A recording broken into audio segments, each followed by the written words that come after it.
Ding! Hello. Hello, everybody. Apparently we're live. It says we are. Woohoo! Hey, Gear. Hey, Gary. Hey, Fat Man. Fat Man, link is incoming to your inbox right now, sir. He said he's wounded. He may not want to be on camera, but we can look at his icon, so that's fine. What the heck did he do? He sprayed himself with bug killer. Really, Ouch. Diggin? Yeah, he did. He sprayed himself with like wasp killer or something that got in his eye. It really screwed him up, man. Holy shit. Yeah. The wind carried it or something and put it right back in his face. And Oh. Are you okay, Fat Man? He says he's the cyborg. yeah, we're gonna have to name him Cyclops. I'll be the cyborg. He can be Cyclops. There you go. And Jerry, you were saying you've been doing some roofing work? Yeah. What's your heat index there like? Is it warm or? Yeah. It was 92 degrees today Wow. with about 80% humidity. It was a little warm up there. Yeah. You been getting a lot of rain? Not the last week or so. We set a record for May. Yeah, for a change. The river finally went down in its banks in the last couple of days. Oh, that's good news. We just got rain here. We hadn't had any for almost 3.5 weeks. I mean, we was hurt. All my rain barrels were dry, empty. We was getting plenty of it for you. Yeah. Our record was, what was it? Just shy of 10 inches. It was like 9 3/4 inches. We hit a little over 20 in the month of May. That is freaky. You know it? Yeah. I got a little low water bridge down here about a half a mile from the house. It's went under 7 times in about 3 weeks. Wow. Yeah, our rivers over here are really low. A lot of people are screwing up their outboards, hitting logs that were never, you never had to worry about. As far as I know, our river's still shut off to small craft. Yeah. I mean, it's Wow. down in its banks, but man, it is flying. I mean, the current's crazy right now. I can't even go fishing. Did you Really? see the video that Peachy put up? That area she showed was like a raging river. I thought the same thing. You couldn't even fish out there. Yeah, Yeah, there's no I way mean, you can fish in that.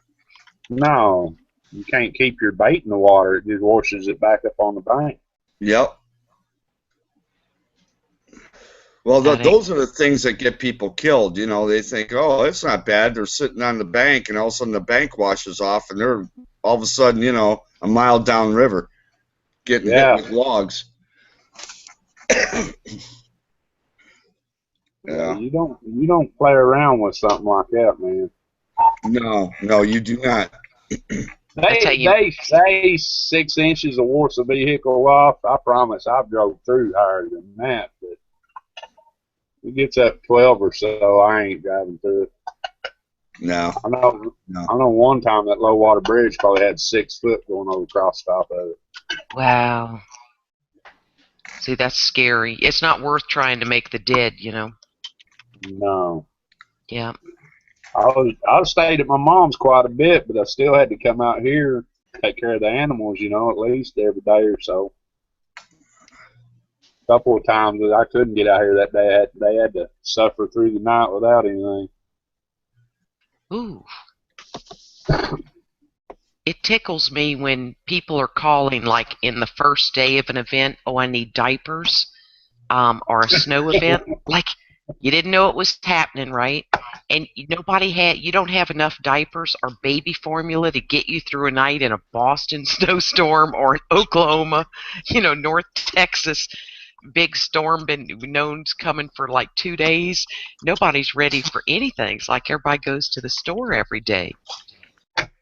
I actually did buy me something this week for prepping, I guess. I bought me a new generator. Ooh, what you get, Jerry? Got a 5,000 watt Briggs and Stratton generator. Ooh, There talking you go. dirty talk. Yeah. I want one. If I get one, I'm going to get a natural gas one. What happens if the natural gas goes down? See, you had to go there, didn't you? Yeah, I have to because I'm a prepper, bro. Prepper. Yeah, I know. The thing is, I don't know. I think some of them you can convert. I have to check into it, but all my electrical here is direct buried, so we don't have down lines or anything like that. So I rarely get Power outage. my power is shut off or anything like that. Yeah, it rarely happens. If it did, it's somewhere further up the grid. Yeah. I believe the best one to get, if I'd have had the choice, would have been a diesel one. You filter cooking oil and make diesel. Well, you can find them actually through Army Surplus. They have those auctions. They're getting rid of them all. They're getting rid of all kinds of generators. Now, And around here, you ain't getting no military surplus like that. Fire departments are buying it. They got some kind of contract. Same here. Now, Jerry, are you going to have it set up to where you can just roll your generator out and you've already got like a cord going up behind your refrigerator and stuff to make it easier when the grid goes down or when there's power outage? How are you going to set it up to make it easy? I'm going to run a plug to the top of my breaker panel and plug it up to the whole house. Oh, right on. But, it's not big enough to run the whole thing. I'll have to turn some stuff off. But, sure. And I know I'm an electrician also, so don't everybody do that. You got to do it right because you'll get people killed otherwise. Yeah, you can backfeed it. There's I know you know this, Jerry. There are those switch boxes that you just tie into your electrical panel, and it's like it takes the main feed and then allows it to go through, but you can switch it off and put your generator directly to that, and then you can just push whatever breakers you don't want to work. Right. And but just like power your cost money. They're expensive. They're not cheap. They're like $9,000. Yeah, they are expensive. Mm. And people think, you're not going to run everything on it, like your chest freezer, your fridge freezer, or maybe a lamp, your heater fan, whatever. But more and more people don't have them. We were in Greenville, South Carolina, and the power went out. It was like 6, 7 nights, and thankfully we had gas logs, but we were not prepared, and having to throw everything out of your refrigerator and freezer out will just make you ill. But the people who didn't even have gas logs, and at that time natural gas, I mean, you can't get out in an ice storm, and you're just in there freezing your tail off, Right. It's not good, but it's definitely good to be prepared. Now, will you raise your generator up, Jerry, or your yard doesn't flood, just your area around it gets some flooding? Yeah, it's about a half a mile down the hill to that bridge. I'm about 300-foot elevation. My house ain't flooding. Oh, nice. Very nice. It's a real problem in Louisiana using a generator because, it's all so low. And if they're not, got to stand up for it, then they got a real problem. Yeah, you want to know something funny? At my house. I was talking to Danny, Mr. Crabinet. You guys know who I'm talking about. Yeah. Yeah. Yeah, I was talking to him this morning on Skype, and he told me they have a really big problem with the American crayfish. Someone brought them over there for cooking, and now they're taking over. And And he's like, well, I don't know, what do you do with these things? I'm like, yeah, eat them. What the hell's wrong with you? That don't sound like a problem. That sounds like dinner. That sounds like a blessing. Yeah. Oh, I'm totally feeling that. Now, wait a minute. Where's Mr. I was like, Powder? what do you mean, what do you do with them? He goes, well, we don't eat our crayfish here. And I'm like, well, get on board, son. Right. What do they do? Fish with them, or? I don't know what I get. I think their crayfish are the ones that look like tiny lobsters. You know which ones I'm talking about? Yes, more black. Mm-hmm. Yeah, and you can't eat those. They're just nasty. Right. So I guess one of the restaurants there imported a bunch of the real crayfish that you eat, and some got loose and just bred like wildfire, and now they have a real problem in the Netherlands with our crayfish. Oh, that is the one thing I miss that's here is there's no crawfish, mud bugs, and it's like, oh, when I was in Spain, I went into a fish store and they had them there for bait, and they were big because they have big langostinos and stuff that look like little lobster, but these were real crawfish. Right. And I was able to convince the guy to let me cook them, and they lost their mind. I mean, I had to go home. I walked about 45 minutes dragging my granny cart, went back with my Zatarans, my cayenne pepper. I made a come-along sauce. And when I sucked the head, one of them almost fainted, but I explained to him, it's just the seasoning come out. They loved it. So then they would keep some of the big ones for me, and then so the next time I'd go by, one of them would come running out, going, Senora, Senora, tango, we got it, and I would get them. It was so awesome. But they'd never had them. They just used them as bait. I was like, what the hell's wrong with you people? Yeah, they don't know. If I don't have Zatar, I like Old Bay. That's what I use. Ooh. But Zatarans, if you don't get the concentrate Zatarans, and it's not easy to find. They have Zatarans here, but it's not the concentrate that you can buy in a jug. You know what I'm saying? Like you mean the jug? liquid? Liquid. Yeah, you need that's what you make your boil. If you really want to do it right, you get the liquid. Oh no, I use the bag, Masha. Oh no, because I use the bag. Mm-hmm. Yep. I like mud bugs, but I'm only eating the tail, man. Nothing comes out of the head, no brain. It's just liquid. Whatever. You ain't gotta suck it. That one. you ain't gotta suck it, but I promise you, there's nothing in there. And then the little antlers. My husband almost threw up when I first did it when we were on a date. He was like, "Oh," he went green. I went, "Okay, you gotta suck it up, bro." And then he ate an oyster, and I made a man out of him right there. He didn't know what he did know. Now he's like, he'll suck it big. Hey, Lee Frank and Lee Ralph. And Lee Ralph said catfish love when you fish with crayfish. Have you done much of that in Oklahoma, Jerry, for y'all's big catfish? My record catfish is 52 pounds, and it was caught on a crawdad. Shut the front door. Lee Ralph, you nailed it. Wowzer. Holy cow. I use either live perch or crawdads is all I use, because I go after flatheads and big blues. Sheesh. How long did it take to reel that in? That's fantastical. Almost 2 hours. And you loved every minute of it, right? Well, yeah. Next 2 days I had a sore. It looked like somebody had hit me with a sledgehammer right above my belt line. From digging the pole in?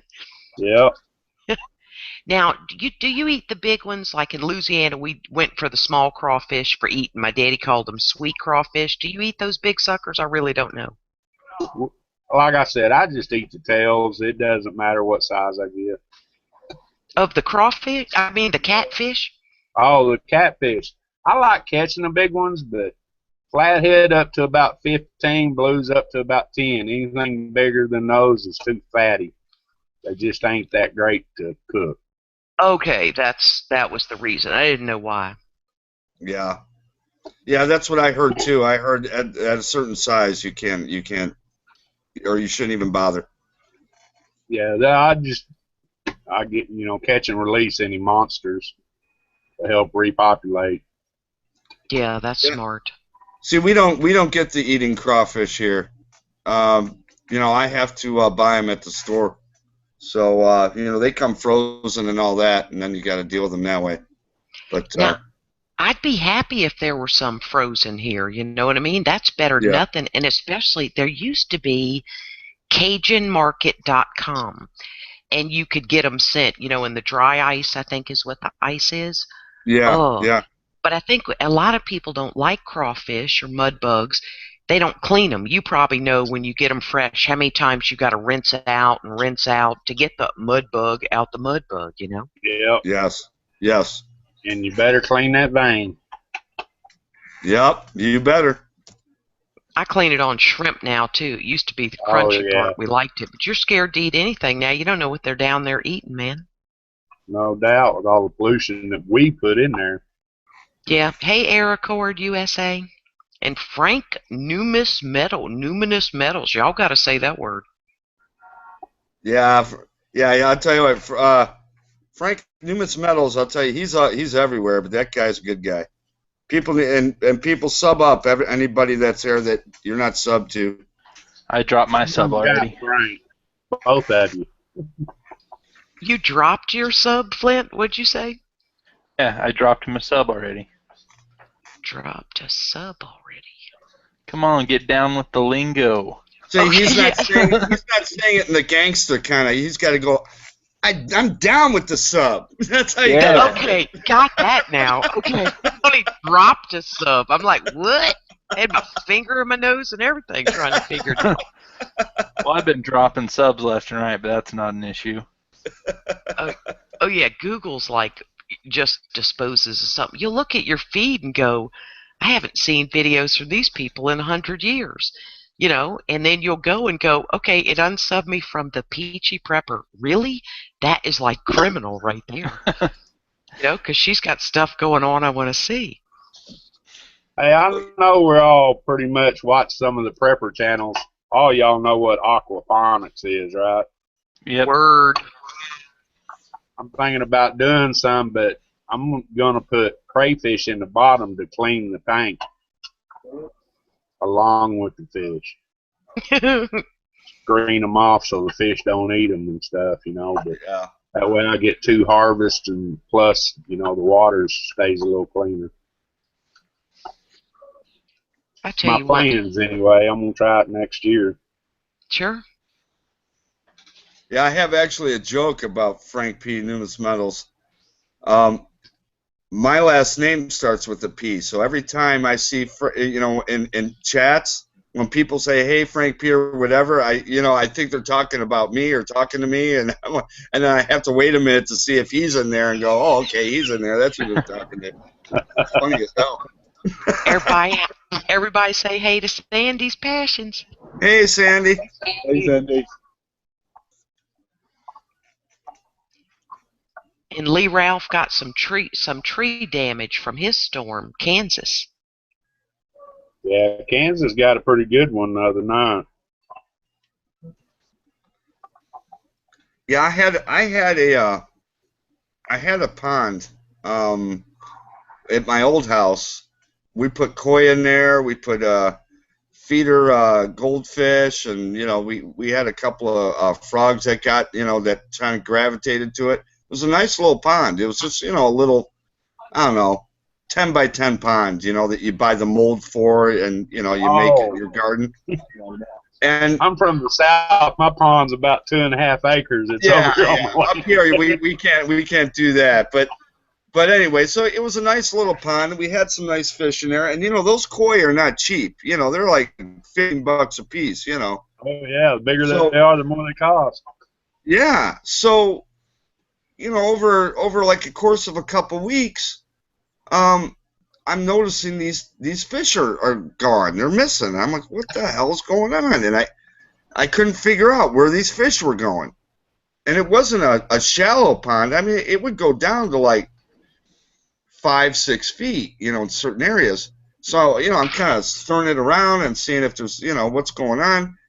And then finally, I wake up at like 5:30 in the morning, just as, the sun's starting to come up. And this damn blue heron landed on my front yard, walked up to the pond, and he's just looking for fish. And I'm like, oh, okay, now that's what's going on. This damn heron's eating all my fish. Yep, you made him a personal pond, and Oh, they I will sure eat did. He was in eating an well, hour. too. Damn, eating $15 fish. Yeah. You know what's fascinating about putting something in a pond like that? How they control their growth, like you'll have two really large ones, and then if one dies, another one will get bigger. How just the nature of them or the natural part of them will accommodate their size to the size of the pond. That stuff's kind of fascinating, you know? Mm-hmm. Yeah, nature's got a balance to itself. Yes. Yep. Yeah. That is for sure. You go into an inland lake and, the crappie in there will be, they won't be, paper plate size or anything like that. They're always stunted, Well, that's why I put catfish in my pond this year, because the perch is too overpopulated. Bass do great. I got 4-pound bass this last year. So, yeah, I don't think that rule applies to bass. Bass will just keep growing. It's the predator of the pond. Yeah.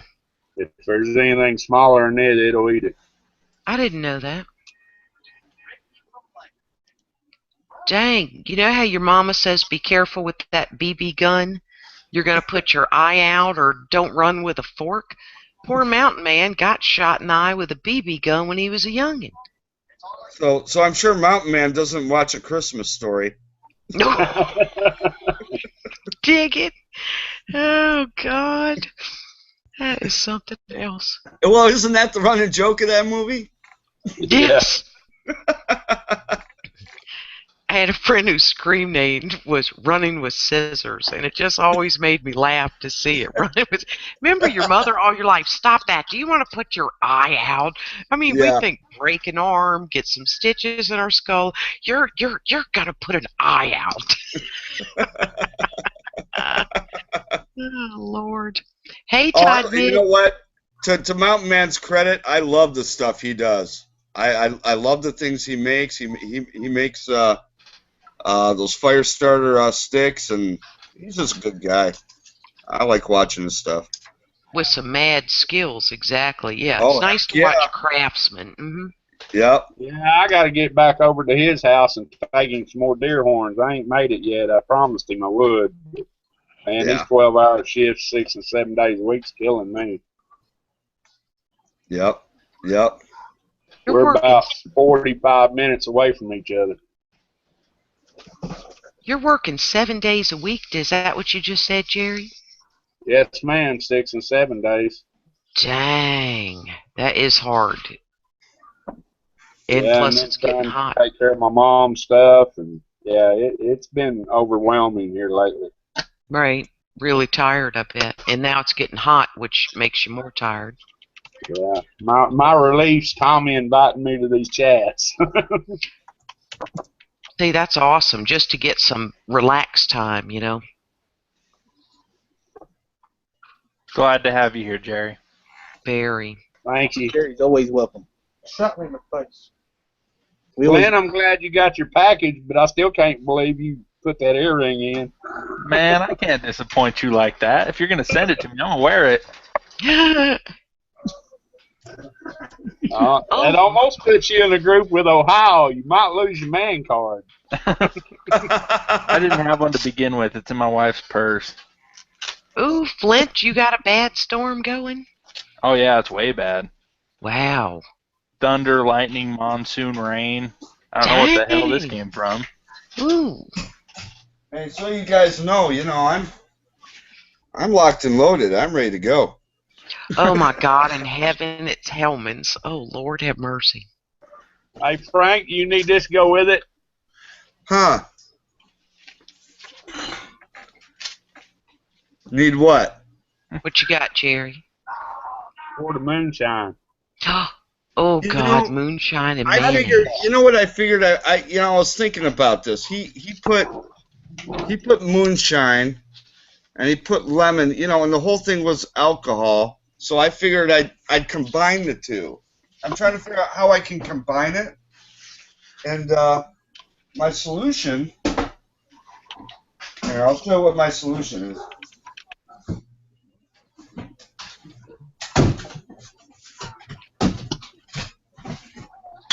I figured this would work. One of these. Hot lemon or lime? With lime? Yeah. You got your lemon or lime, you got your alcohol, you're all set. Why mix it? Hey, It's already Tolly. mixed. Batman Tolly's here. I think it'll work just fine. God. If I bust out my jar of moonshine, I'm gonna get wild pretty quick. Yeah, you know, I cannot, moonshine and me do not get along well. Stuff I got real apple pie from the woods, and it's so smooth you don't even notice till it's way too late. Right, and then you're knocked on your keister. Now, you guys might know this more than I do, but I hear that the better moonshine is based on the stream water. Yep, If the it stream is. is The purer colder the and stream, the better the spring, moonshine. Makes a better shine. You want water so pure you don't even have to filter it first. That's what you're looking for. Yep. Right. Yep. Normally, spring runoff's the best water to get. Just do your disclaimer, talking about Flint. brewing it. He's talking about putting it in the chiller. Right. On your worm, the colder you keep your worm, the better it'll condensate. Yeah. Did y'all watch the show Moonshiners? Yeah, it's all legal till you get caught. Exactly. I liked how they just what you talked about that pure water. You know, I had no idea. I mean, that part of it was real interesting, learning that stuff. See, Mike Spotted Horse joined us. Hey, Mike. Hello. Tag Lee Ralph's moonshine is almost straight lighter fluid. I've got some moonshine on my bar in the basement. That's probably about 15 years old. You open that up, it smells like turpentine. I'm not kidding you. Well, this is a fresh run, and my buddy proofed it at 155. Yeah. Oh, I've had 2 shots of that moonshine, and I'll tell you what, that was enough for me. I guess I'm getting used to it. Been drinking. Well, you know, if you drink it all the time, yeah, it's like, you know, me and drinking beer. I can drink 30 beers and feel fine, you know. But, man, I can't drink beer. But, you know, shine is a different animal altogether, man. If you're not growing up on that stuff, God help you. Yep. Frank, I used to work at a bar a long time ago. I know a drinking game. Any of you guys out there drink a lot of beer, take you a shot glass and serve yourself 1 ounce every minute for an hour, which is 60 ounces, which is 5 12-ounce cans of beer. You can't do it. In an hour. In an hour? 1 shot every minute for an hour. You can't do it. Yeah, you couldn't do that. It does something to your stomach, man. I mean, I know everybody can drink 5 beers, but you can't do it. I mean, on a real hot day, if I got ice cold beer, I can, you know, I can kill a 12-pack pretty easy on the boat. You know? Yeah, but something about the time limit on it. You know? You're out in the water, you're sweating it out. I'm not able to do it, but I'd give it one hell of a try. Yeah. So it looks like a mountain man made some wine once. It was so good it made a lesbian straight for a night. Yeah. That must have been good. Oh, you know what? I have got to remember that line. He told me that story. She swore up and down she wasn't drinking no more of his damn wine. You know, that's like the line, I'm so broke, I got to fart to pay attention, or I got to fart to get a scent in my pants, or... Oh, my gosh.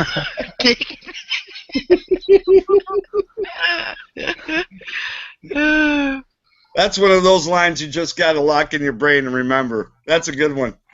Yeah, I hadn't heard that one. You haven't heard that one? No, the one I heard was so broke you couldn't pay attention. Couldn't pay attention? No, I always use, I have to fart to get a scent in my pants. There's a couple of guys at work, I'm going to tell them that. You know, if Mountain Man's wine's that good, I think I want a bottle. I know, right? He made it with wild blackberries, honey, and yeast, and my husband's growing blackberries. Okay, so if we can work with mouse toes and get some blackberries, Yeah. who do we know that's got honey?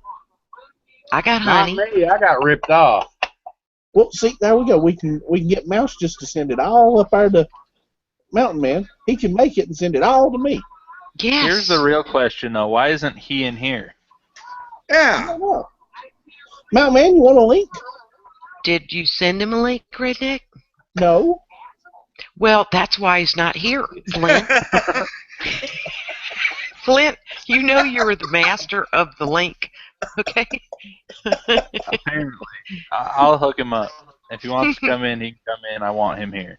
Okay. Hey, has anyone here had dandelion wine? Nope. No. Long ago when I was young. I hear that dandelion wine is really, really good. It's real sweet, but I hear it's really good. I don't know. I was drinking a lot of other stuff before I drunk it, so I can't really say. I just know I drunk it. Yeah. Hey, Tim. Hello. Hey, Tim, how you doing, man? All right, how are you guys? Good. And Mountain Man had some Apache blackberries and the honey, too. Apache blackberries. I ain't never heard tell of that. Yeah, what's the difference between Apache blackberries and regular blackberries? And wild ones, right. Yeah. Oh, God, and the fat man is telling it. I got in a fight with a bottle of Hornet spray with my left eye and lost. Oh, my God, the Hornet spray. Ouchie, Bernie, ooh. You know what? He's running around with a patch on his eye trying to be all distinguished now. All he needs is a walking cane. Arg, he's a pirate. Yeah, or he could go the pirate route, too. Yes. Yeah, get in with that, man. We need a pirate accent. Come on. Arg, the nanner. He's the nanner.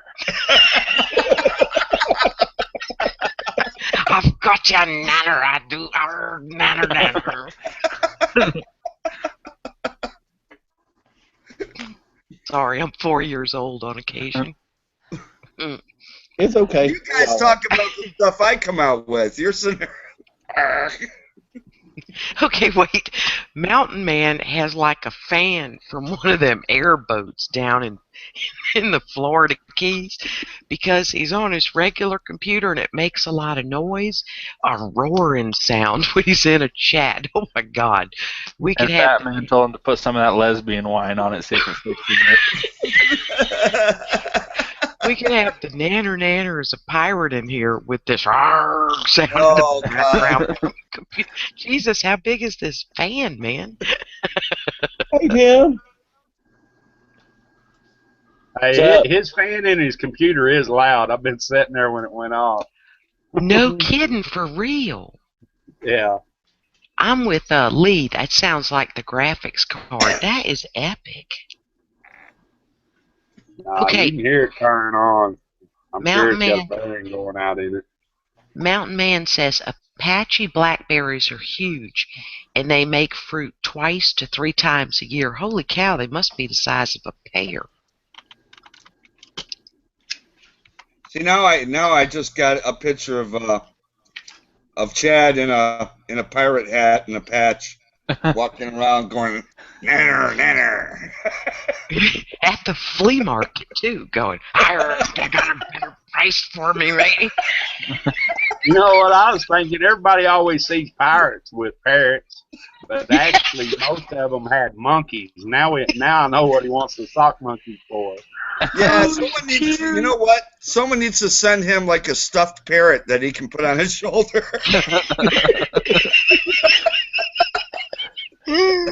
He can put his alligator toy up there. That's always behind him. Yeah, he can put that, just Velcro it to his shoulder, walk around in his flea markets. Arg! Look at this knife. Arg! Picture him at the auction. Arg! And they're yelling help, and he's like, arg! You see this weirdo with the damn alligator head Velcro his shoulder? He thinks he's a pirate. And the nanner says, no pirates on Saturdays. Why the heck not? Well, hell not. It's the best day for pirating. Yes, it's the night, all the winches are out and the grogs are flowing. Are you mad, man? It's Saturday night is pirate night. Yeah, I gotta find a stuffed parrot for him now. Yep. I gotta do it. You know what? I actually think I have like a Beanie Baby parrot I could send him. Oh God, Lee Ralph just went nanner, want a cracker?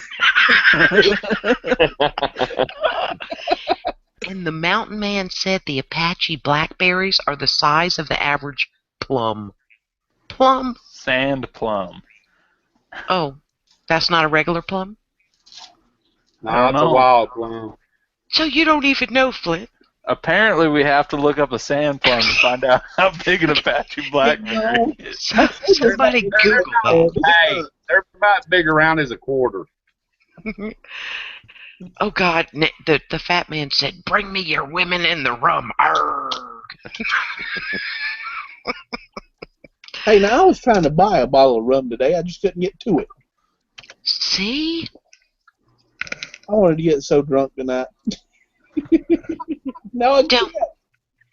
But think about the hangover tomorrow, Redneck. I drink with you, dude. The only time I have ever got a hangover is when I drunk Everclear. Oh God, like gasoline. I only drank that once. I don't like Everclear. No. I was young. I was immortal. Yeah, our intention was to get plastered. I remember swallowing it, go not so bad, and then the gasoline burn. Oh, it was terrible. We used to chase ours with Diet Mountain Dew. God, that was horrible. Okay, we got another clue from the mountain man. It's the size of a cat's eye marble, so a shooter, basically. All right, I got it on screen share. About the size of a thumbnail or something, or a thumb. Wait, this we got right screen share. This is a sand plum. Look at you. Is an alpine blackberry or Apache blackberry. Wow, those are big. Sand plum, blackberry. I think my husband's growing those because our blackberries are huge. Look at you with your Google and your screen sharing skills, Flint. That's why you're This is why you're so studly out here to all the girls. That's right, because I can work Google Plus. You got it going on. Job skills. Yeah. Speaking of job skills, I want to know what Mike Spotted Horse has been up to building lately. He makes some awesome knives and stuff. What you been making, Mike Spotted Horse? I didn't do nothing. I carved a spoon today. Ooh. Crude, but. Ooh, let me lock on you. Oh, wowzer, it's big too. Yeah. What's it made of? I don't know. I just grab pieces of wood when I work at the sawmill, so I just grab pieces of scrap wood and. Oh, excellent. Start carving. I do it while I'm at work. Oh, I got 2 new toys. Jerry will like that. What are they? Is that a condor? Nice. Can you lock on him, Redneck? Give me a second. Is that the bush lure? Yeah. Nice. Look at me spotting that. Very nice. I tell you what, I didn't think I was gonna like it when I seen some reviews on it. I was like, well, there's some reviews, but for what I want to use it for, I think it'll work. I got it in my hand and I love it. Very nice knife. I've heard a lot of good things about it. I like it. Here's the other one. What is the little one called? Bush Lore Mini. Oh, okay. I like that one. Yeah. Did you call the other one the Condor, Flint? Condor Bush Lore and Condor Bush Lore Mini. Thank you. Oh, I got all kinds. Hmm. Here's one of the net knives I wear to work. Which one's that one? This is actually one I bought at a History Fest. Very cool. It's got a bone handle. I don't know if it's antler or just a piece of bone. But I don't know if you've seen this, but you might appreciate it. This is my bone handle SGB. Yeah, I've seen Steel that bone. Yeah, I It's, like that knife. The Mule Deer Hunter. I know a lot of people here have seen it, but I don't know if you have. If I can get what I want. Mike, when you get a chance, type howdy in the external chat so people can get your channel, please. Alright.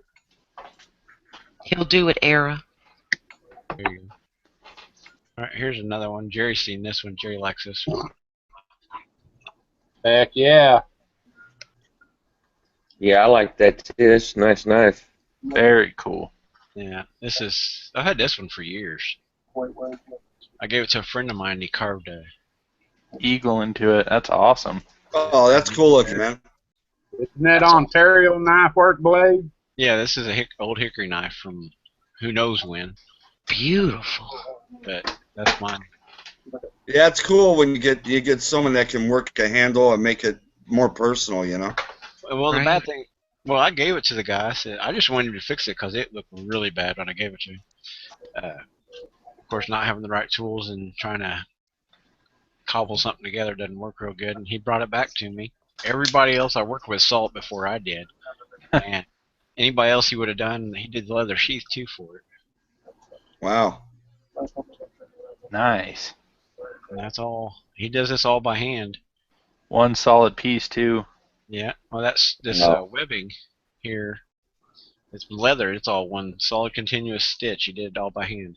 That is so cool. And he can't do it. He can't do much now. He had a stroke. Last time I saw him, he wasn't getting around real good. He said he's still making knives. I told him, I said, "You idiot! You need to slow down." But yeah. Everybody saw it and they're like, "You're really gonna like what he did." And I thought, "Well, what'd he do?" And then he gotta get that. I told him, I said, "I gotta pay you something. I just wanted you to fix the blade and the antler. You didn't have to do all that." You know, anybody else would have been about $300 for everything he done. For me, it was $60. Nice. That's very cool. It's kind of cool how, in older age, you can just be sat at a workbench and actually get something done like that. Because I have a friend whose grandpa, he lives with him. They sit him down at his workbench before they leave for work or whatever. They'll come back. He'll have made like a clock and a jewelry box, and like he just busts that stuff out, and he can't even walk. Yeah.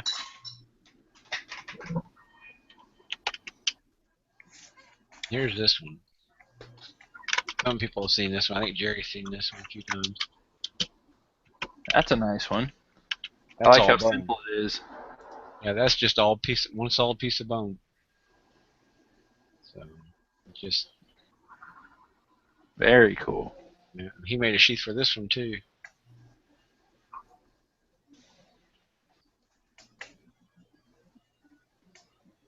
So, yeah, these.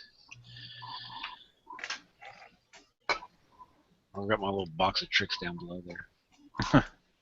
Yeah, I got your package, Jerry. I don't know if you saw the video on that. Yeah, I've seen it. Yeah, my favorite knife is the one that the fat man sent me, that buck knife, man. I love that thing. I wore it into work once and scared the crap out of too many people. They told me to put it in my car. Like, it's a knife. What's wrong with you? It was actually pretty funny. One of the supervisors was You know, that's you know, you can't carry something like that. Well, what do you mean I can't carry that? It's a knife. You know, everyone has a knife. He's like, yeah, but that's just you can't go out in public with that. Are you out of your mind?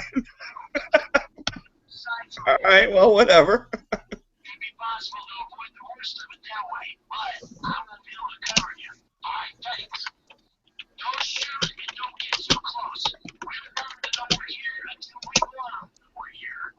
Somebody's got something going on. Your ham radio, Mike? No. It's not. Well, no. Ain't nothing going off over here. Most of my ham radio stuff is off. I ain't got no antennas hooked up.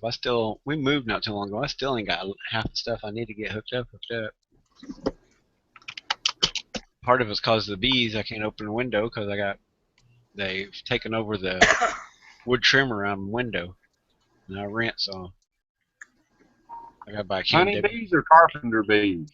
Well, I got carpenter bees, took over the wood, and I got a paper wasp nest in the window I got to get rid of before I can put the I got the stuff to take care of the paper wasp.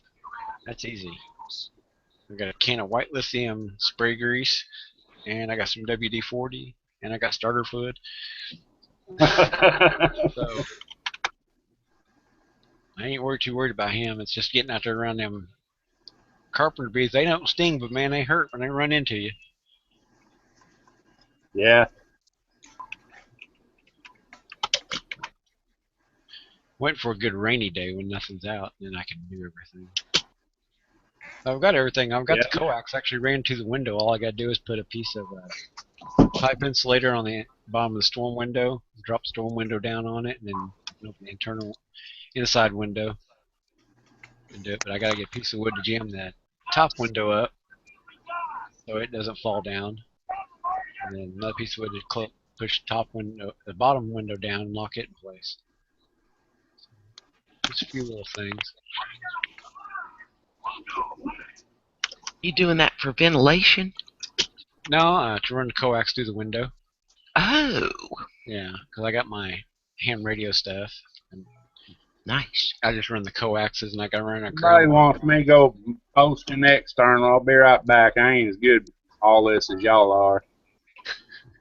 I know we can just do one thing. We're elderly. Yeah. It is hard. It's like watching the news when you're trying to watch the story and something's scrolling along the bottom. I can either watch and comprehend the story or I can read the scroll, but I can't do both. And half the time I'm yelling, move the words, because the cameraman ain't taking into consideration that lower third on the darn flat screen. Now, I got an idea. I just saw Chad, he just put in the external, challenged a can of Raid with my left eye and lost. So I think what he needs to do is a video to challenge anybody to spray their eye with Raid. Yes. And see who will bite on it. Oh my gosh. This would be epic. You know, they were lighting themselves on fire with alcohol, rubbing alcohol on their stomach in the shower. This could go viral, nanner. That was brilliant. He needs a bigger mirror. Poor Chad. You know that had to just hurt. You know it did. Oh my God. Yes. Oh God. And you're spraying up, right? So it comes back. The worst thing that got in my eye. There were two things that got in my eye. One was what we use to. It's a chemical at work called ferric, and it's a byproduct of steelworking. So it's just pure iron in a liquid form. That got in my eye once, and it turns to glass. Ooh. You know, as soon as if that gets in your eye, you gotta just you're going to the hospital because it'll destroy your eye in a heartbeat. So that was one of the. But I think the most painful thing that I've ever gotten in my eye was Deep Woods Off. With it was like 100% deep. I sprayed that stuff, and just when I was fly fishing, and somehow it got in one of my eyes, and I'll tell you what, I couldn't see out of that thing for like 2 days. I tell you, I looked like a freak. My eye was all red and bloodshot, and and everything was blurry out of it. And I'm stuck in the UP, and my father-in-law was like, "We got to do something. This ain't right." And I'm like, "It's what it is. What are you gonna do? We're stuck." It went away, but man. The worst thing I've ever done with something like that is having my sunglasses on top of my head and then going to spray my mosquito spray, and then your sunglasses are useless, and you're out there trying to fish. But God help me, I've never sprayed anything in my eye. Now, Lee Ralph just said the worst thing for him was a deer stand ladder, and that was the very first video of Lee Ralph's. I don't know why I made him Lee Frank. He's Lee Ralph. Anywho, he fell off his deer stand and impaled himself. Did y'all see that video? Oh my God! No kidding. He was impaled. I haven't seen that video yet. Yeah, that's why you have a harness in those deer stands. Yeah, well, it was epic, and he put himself in the hospital. Some video, because I've always been very worried in a deer stand. It's pretty serious business. But yeah, the rest of y'all are spraying stuff in your eyes. A lot of people. There are a lot of deaths from hunters from falling out. They fall asleep, or they're drinking, and they just pass out, and the next thing you know, they fall out of the stand. You want a good eyeball story? You gotta have a harness if you're in a deer stand. You gotta. The fat man cannot smell, and he just got his taste back today. Wait, and he will find out Monday if he's blind in his left eye. This is serious. What the hell? Well, That's now why we he needs feel to be in here. Now we feel bad. But yeah, goodness. I felt bad the whole time. It's you guys that didn't. Oh, you are so wrong. So wrong, Flint. I was sitting here like, hey guys, pity him. About making him or saying he's a pirate. Way to go, Mouse Toast. Okay. Digging, you were right in there with me. And I will have you people know that I cannot see out of one eye, okay? Well, damn, Chad. I hope you feel better, man. I hope everything works out. That's me too. What the hell? What kind of bug spray were you spraying, man? He said hornet spray, which what, is the foam and stuff, or the straight? Jeez. Okay, now foam, that would be terrible. That would explain it dripped down into his mouth. Yeah. And that's why his tongue couldn't taste. Yeah. And Lee Ralph's, his stand broke down, digging, when they were taking the stand down. No, we're kind of joking about it all, and calling him a pirate and shit. But now I feel like an asshole. Guy might be blind. He's just getting his taste back. I mean, oh my God, really? He wants us to feel bad. He said it was an accident. His girl cried for 20 hours. Wait. Don't feel bad. Wait. Yeah, he's saying don't feel bad. Man, He says, no, feel bad. Can you not read, Flint? Flint, read all the words. You got the dyslexia? No, it's fat man. He's saying no feel bad like a fat man would say. Like, he's not saying no, feel bad. No, feel bad. And his girl cried, and she was probably crying because when I see people cry, I cry, and he had that one eye just watering. Oh my God, he really is going to be a pirate. He'll have like one eye, and he'll have like glass in it or something. He'll go, look, take the eye out. Oh my God. Instead of one at a time, he'll hold up one eye.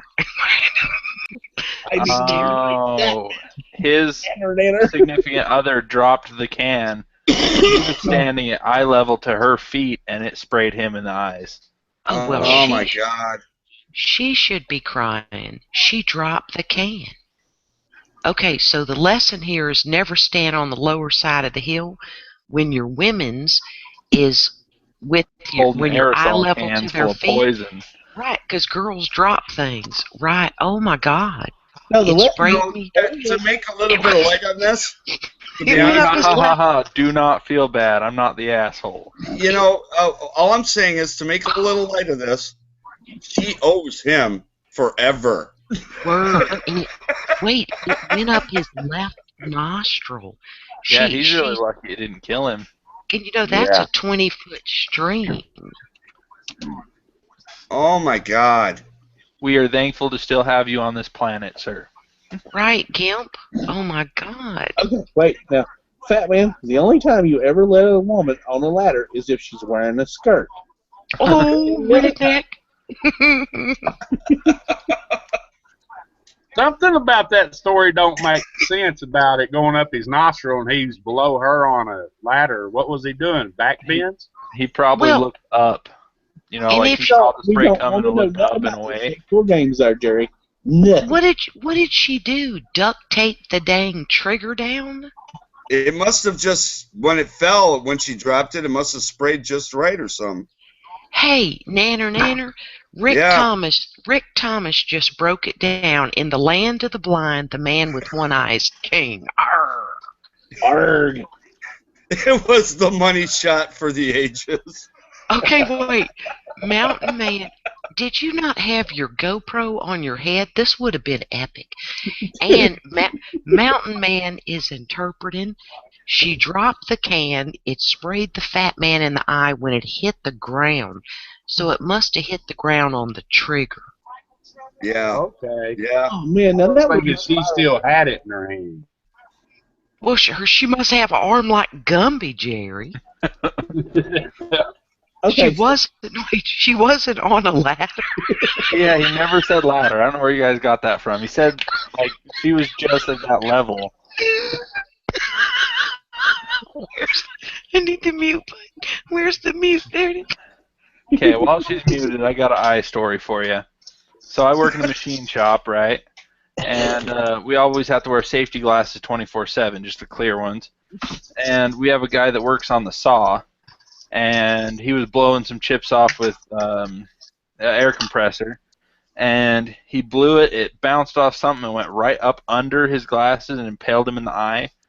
Now, normally, I mean, we get chips in our eyes all the time. It's just something that happens. And you wet down a paper towel and you rub it off real quick. You have somebody else do it for you. And we had a guy trying it, and it wasn't coming off. So he's like, oh, I'll just go to the ER, get it flushed out. And he gets there. It went in 1.5 inches into the white part of his eye. And they had to Dremel it out because it had a burn on the end. Oh. So they had to sit there and drill it and Dremel it out. I had that same thing happen to me, except it happened on a Friday. By Monday, when I went to work, there was a rust ring around it. Yeah, they actually you had have to to Dremel get it the seen rust quick. out. You talk about, excuse my French, but a fucked up thing to be getting done. I'll tell you what, the worst accident I saw at work with eye stuff is a guy working with a wire wheel and didn't have safety glasses on, and he was trying to grind down some rust off of a part, and one of those pieces of wire flew off that wheel and went right into his eye. It was awful. Oh. Yeah. Hey, Charlie. Hello. Talk about manly, dangerous jobs. Hey, fat man. How you doing? Yeah. Lee Most Rouse. of the time, it's not me getting hurt. It's me having to pull them out of stupid machines because they got stupid. Lee Ralph is going to step out and he says, I gotta go choke my chicken, be right back, or at least stick it in the fridge. Okay, what the hell is happening in Kansas? All right, well, Chad, if you can come into the internal and, just put your icon on, and that way, if you're worried about anyone seeing you or whatever, we'd like to have you, though. You do have zeal, fat man. You little took it in the eye, and you're still out here getting it done. Yes, sir. At least it wasn't both eyes. Oh, yeah. Yeah, she wasn't holding 2 cans trying to shoot it like Charlie's Angels. So he wasn't on the ladder. He was at the lower end of a terrace. So we just created a whole thing that never happened. Well, you know, there's a dirty joke in there somewhere. You know, she shot her load in his eyeballs or something. You know, there's a dirty joke in there somewhere. Yes. I still think I'm going to send them a stuffed parrot, though. She was the naughty bug sprayer. Flint, can Yes. you send the nanner some of them safety glasses? He'd like a pair of Oakleys, please. Oh, I know. I saw. I said request noted. I don't know if I have any. You know, safety glasses we have are about these cheap ones. Hey, big bleep. Hello, Mr. G. Brandon.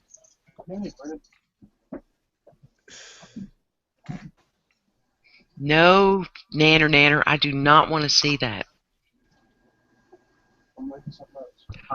Oh, Gimp Geek now says I can't even see the external. Gimp Geek says, I know from experience that wearing a patch over one eye completely blows your depth perception. Yeah, I drive great, parking not so much. Hey, Biddy. Say hi, Mouse. Hi, Red. Hey, Betty Boo. I see Mike. How are you, Betty? How's your weather? We have sun. Yes. And it's hotter than hell. Love it.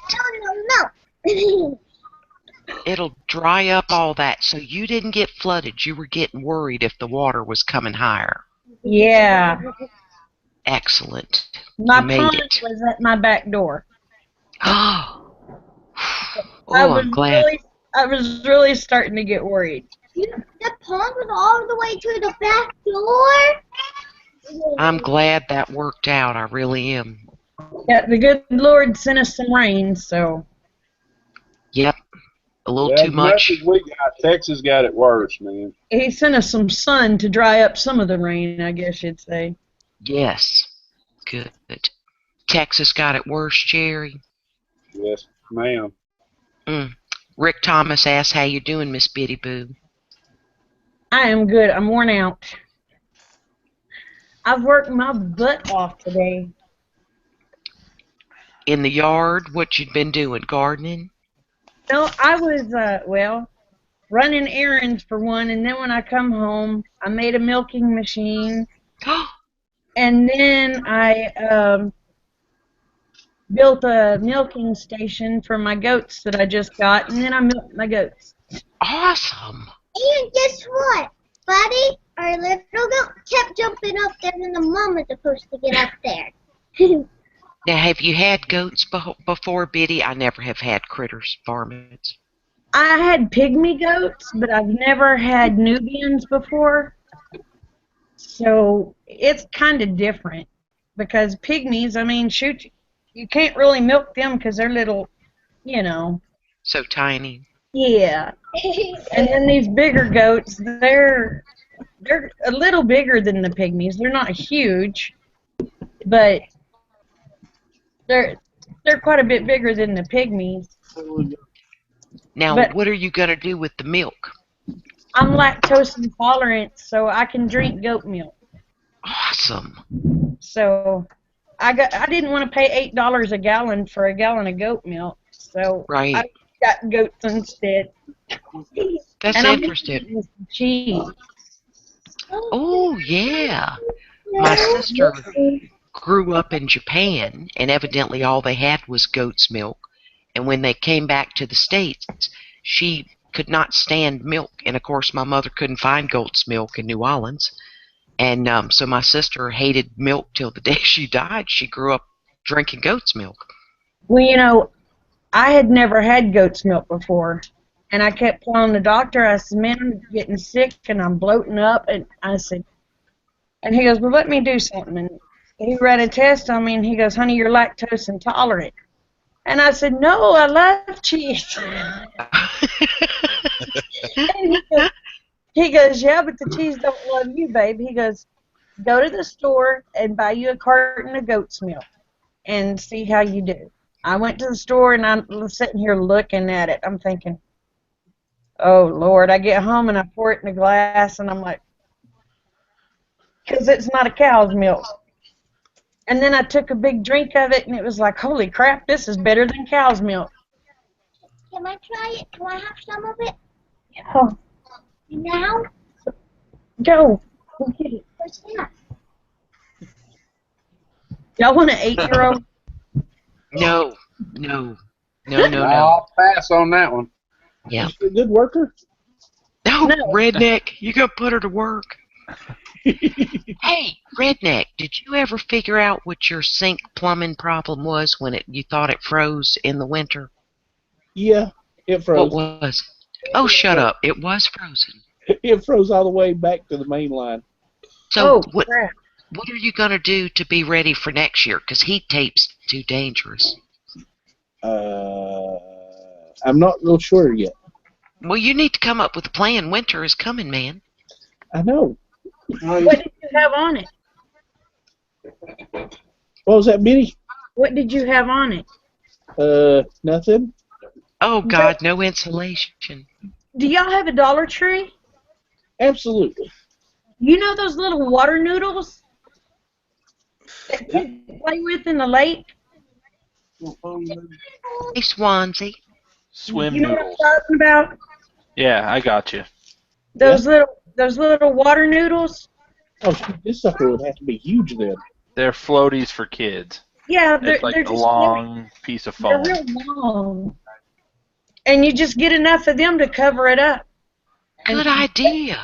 Duct tape them suckers because it's cheaper than buying it's the same thing as the insulation that you buy at like Home Depot or Lowe's, but it's a lot freaking cheaper. It's Right. about 5% of the cost of that shit. You can get them at CVS, Redneck. They're like long yellow, pink, or green. Because, the foam insulated stuff that's gray that has tape on it is very expensive. Because you got to keep your sink running, and you can find them now. You won't be able to find them much later in the summer. Yeah, I have to hunt me some. Hunt you up some. How deep is that line buried? Not too deep. Obviously, you got to bury it deeper. Well, Our stuff here in Minnesota is buried at 4 feet. He's in North Carolina, though. He might hit stone or rock before he gets there. Well, he probably doesn't have to go to 4 feet, but 2 feet. But the line didn't break like under your sink or under the house, right under the house where it's exposed, Redneck? Nope. It just froze up. That was all it did. Dang, I've never had a sink freeze. Oh, my sink froze, my toilet froze, everything froze up for a few days. Oh my gosh, that's terrible. Now I have an emergency 2 7-gallon buckets with those little potty seats that fit on it, because my biggest fear with an elevated house is to ever have my plumbing line freeze.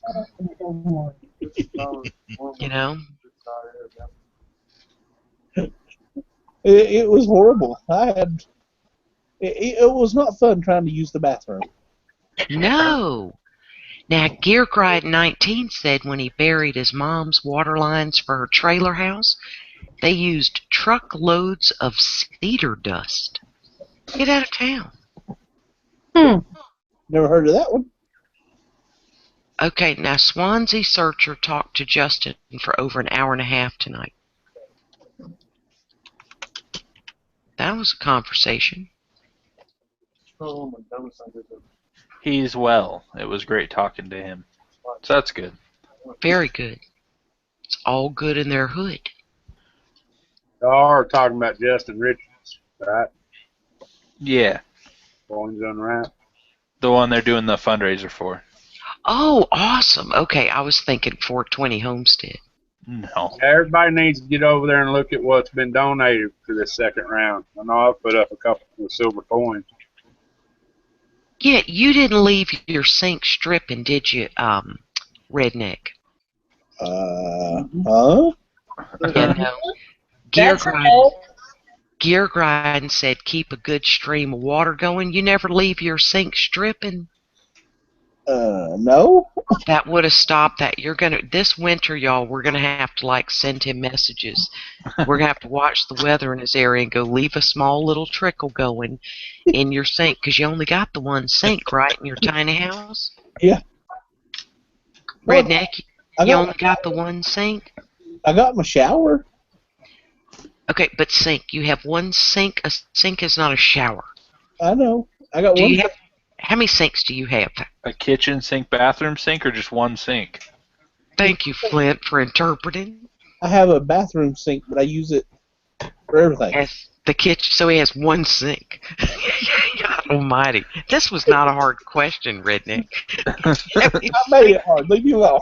Hey, Red, do you have your little house underpinned, honey? Not yet. We're going to do that here in the next few weeks. That'll help you out a lot. We are uncovering a multitude of problems here, Biddy Boo. So, in summary, the construction is not quite complete on the tiny home outside. True. Okay. You know, the summer is the time to take care of these things for winter comes. I'm getting him, Rick Thomas. I'm all on it. I thought you were supposed to be one of them there preppers, Red. That don't sound too damn prepared. Get him, Biddy. Get him. I was worried about trying to get in the house. I wanted to wait for all the noise and everything. All your Spam and all your stored food could freeze, Redneck. Biddy has got the right idea here. Ooh, and the pirate, the nanner. No, it's Big Bleep said, you didn't know you need to leave water dripping? Your Redneck card has been revoked. Oh, hell. Hey, when am I supposed to drink this concoction? Whenever you want to. Ew, right. What are you drinking? I'm eating sushi right now. I figure I'd have some sushi. Ew, and That's going to be a combination. Wasabi. Oh. What are you going to drink? I didn't know about this. Whatever Ohio drank, because he's a wuss. I know. He's so little bitty. He's from Ohio. Lime flavored Bud Light and Hellman's mayonnaise. Jerry. He did what? That's what Frank's fixing to do. Lime flavored Bud Light, lemon juice, and Hellman's mayonnaise. Why'd you go with the lime Bud Light, man? Oh. No, I don't have lemon juice, so I'm doing that's why he's putting Bud it in. Light lime because it's got the lemon juice in it, I guess. I don't know. It would have lime juice in it, not lemon juice, or it'd be Bud Light Lemon. Yeah, it's what it is.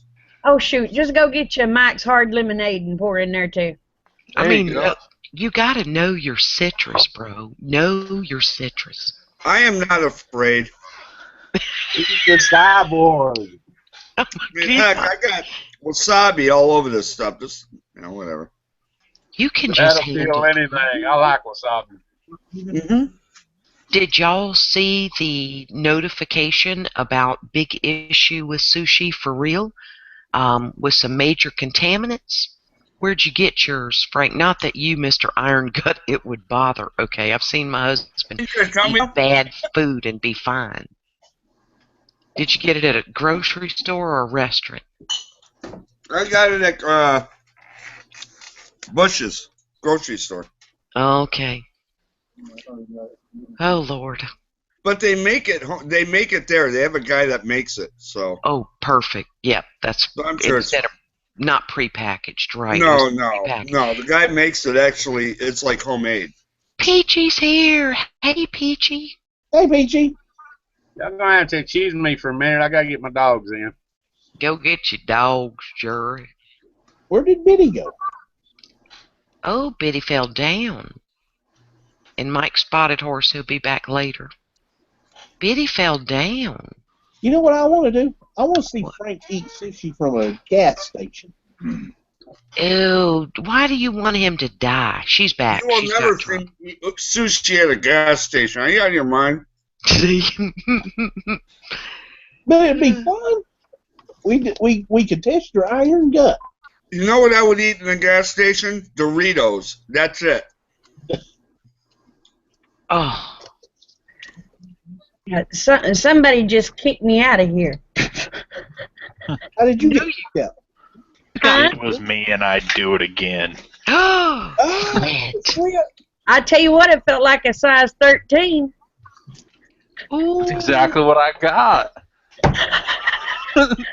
Damn, the evidence is stacking up. You have my admission and my foot size. Okay, now Lee Ralph has a question. If anybody has chickens, Yes. okay. So they processed their chickens today. How many R-E-S-T, them in the fridge? Do you think that's dumb? How do you do it? What do you do? Do you do it covered? What do you do, Betty?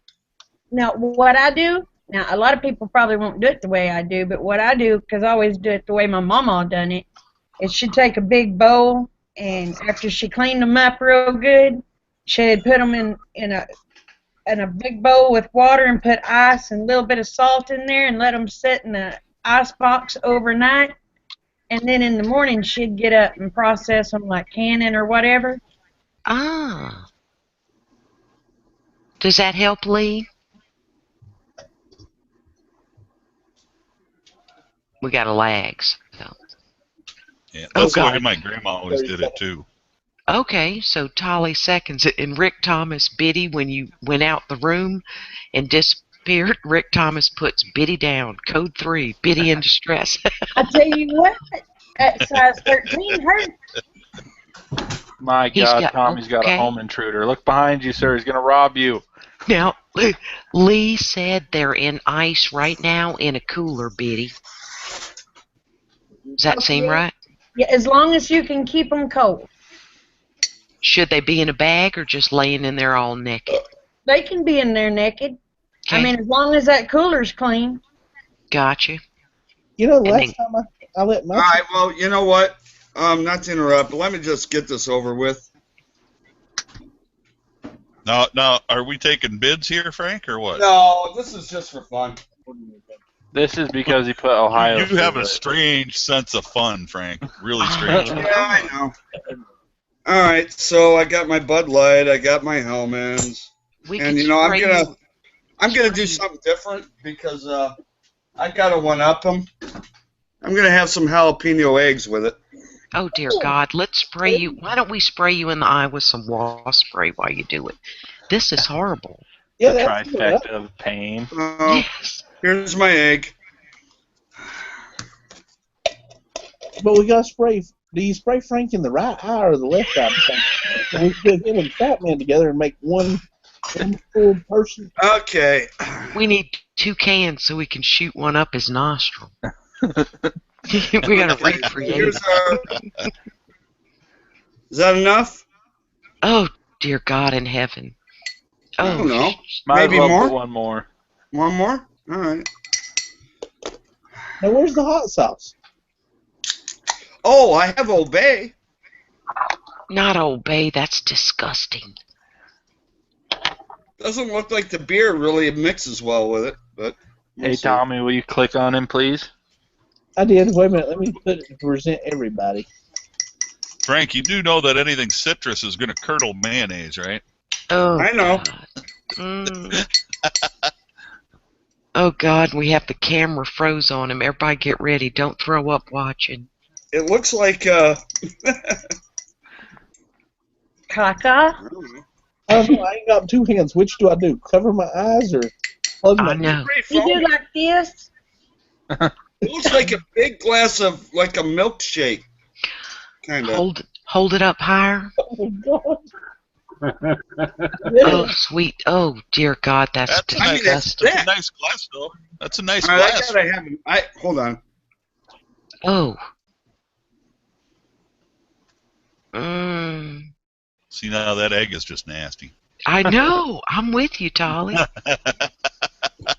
I like and then a lime. And with a lime beer slam chaser.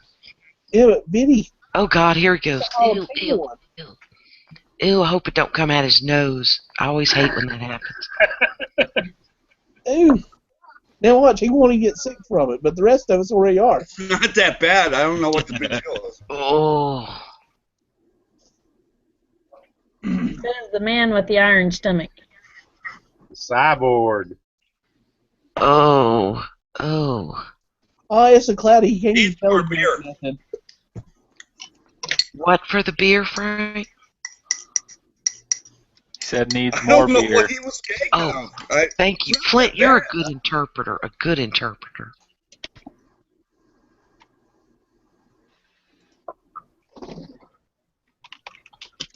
There's a little bit of chunks, but I mean, Ew. Ew. it's mayonnaise. Big deal. Oh. You got some on your lip there, sir. You have the milk, mayonnaise, beer, egg. Let me have some egg. Hold on. Oh, the egg is disgusting. Oh, come on. Mouse pickled eggs are good. Ew. Maybe in the jalapeno. I don't like the vinegar taste in regular pickled eggs. Does anybody else get the idea that the reason Frank's got a cyborg stomach is he's probably ate rotten cow somewhere trying to live before? Yes, exactly. Have y'all ever taken, like your dill pickles? After, you get that big jar of the dill pickles, and then after you know eat what? all the pickles out of it, you It boil needs them. more mayonnaise. You drink it, Diddy, after you eat them? Needs more mayonnaise. After you take and eat all your pickles out of the big old pickle jars, you know what I'm talking about? Yeah. Oh, You yeah, take the pickle juice. eggs up and peel them and poke holes in them and drop them down in it and seal the lid and put them in the ice box for 2 weeks. Oh. My damn, they're good. So good. All right, Frank, you can stop at any time. I think he likes it.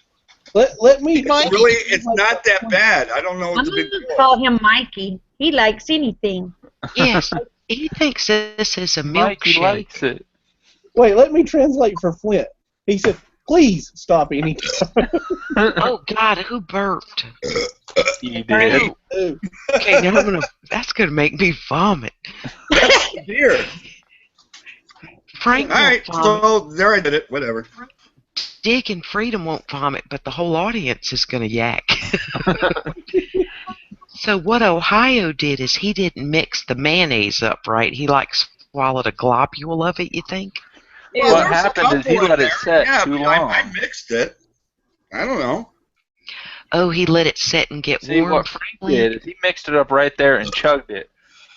Oh. Ohio sat there, mixed it, and looked at it with just dread and regret and shame all at once for a long time.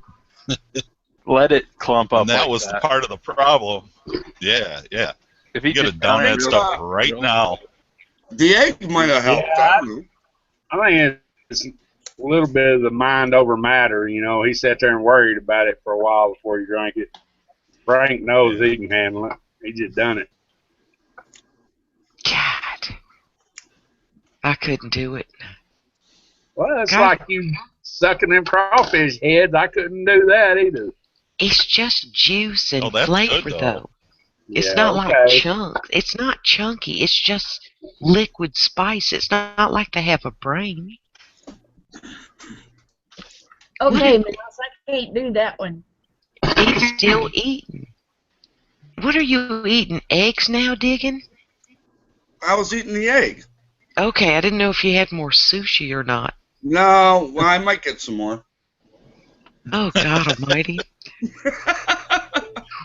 Your wife's going to ban you to the couch, brother. I have met the challenge. That's all I got to say. Oh, I did not think of the flatulence smell, Jerry. You were right. He's going to have them boiled eggs, too. Oh. Actually, that was not bad. It was a little. It was kind of like bad Italian dressing. I don't know. Oh, a milkshake gone 8 ways wrong. Yeah, no kidding. Gimp Geek goes, it's only brain and spinal fluid. No, it is not, Gimp. That's so wrong. No, I'm thinking of the stomach and intestine fluids. It's Now, their head. I had 3 scoops of mayonnaise with that. Oh. Yeah, he did 2 and then 1 more just for show. Just to show. I had to, you know. Plus the egg. Oh. Now I want to see Superfly do it. Nope.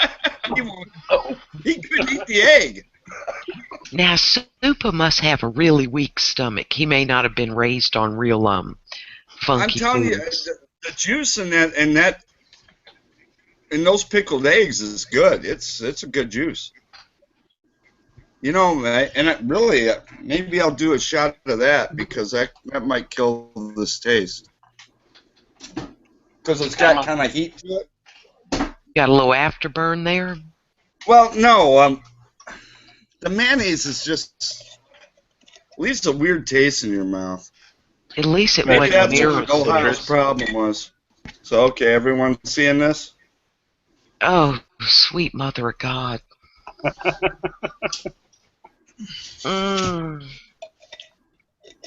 Yeah, that's good stuff there. That's like candy. Oh, You know what? God. Does it cut the vinegar taste? Yeah, it does.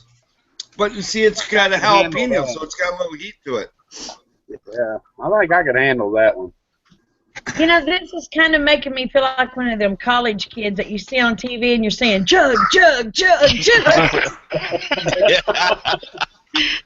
So, you know what, really? It's mind over matter. That's all it is. You know? You work yourself, you're like, I mean, you eat mayonnaise on a sandwich. What's the big deal? Well, I don't put that much mayonnaise on a week's worth of sandwiches.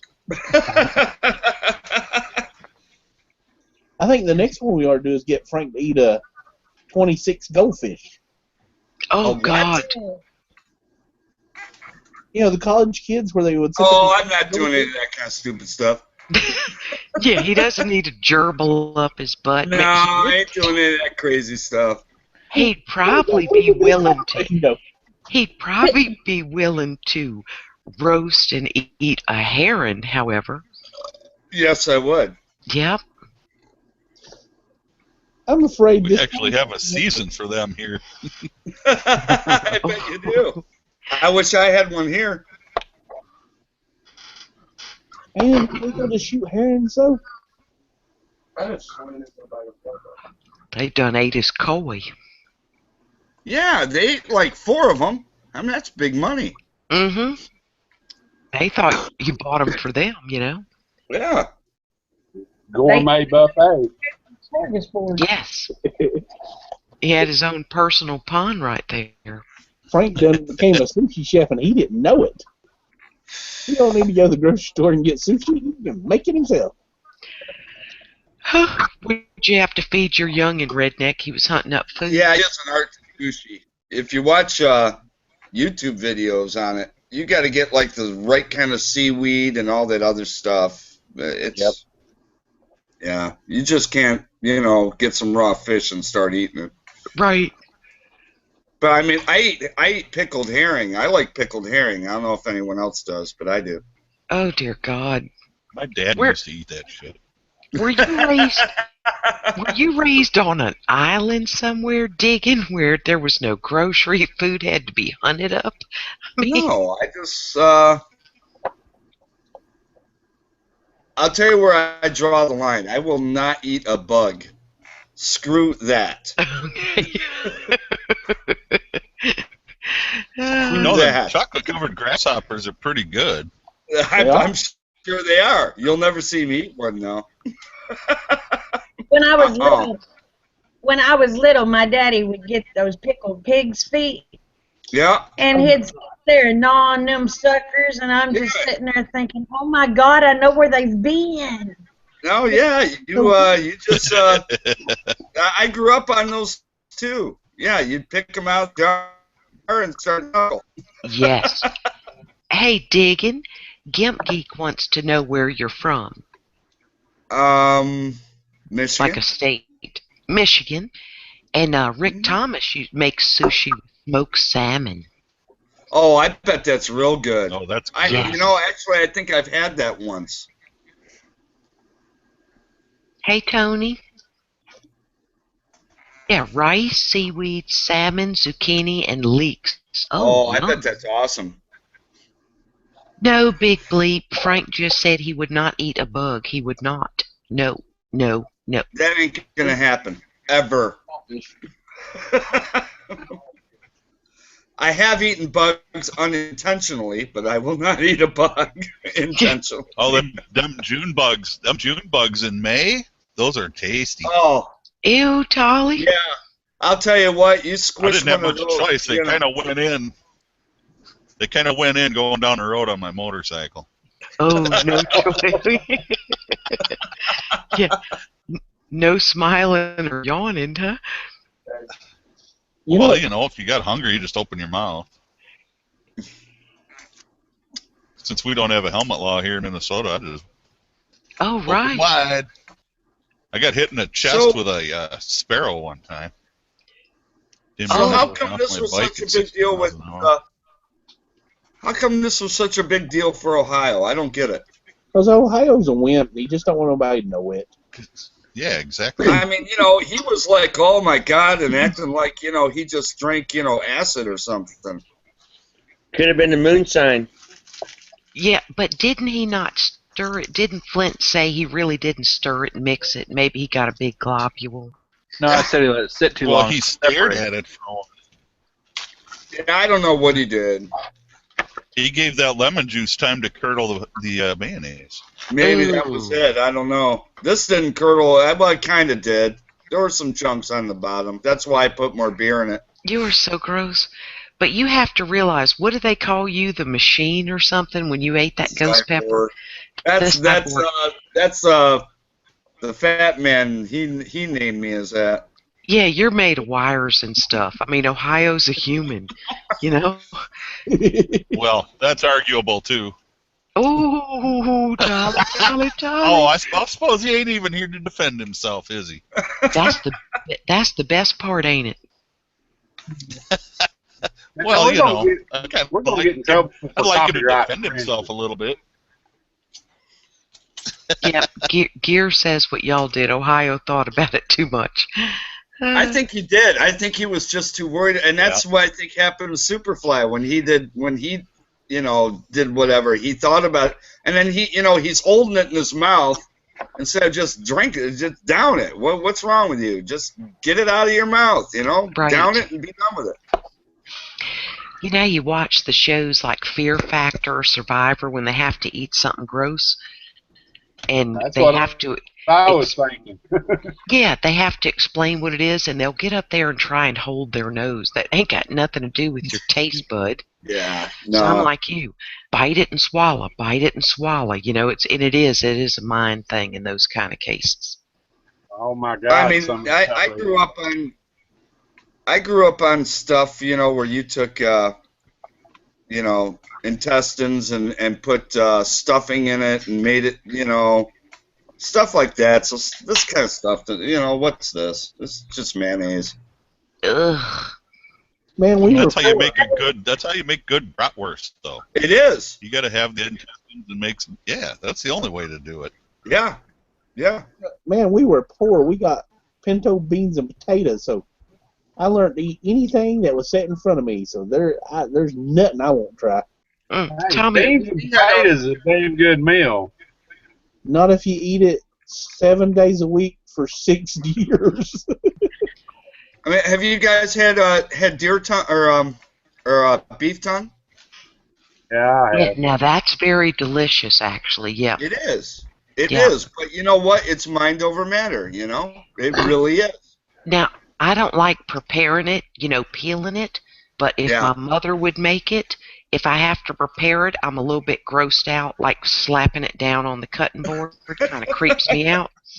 You know how you have to peel it, but it's better than a roast. But if my husband will do that part, and then I just take care of it, I'm fine. But when I gotta touch it and feel the bumps on our own tongue, I get a little wheezy. Yeah, yeah. Well, that's what kills it for a lot of people. They feel, they have those, they feel those taste buds on the tongue, and that's it. Yeah. Yeah, they don't realize you got to skin it. Yeah, you got to skin it first. Oh, now, have you ever gone to someone's home for dinner and they didn't? And it is so horrible. And then I mean, you can't eat it. And you literally have to go, this could have almost been really good. And they're like, oh, I didn't know you had to skin it. Yes, you have to skin it if we're going to eat it. Ugh. Yeah. Yeah. I was told to tell everyone hi. Camo said he's watching, but he can't comment there because he's on his phone. Hey, Camo Million. It's your boy, Camo Million. Can you talk? Well, I don't know. Am I to challenge someone else to do this now? Yeah, Superfly. No, I was thinking I'd challenge Clint. Yeah, he's eating a Pop-Tart. Let's make him put some mayonnaise on it right now. Hell You yeah. bastard. I thought we were friends. Well, no friends in the mayonnaise war. Cross between the Redneck Zone and Fear Factor. Yeah, see, there you go, Flint. You got the challenge, so it's up to you now. Well, you know, if you're going to have the redneck fear factor, I think we can come up with something better than mayonnaise and moonshine and lemon juice. Yeah, it should be like a half raw cow with dead squirrel on the side. Yeah. All kinds of weird stuff. Turducken, but with a cow, a pig, and a sheep. Now that actually sounds pretty good, roasted over a spit. But just don't gut any of them. Just leave them whole.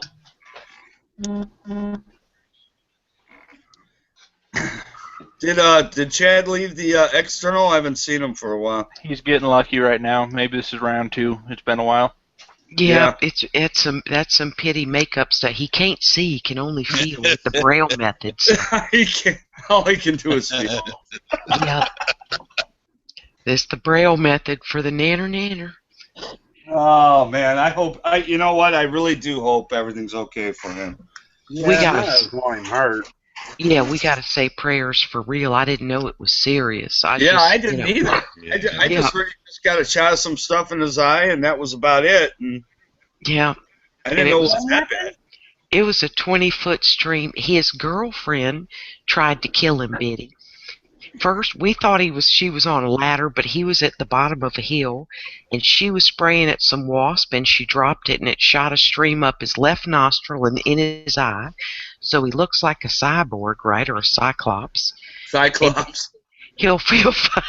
That's right, you're the cyborg, and he'll find out Monday if he's blind in his eye that she shot him in the eye with the wasp spray. And he God! And he can only now taste things because, of course, it's a 20-foot stream up his left nostril. It probably went to his brain and down all his business. It was terrible. So we were making fun of him being a pirate, and it was serious. We had her on a ladder. He's trying to look under her skirt, so she squirted him. We took the story to a whole nother dimension. Yeah, we were we on the took it 7th to step. another level. We were on the 7th step of the 5th dimension, and it turns out he's really hurt, so we got to really pray, and it's going to be an odd prayer at best. The nanner. Yeah, please don't let the nanner be an arg. Exactly. I'm going to pray like a pirate, like a witch. Arg. I need him to taste the grog, Jehovah. Dear guard, arg. Lead the tractor to the Fatman. In Jesus' name I pray. I'm sorry, but that sounded evil. We're so bad. It gives a new meaning to what's in the Ruger box. Damn.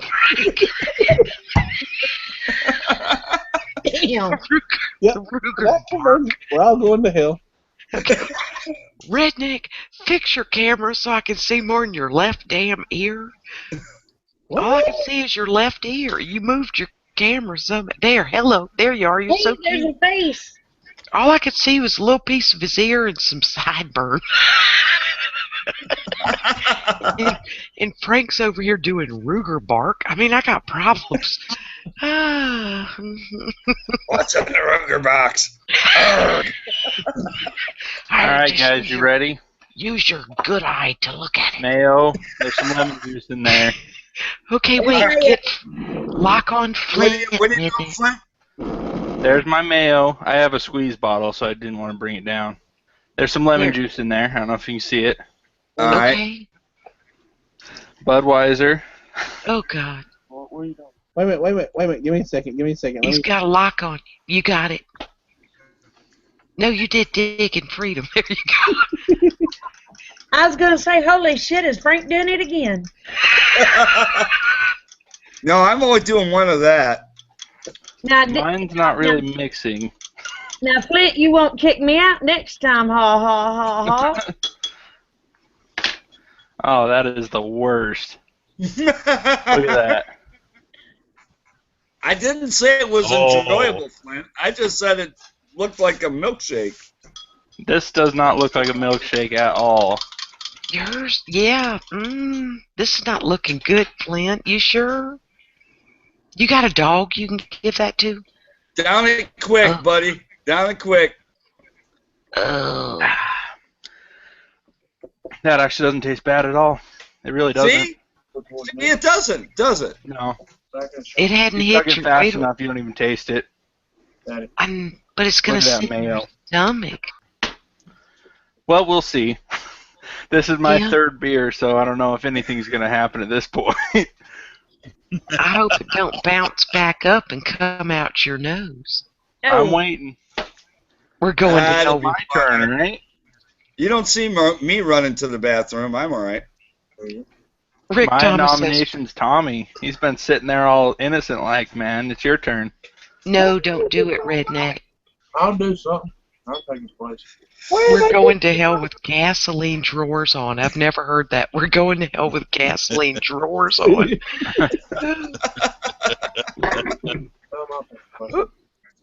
Look. Here's my crazy thing I'm going to do. Here's a bottle of water. See there? All right, That's a man right. with a brain. Mm-hmm. What is he gonna do? He drank a bottle of water. Oh yeah, that's. I'm telling you guys, in all honesty, that didn't taste bad at all. What's up, here? Yeah, see, and that's what I was saying. It wasn't that bad. No, it's not. So what, is Ohio broken or a wussy boy? He don't have his man card, Mouse. You done took that. Yeah. I mean, you got two guys who did this, and you don't see us going, oh my God, I'm gonna throw up. I'm gonna,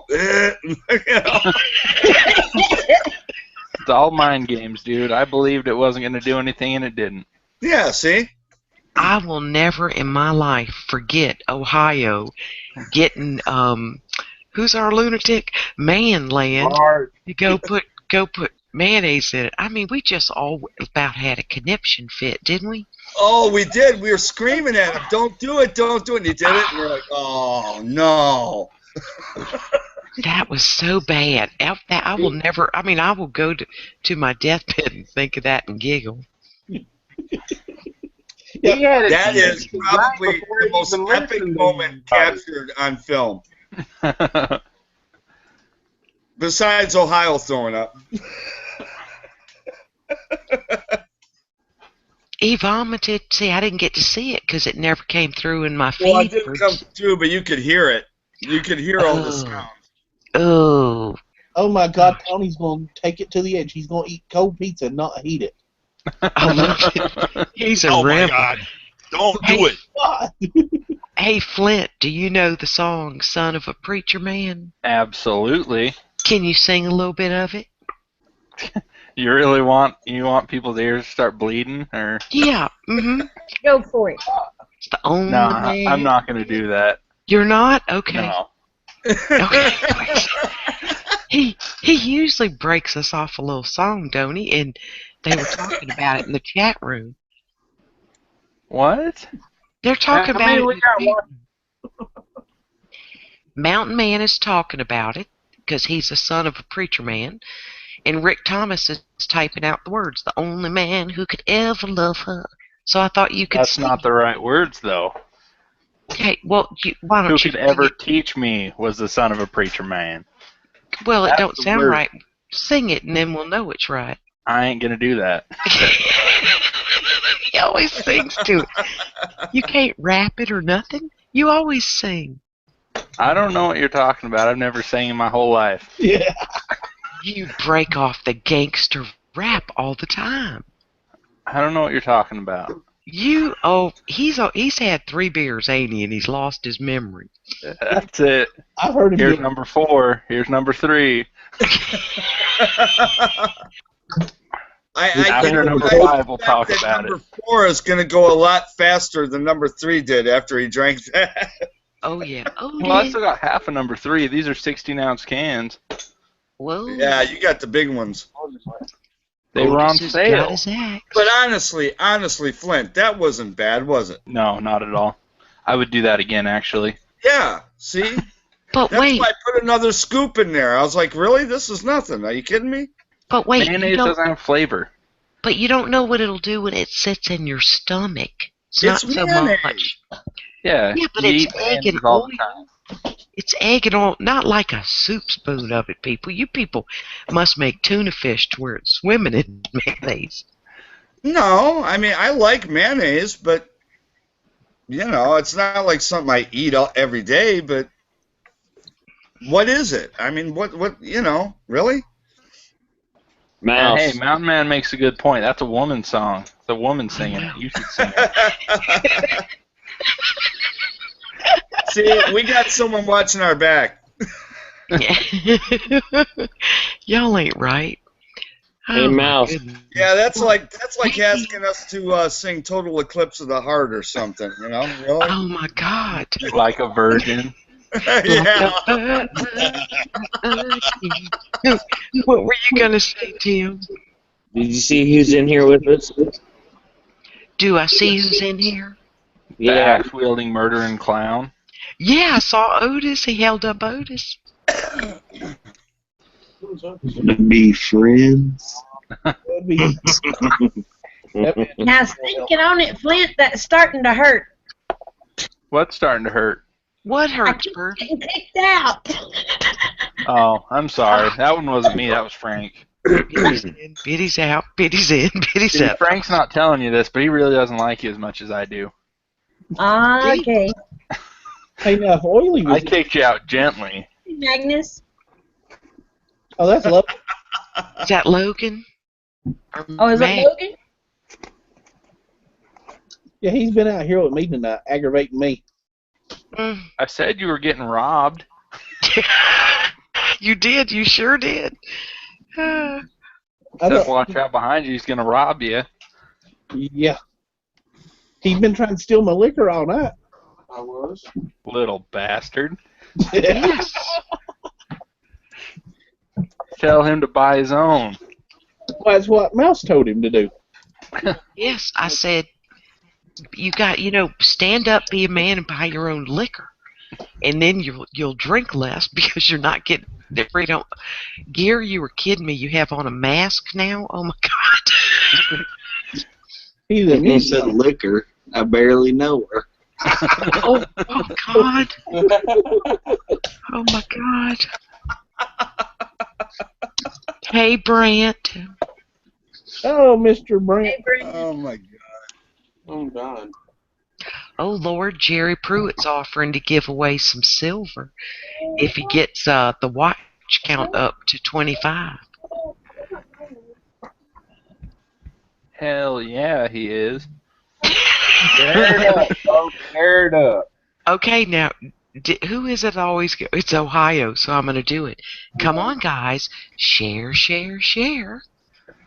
1986 That man had commemorative something to say. silver dollar, 90%. It's the proof strike. Got the Statue of Liberty on one side and a torch with flames on the other. Oh, no, he didn't. Oh, yes, he did, Clinton. If we make it, can I just call out my number because I keep getting blocked? Oh, that ain't gonna happen. You can't do that. That's part of the fun. I like seeing everybody drop about getting captured. That's right. That kind of puts the fun in it. I tell you what, I get knocked off of it. Every time I try to type in something, it'll say, somebody done said that. Somebody done our biddy wrong. Cool.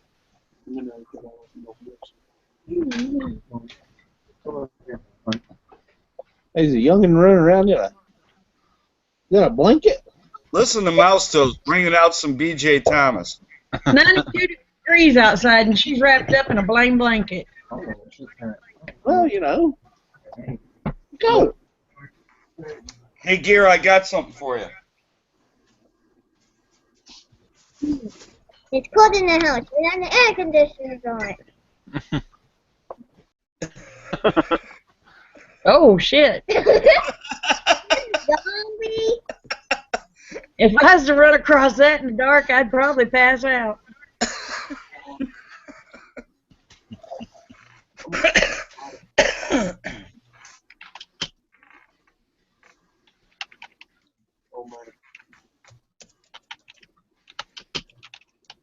Somebody's behind you.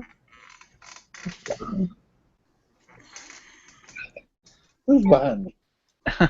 It's Red Zone. And Gear's behind everyone, around every corner. And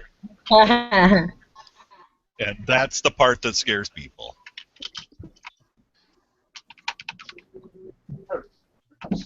Don't take your love to town.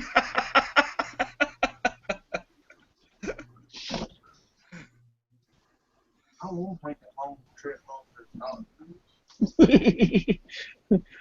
Logan said he don't want to go home. It's too dark outside. He's afraid of the dark. It's too long of a walk.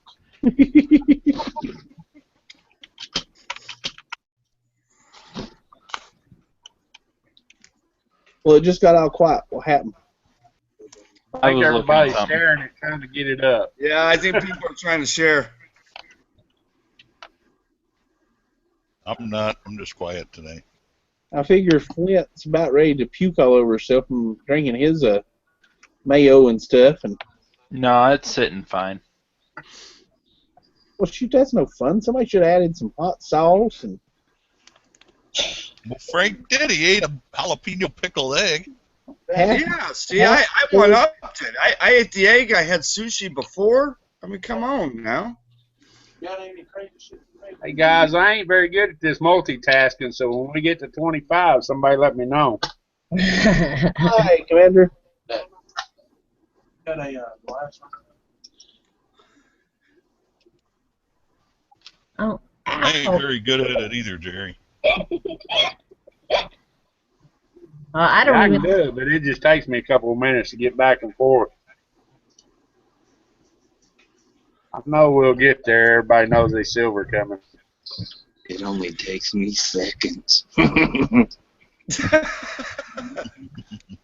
got to remember to That's turn my what she bell. said. You know, I have to tell you this, Gear. That was the best video I have seen in a very long time. That made me laugh so hard. That box opening from Fat and the Man was so funny. Oh my God. Yeah, it was. Yep. Oh my God, that was funny. It was going to be long, but I had to speed it up to make it shorter and tried to leave it where the important parts was understandable. Well, I'll tell you what, you are the master, man. that high-speed chipmunk talk was hysterical. Yeah, that was good. That was funny.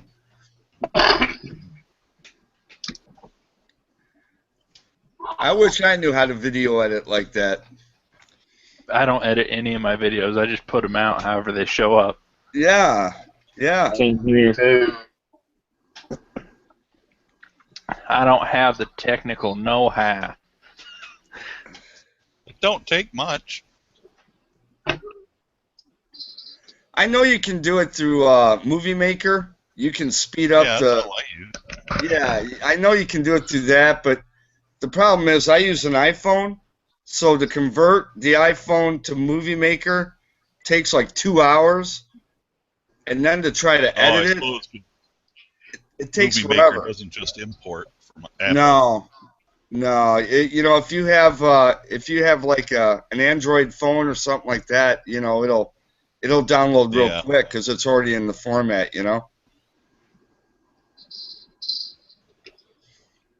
Yeah, I just use Windows Movie Maker. Yeah. See if you can set your iPhone to record in an MP4 format. I've never checked into that. I wonder if I can. Yeah, that's what they all say. Go to the MP3 format. Yeah. I don't do it with a phone, so like Scott says, I just hit import and it comes right off my Canon camera. Yeah. Yeah. Y'all are so clever with your smartphones. I just use Movie Maker. Me too. I use that. I have a smartphone. Oh, you go, Flint. It's the easiest software on the planet to put a video out on. Oh, wow. Yeah, it is. You can edit it. I mean, that's where I do all my captions and everything. You do your captions on what, Tolly? Movie Maker. Oh, okay. It's like I don't know Knuckle if you've Dragon. watched any of my videos, but yeah, I try to get a little witty. I have watched 1 or 2 of your videos, Tolly. 1 or 2 or 10. Yeah, or 25. I watched your whole series on reloading. You're a very good teacher. Oh, damn. You had that much patience? Yeah, I mean, your series was epic. Oh, hey, Scott, have you tried that batting for extra wadding yet? No, I haven't had a need to. I probably should in my 357s because the powder that I use in there, it's just it's 2.7 grains in my 38 specials. It's only 2.7 grains of powder, and so maybe a third of the case is filled. Right. I was thinking about doing it in my 9, see how it acts. What I'm hearing is it's a lot cleaner burn and a lot more consistency. Yeah, but you don't want to compress it either. No, you ain't compressing it. You're just keeping it at the bottom next to the primer. Yeah. I don't know. It sounds like a lot of work. You're welcome here, Brant. Always, like Tommy said. I do like to use Unique in my 41 Magnum because it fills the case pretty well. Of course, I cram about 9.2 grains in there, so it's my buddy shot one of my loads for my 41 today, and he said, asked me what the hell I was using because he also shoots 41 mag, but he uses 2400. And I said, I don't know, it's a max load Unique. He liked the kick that it had. Have you seen the postings of that double barrel 45 yet? Yes, that is so cool. Yeah. Man, I looked it up on price. Blued with walnut grips, $4,400. The stainless everybody's showing's right at 5,000. Wow. I am not surprised at all. That is some technology. What would you do with it? Just tape 2 911s together if that's what you want. Well, it's basically what they did. That's basically it, yeah. Okay, now wait, people. Now think of it this way. My birthday is in January. If you all pitch in together, you can get me one. Yeah, my birthday comes first. Dude, it's my turn. Account for that. I bet my birthday comes first. No, we ain't worried about nobody else's. It's my birthday. Wait a minute. I'm the gun guy. I don't know. I'm pretty much a gun guy, too. Oh, I love guns. I've shot them ever since I was like 9 years old. Well, my first BB gun I got when I was like 5. So, yeah, I've shot them ever since then. Yeah. Shot my first skunk at 8. Ooh. I was the evil little kid in the neighborhood shooting birds and squirrels. Oh, That ain't I did that evil. with That's bow. just normal. I was the one shooting windows. Oh shit. I was the one shooting My birds. mom got me a bow when I was 7 years old, little kid's bow, you know. I was out shooting squirrels and stuff. She didn't much appreciate that. Hey, Roger B. Hey, Roger. So I guess Hey, Roger. I've been squirrel hunting since I was 7. That's about how long I've been doing it. We used to set out and have BB gun wars and would shoot at each other with our BB guns. Yeah, I got a we did that. BB right above my left eyebrow. Is it still there, Tolly? No, I had to go to the doctor and have him take it out. I got one in my wrist right here that's still there. Yeah, a lot of people our age got them all over up their knee. They'll show them to My you. mom You're like, it's still there.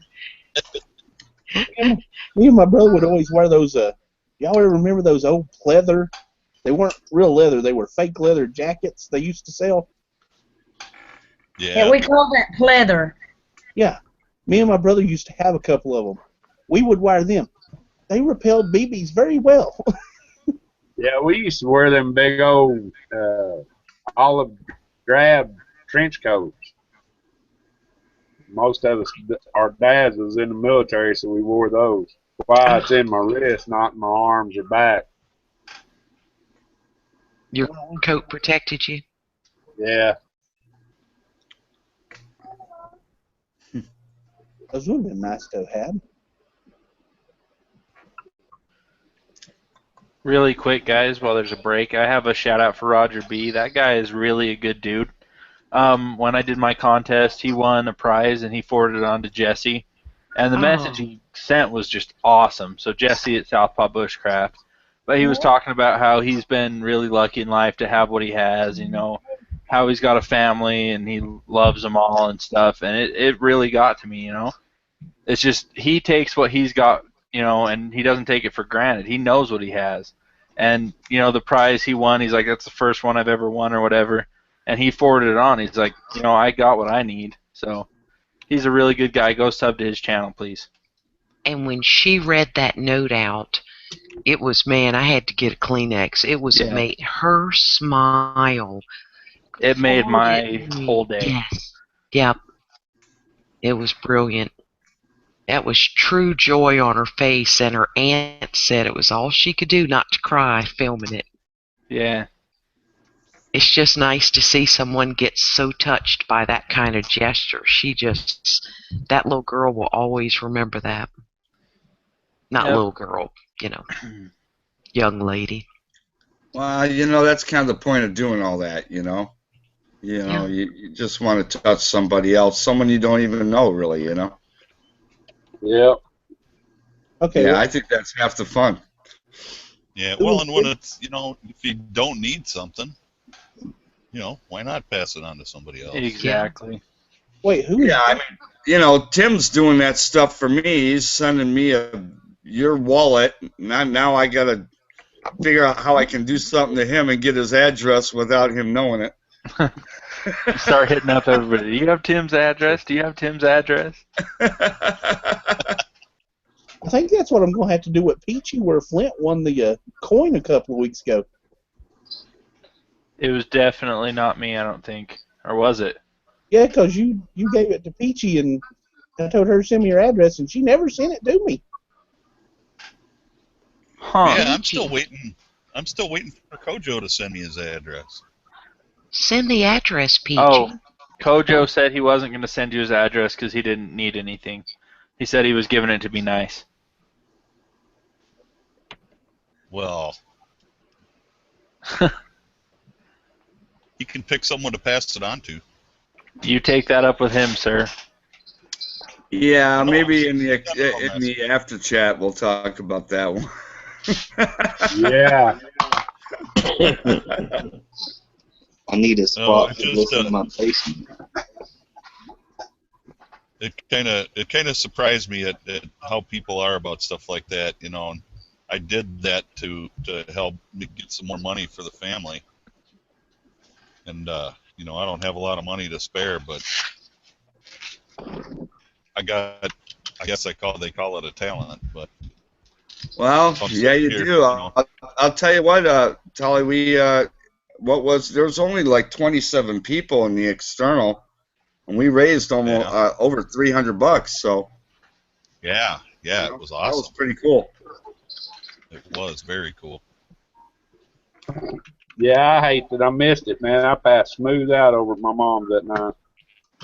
We can understand that, dude, working 7 days a week. Yeah. Yeah, I lived that's that life for a short time. I would never do it again, not for any amount of money. No. yeah. I know when my kids Mom were little. calls you pick up that phone. That's right. Yeah. When my kids were little and and I was a much younger man, I was working 3 jobs just to make ends meet. I was hardly ever home. I regret doing it now. I should have just said, you know, there's some things we need to do without, but there's also things that I wanted my kids to have, Yeah. you know, that I didn't have growing up. So I worked all those jobs and I didn't spend as much time with the kids as I should have, or as I needed to, you know. But you know the sad thing of it is when we do that, the kids don't appreciate it. My kids did. My kids don't. I raised my kids right. I try. I smacked them around when they needed it, and they knew it was coming. Oh shit, we pissed Dad off. Here it comes, belts in his hand. That's right, Dolly. I did the same thing. You know, all I got to do is raise my They voice needed to an a certain ass whooping. octave, and they know exactly what's coming next. My daughters used to call that talking in big letters. Uh-oh, Yeah. Daddy's talking in big letters again. Yep. Yep. My girls would start crying when I just started yelling. I mean, it didn't take nothing. They knew.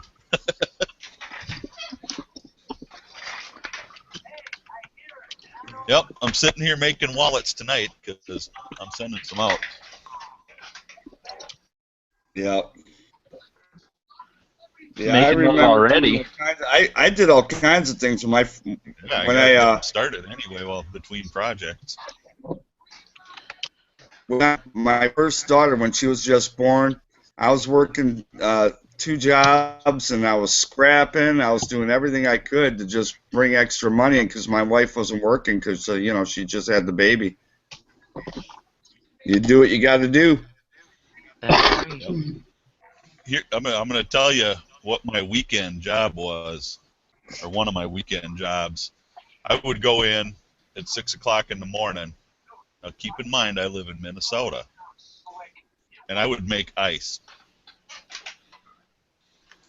Oh, We would make ice, and it was the kind of ice that you use for carving sculpture, so it had to be crystal clear, and you know, it was special ice. But it just seems funny to make ice when you live in Minnesota. You know, in the wintertime, just pull it out of the lakes. There's all kinds of it. Yeah. Not that kind, though. I seen it how they make it. Yeah, it's a lot of work. It's a lot of work to make that, and it takes you 3-4 days to make a block. Yeah, they got to do it slow with a vibrator and all kinds of crap. Yep. Yep, we had aerators that we'd set in there all the time. I mean, they always had an aerator in them until they were done. Yeah. You'd get every once in a while, you'd get an aerator that would croak on you, and the ice would be cloudy. Then you got to drain it and dump it. You're done. Can't have that cloudy ice. But we did the city of Minneapolis for the Winter Carnival did an ice castle one year, and we were like swamped for 2 months just making ice for that ice castle. Well, that's our town. That was one of the things that our town used to do in the winter. They used to ship ice all across Michigan from. So.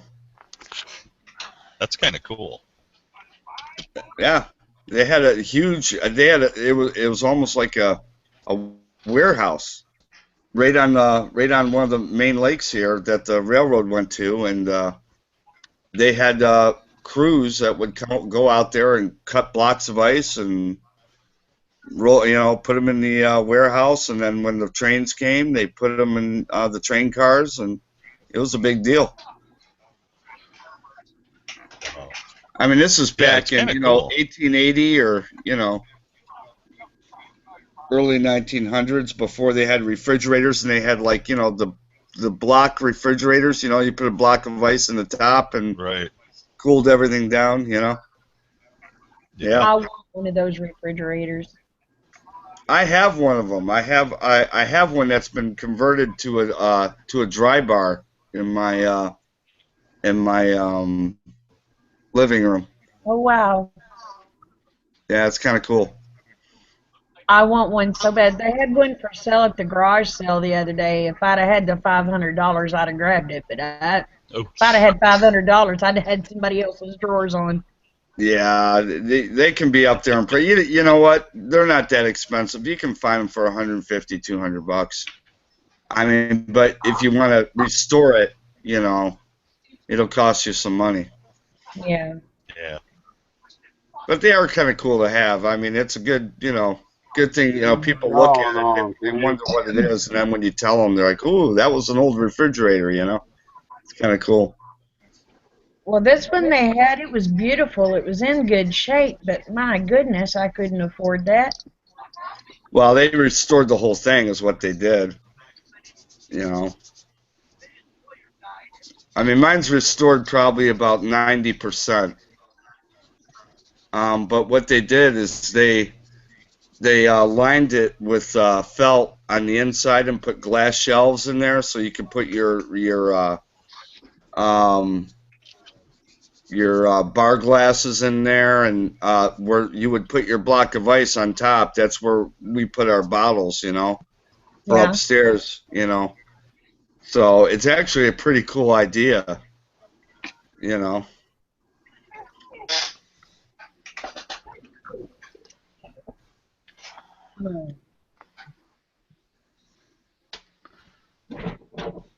How many people we got watching? 17, but Jerry said he's going to do it at the next hour if we don't get the 25. Either way. Really? I'm surprised we only have 17.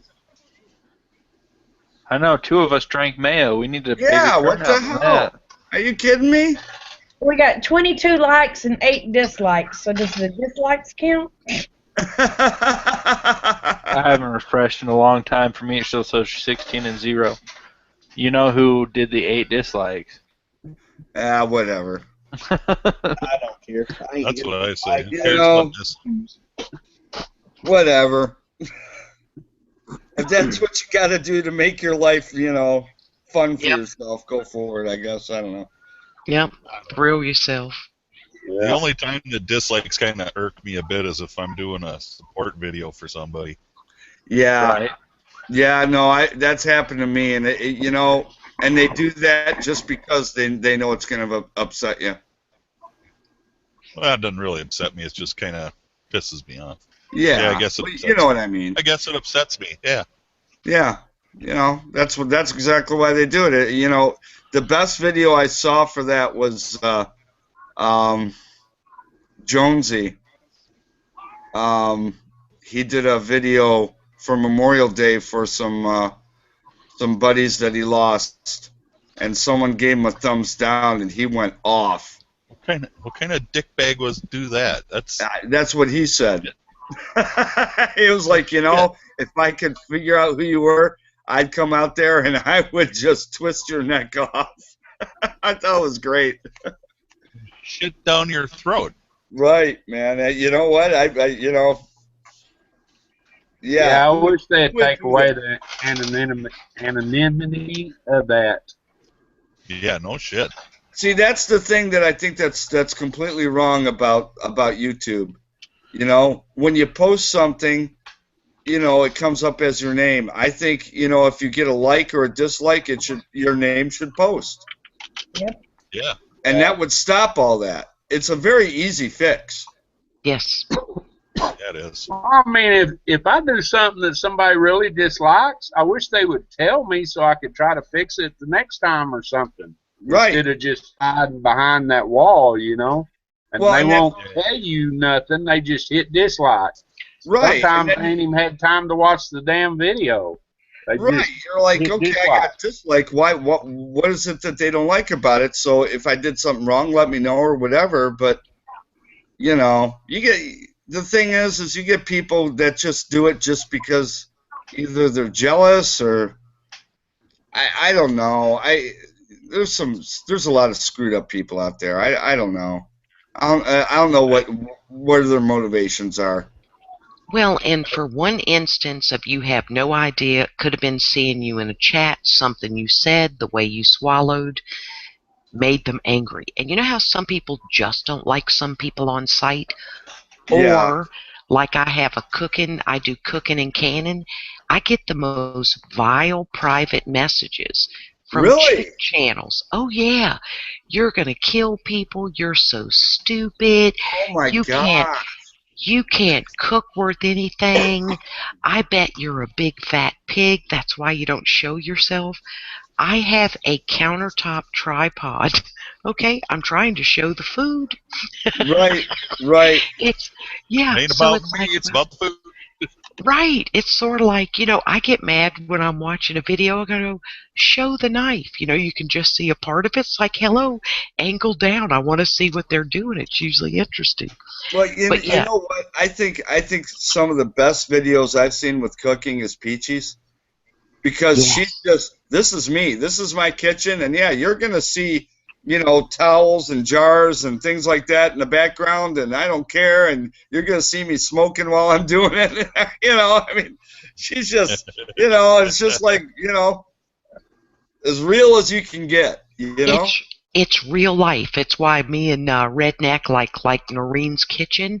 Nobody's trying to be a professional. We're not trying to Right. do perfect. It's real life. Now, we're older. Most people have a lot of small kids running around. You want them to know they can do the same thing, too. Right. Right. Yeah. Yeah. I tried to get my wife to do our Thanksgiving video when she does the turkey, because we get the grandkids involved in all of that stuff, and the grandkids got to make the turkey dance before it goes in the oven. Oh. And we were watching an episode of Yan Can Cook many moons ago, and he did that with his duck. He made the duck dance. Oh. It kind of loosens up the muscle and the fiber before you throw it in the oven. So apparently it's a real good thing to do. And ever since then, when my kids were little, they did the turkey dance, and now my grandkids do the turkey dance. I think, you know what? Honestly, I think when you get on YouTube, be yourself. You know what? It ain't all about subs. It ain't all about who likes you, who doesn't like you. It's about you doing what you enjoy and trying to share it. And if you reach one person, you could have 30 dislikes and one like, and maybe that one like you affected, and that's what's worth it. So you know what? Yeah. Dislike all you want. I could care less. Really, I really could care less. And Tolly, what you're saying are also memories for a lifetime. That they'll do with their family and remember it. Mm-hmm. Yeah.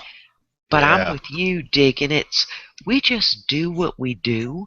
You're just doing what you do in your everyday life. Now, I enjoy watching some of the more complicated videos by really good editors, right, who can really piece it together and do the voiceovers. Yeah. Because to me, there's a place for that, too. Oh, but it's sort of like, when I don't like somebody's style or the way they do it, I just don't watch it.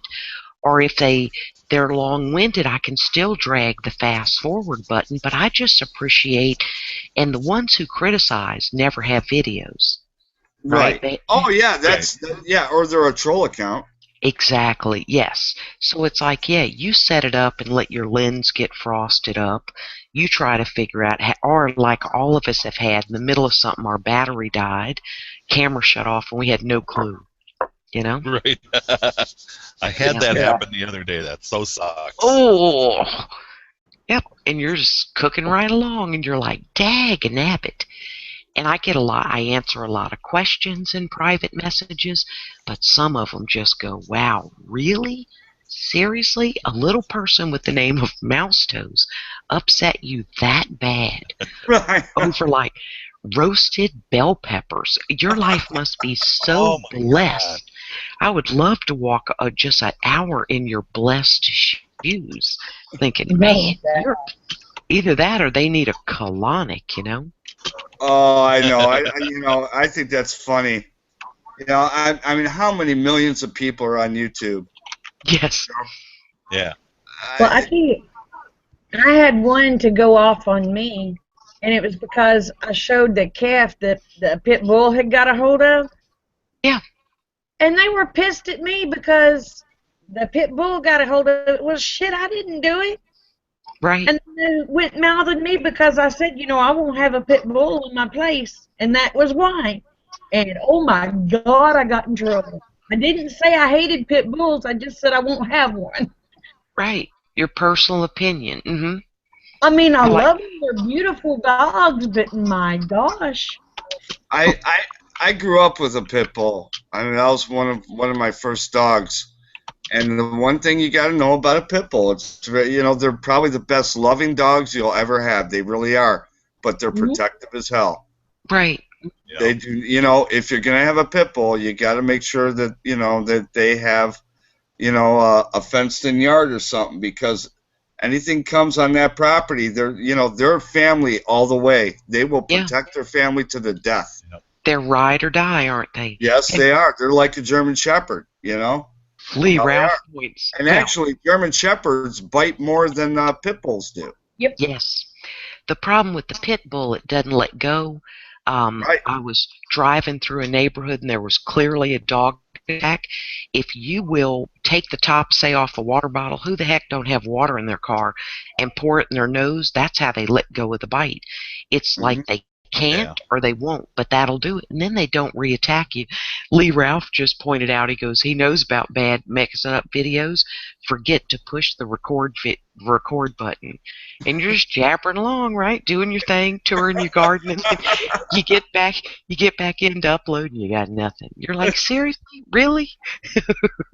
Well, I was doing a video one day of when I was making the little feed trough.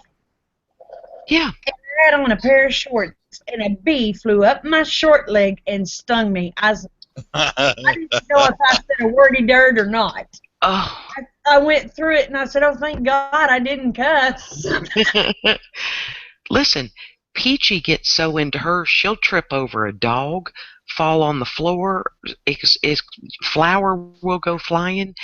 We just put it out there. It is what it is. You know what I mean? I'll tell you what.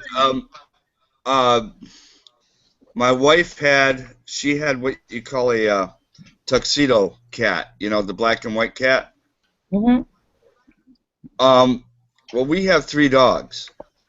So, she brought the cat home, and it got along with my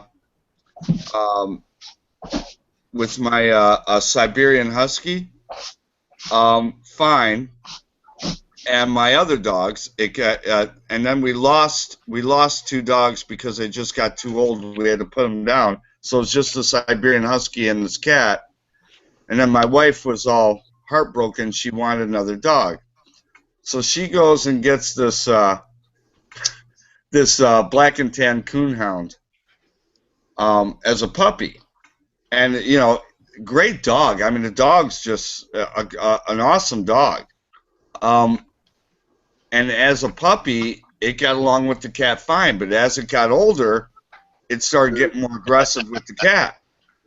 And my wife was getting kind of concerned because, he was starting to get aggressive with the cat. For some reason, it's just it's his instinct, Mm-hmm. So she put the cat in the basement and figured, okay, I'm going to just keep the cat in the basement and separate the dog. Well, he knew the cat was down there. And I kept telling her, I'm like, look, this isn't right. You can't do this because if that dog gets down there, it's going to kill that cat.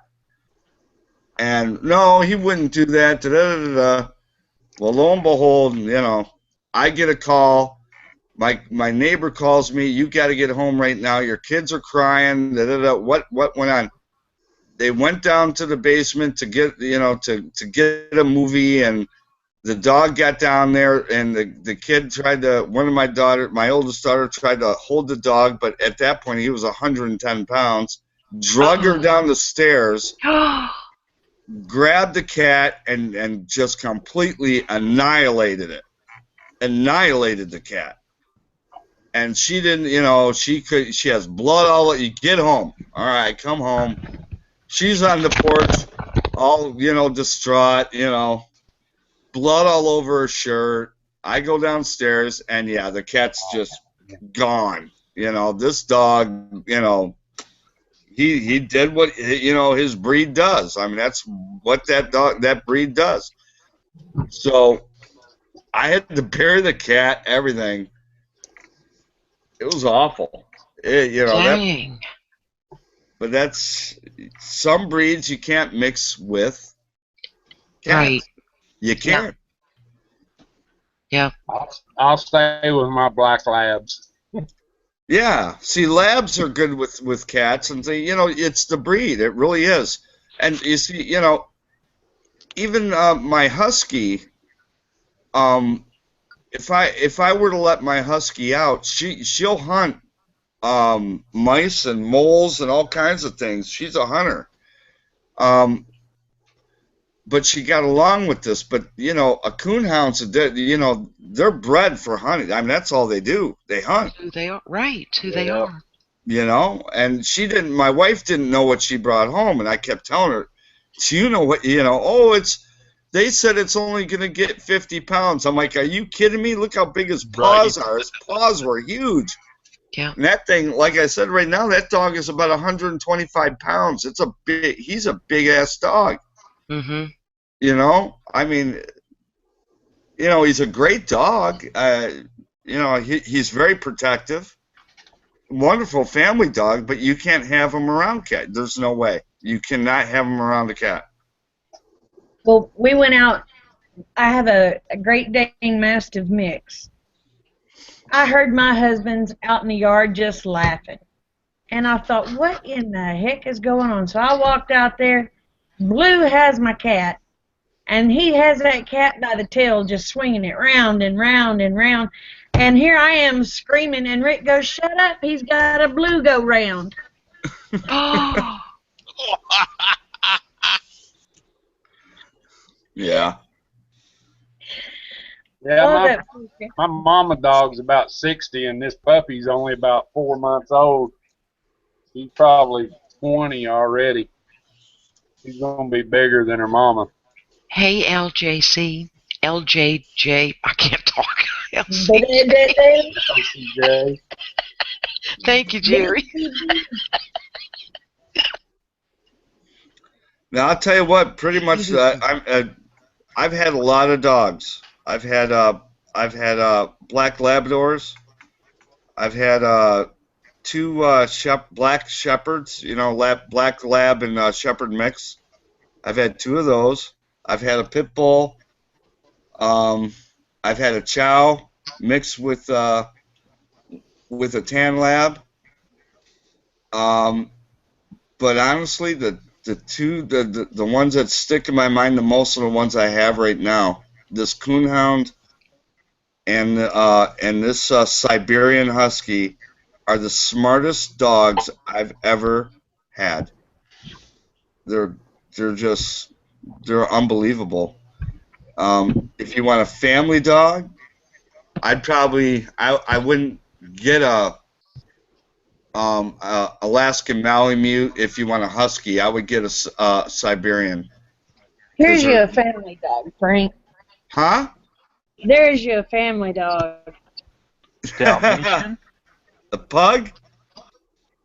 Wait. No, that's Great a great Dane. A Great greyhound? A Great Dane. Look, Carly. Oh, I'd love to have a Great Dane. All the hip and back problems, though, it makes it kind of scary. Well, Yeah. and that's the problem with the shepherds now. It's the same thing. Yeah, hip dysplasia. That hip dysplasia. Yeah. And Yeah. expensive, very expensive to fix. Yeah. my friend had a Great Dane. He had him for like 3 years, and they were best friends. They did everything together. And it was the day of my wedding, and he was my best man, and we were sleeping over at his house. And his dog goes to jump up on the couch. It's like less than 1.5 feet off the ground. It's a low couch. And he jumps, and his whole back gives out, and he can't stand up anymore. So they had to put him down on my wedding day before my wedding. Oh. Oh, that would so suck. Yeah, it was like the saddest day of my life, and then turned into the happiest day, and it was weird. Yeah. Well, most of the Great Danes I've owned have lived to be anywhere from 10 to 12 years old.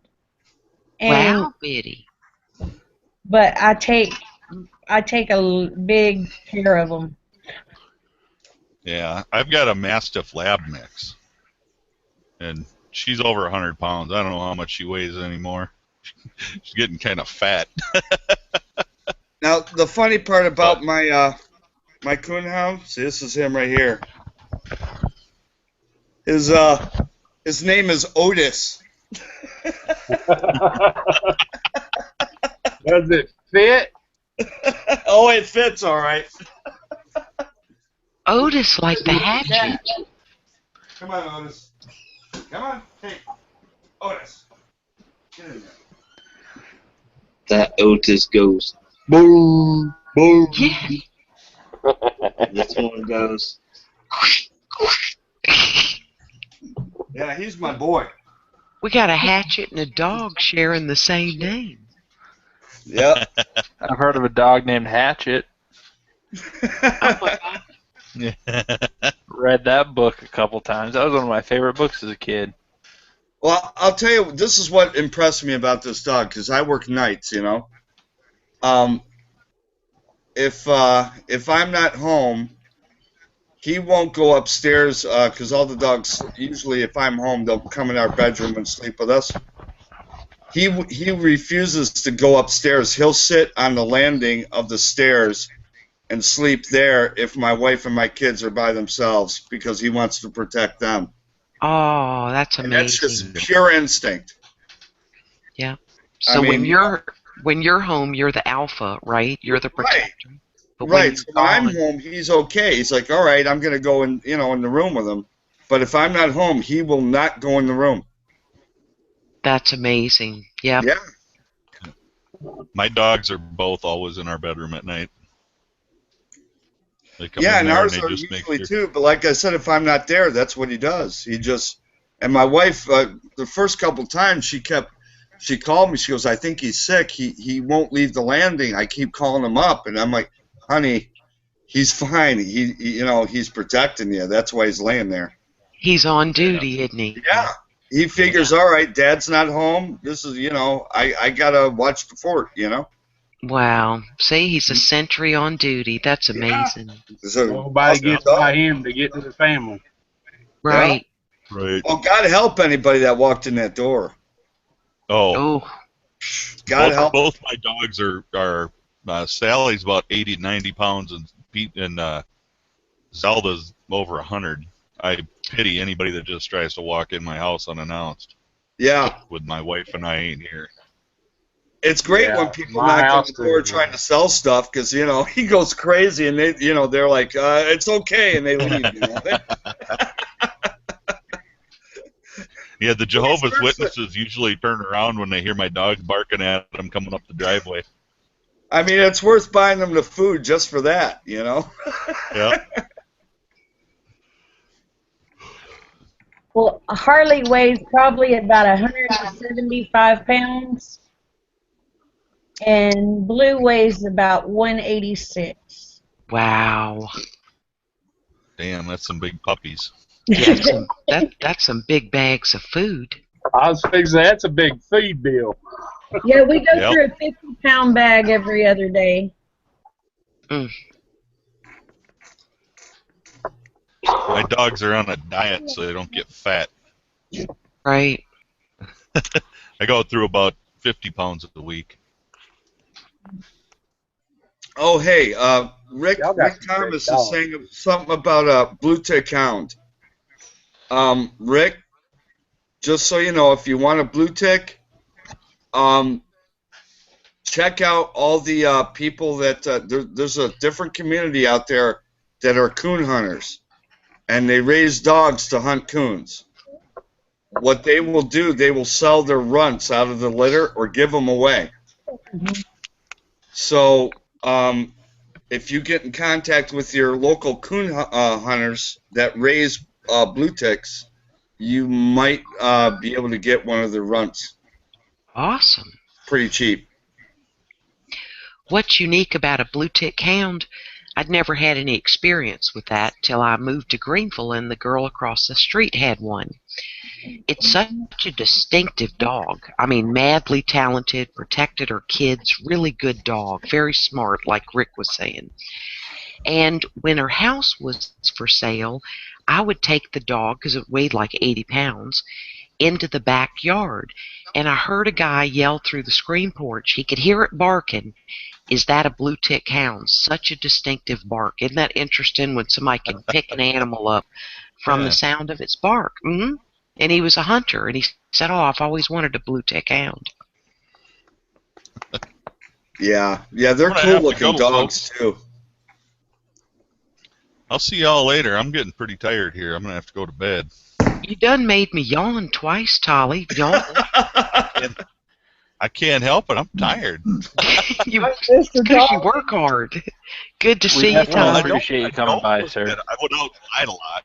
I was outside a lot today. You Hey, always a pleasure, Charlie. Yeah, Stop thank by you. anytime. Y'all take care. All right, you have a good night. Take care.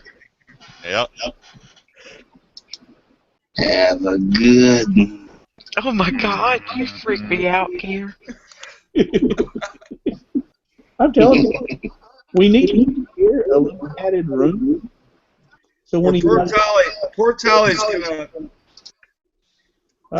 gonna miss the giveaway that Jerry's gonna do. So if I happen to win it, I'm going to forward it to him. Look at you. Look, Frank's just always too damn nice. Ah. Speaking of good guys, though, from earlier, Tolly is one hell of a guy, too. Yeah, Tally is that guy. You know. Yeah, you can't say anything bad about the man. You know. Nope. Yep. And that's if you do, I'll have to fight you. That's what I've noticed about the people on the, as everybody says, in this community. Everybody in this community is usually really nice about stuff. Yep. Maybe the shirt off the back. Well, and willing to help each other with whatever expertise is or things that we're good at or that sort of thing. And you can trust we're not just pulling it out our butt, you know. Mm-hmm. Well, you kind of, I don't know, after a while you start to know who's really sincere and who isn't, you know? Yeah. You just, Yeah. And that comes in time. I mean, Right. I'm kind of new to this. I'm still learning a little bit about, certain people, but, for the most part, I've had a pretty nice experience. Yeah. And it's what you make it, and don't go looking for the drama. Don't be easy to get feelings hurt. And to realize, too, some people out there aren't quite right, and you can tell it, but it doesn't mean they can't be part of a community. Right. You know what I mean? Right. And I'm really opinionated. Everyone knows that. I just am. But I would never intentionally try to hurt someone. Right. And I think those are the people those are the people I want to put my daggers in, because there's no room for that around me. I don't like seeing it, and I don't like seeing what it does, Mm-hmm. But you express your opinion, but you don't try to force it on anybody. In other words, that's what I like about Redneck. Everybody can be who they are. As long as we don't fight about it, we can agree to disagree, but we don't have to attack each other. And when I watch, like, older people attacking younger people, it's like, come on, these are words in a chat room. What are you, internet 3-year-old cowboys? Right. What's the point? It's just, let's not tear each other down. You know what I mean? And some people need the company of this. We don't know what people are going through at home, whether they're housebound are ill, everybody doesn't share everything, and I'm just not going to be the person to kick somebody because I am a grown woman, and it just ain't necessary to squish someone down to lift myself up. You be you, I'll be me. And that's what we all manage to do, you know? I completely agree with that. I think some people use this format as, an extension of their social life. I know I enjoyed doing the chats and talking with people because I'm meeting everyone around the country and around the world. Yeah. And, it's a nice way to, instead of, sitting in front of a TV and watching a stupid movie, I can interact with people and and have a lot of fun. And it's a nice de-stressor for me. I enjoy it. Well, and we learn so much too. And a good giggle ain't hurt nobody. It's a stress relief. Exactly. But yeah, just what you said, not sitting in front of a television. And honest to gosh, this is like the only time sometimes we get to sit still. Yeah. You know? Right. Yeah, because there's always something going on. I mean, I came back last night after work and canned up some chicken my husband picked up on sale. And then it's like, you know what? I'm a veg out. I sleep better. I like getting other points of view, hearing other people express things. It's really quite interesting. You know, and then we got the eye candy of Flint and Steel. I mean, it can't go wrong, you know? Yeah. We get to see cool beards like on Tim James. I mean, we can get our thrills too. You know what I mean? I'm just kind of surprised that I don't know if Jason is still here. The face behind me. I don't know what he's talking about. I don't see a damn thing. I sent him an invite to the chat. Kid must be afraid. He must be. I think maybe he did see it and was like, I can't do this. It's not there tonight, Frank. Pardon? Said it's not there tonight. Yeah. Well, you see what's behind me, right? Yeah. A wheelbarrow, a jack-o'-lantern.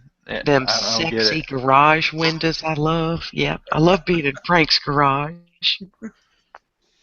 The one thing, too, I like is we can all make jokes and be sarcastic, but you never feel the dig.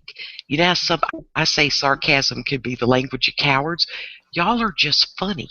You know, Flynn will do his rapping stuff. Me and Ohio got our gig, but I'm telling you, I would pretty much kill for any of you. Oh, same here. I mean, it's the same thing with Chad. We were all joking about him being a pirate and all that. Yeah. But if I heard somebody else joking about him being a pirate, I'm going to break their kneecaps. No one has a better sense of humor than the nanner. I mean, my God, the man makes me weep. I'll tell you what, he's a good man. He really is. Yep, he is. Rick Thomas says, us old folks get kind of wild sometimes. It's true, don't we? We just giggle. Yeah. And you know what's nice is our YouTube life is separate from our regular life. They're liberals in my neighborhood. I avoid like the plague. I'm like, oh God, don't let them catch me at my mailbox, right? Instead, we go hunt each other up out here, you know. Right. And we can have different points of view, but we're not Nazis about it, you know. Well, and and it might have something to do with, everyone's individual experiences too. Yeah. You can. I don't know.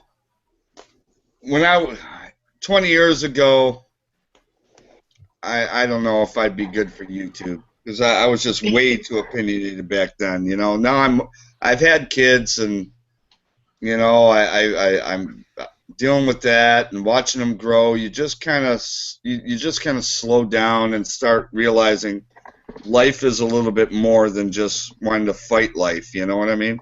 Okay, well, you know the word. You don't want to say it, but you've mellowed. Oh, yeah. I know I have.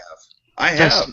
The small stuff doesn't freak you out. I have girlfriends who go, oh, my son is married and they're doing this. I'm like, just let them. Just let them.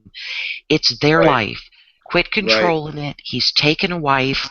You're not going to pick up, if you're dumb, you'll pick up their pieces financially. Let them Right. be them and just enjoy them. The times that you can tolerate it. Hey, Jason. Hey, Jason. Hello, Jason. About time, dude. Jeez. Jason, do you see any faces behind me? I mean, quit saying that. Let's see. He's got a jack-o'-lantern in his sexy windows. And a wheelbarrow. I don't know what the hell you're talking about. Right. You sure you're not looking at gear guidance? Are you locked on gear with the clown and the axe? I'm trying to figure out what you're talking about with the wheelbarrow, because I don't see anything back there. I don't know what you're talking about. It's up on the shelf behind you in the corner. I don't know what you're talking about. Hey, Diggin, Mutt NC pointed out that 20 years ago there wasn't YouTube. Yeah, I know that, Mutt. Thanks for reminding me. Maybe it was a good thing. Guarantee you 20 years ago it would have been. I see the face watching you. I don't know what you're talking about. I see a wheelbarrow. And a pumpkin. Is it the pump? The Is it pumpkin the is pumpkin you smiling. see? It's a smiling pumpkin. Yeah, I seen that pumpkin a while ago. It freaked me out. You're talking about the pumpkin, right? It's right to that face. Inside the wheelbarrow. Dude, you gotta be psychotic right now. I don't see anything but a freaking jack-o'-lantern and a wheelbarrow. Jason, have you been smoking the wacky tobacco? Well, let's see. And if you have, why aren't you sharing? That's the first question. Really? I don't. All right, where? Ass, bro. All right, we gotta settle this. Where is this space you're saying you're seeing? In the wheelbarrow. At in Frank's garage. It's a wheelbarrow. It's right next to the plastic bag. Dude, I drank mayo today. I'm not seeing nothing like that. What are you talking about? Jack-o'-lantern. You mean that jack-o'-lantern, right? That. To the left. That. Gotta Where remember do you his left is opposite of yours, dude. I don't see it. I don't know what you're talking about. Left to him would be off camera. Thanks for letting me use the wheelbarrow last night. Drop a dead body in the creek. Oh, I see the skull in the wheelbarrow now. What? Frankenstein or whatever it is. I don't see anything in the wheelbarrow. We don't know what you're talking about, Jerry. Anyone else see anything in the wheelbarrow? No. So Jerry and Jason have been puff passing without sharing with us. Well, I might be getting alcohol poisoning hitting this sign. You dang Bogarts. Mm-hmm. I don't know. I don't know. Frank's freaking the fuck out. Telling everybody he's already put it up there.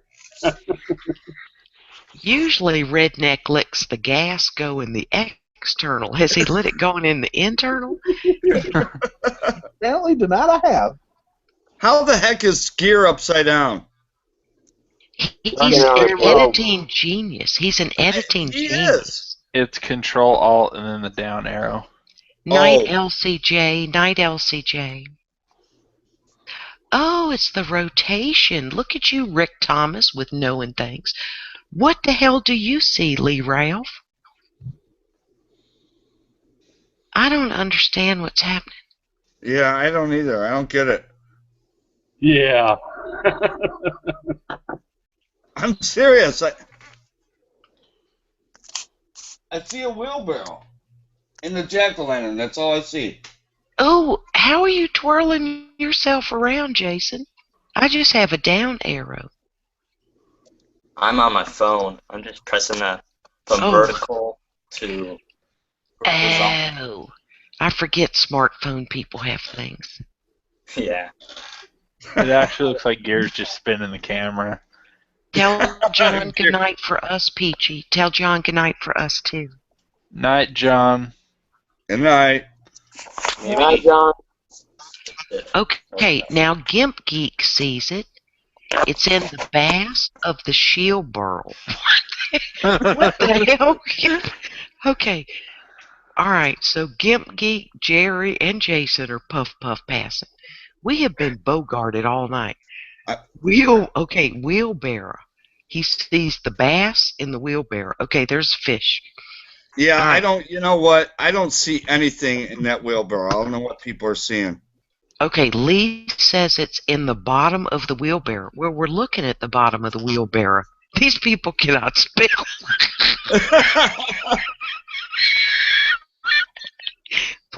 We've got bass. We got a barrow. I can't do this. I don't see anything in there. Okay. I don't know what people are talking about. It's right in there. You can't see. Okay, if something were in the wheelbarrow, it would fall out, y'all. The wheelbarrow. We're looking at the bottom where you The would thing put is dirt. flipped like this. There's no way. There's. Right. It's a shadow image. It's a shadow image. No, it's not either. It's cast in the shadow. Is it from the pumpkin? Is the pumpkin shadow? Hello, Peachy. Oh, God. You always hang from the ceiling gears. Hey, BG. Peachy, do you see anything in that wheelbarrow? Okay. Nope, not even with my glasses on. Peachy doesn't see it. I don't know what people are talking about. Well, if it wasn't there, it wouldn't be casting a shadow on my camera. No, but is it puff puff give word? Right, Rick? Yeah. I don't know. Maybe. I only hang from the ceiling whenever I'm in the basement. Okay, Mutt doesn't even see a wheelbarrow. He says, "What in the cornbread heck wheelbarrow?" Good Lord. All right, well, I'm gonna be right back so you guys can look at the wheelbarrow.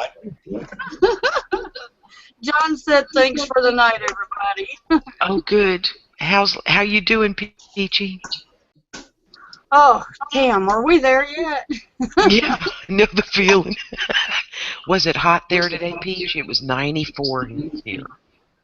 Yeah, it's been that way, and it's going to keep going higher and higher. That's why we're moving the pool in the morning. Ah.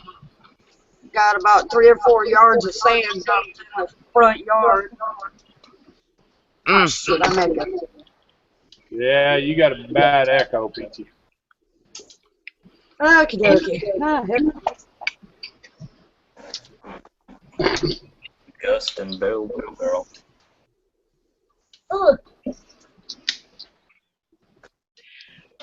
Look at Peachy's reaching all over the place. Oh,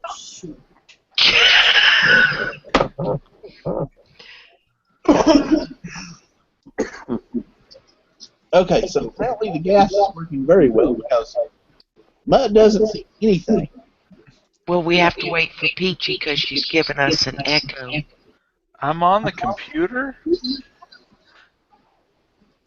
Yours upside down. Jason's sideways. Yep. The gas is out. I'm sorry. Everybody's got an echo now. Because of Peachy. Peachy.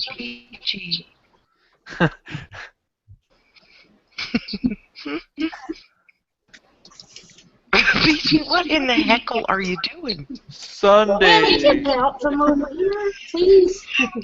We got hair flying, little arms flying. Monster truck rally. Yes. Ladies and gentlemen, welcome to the Redneck Zone. Word to your mother. Where someone I don't know what people are seeing. We have an echo, Frank, because of Peachy.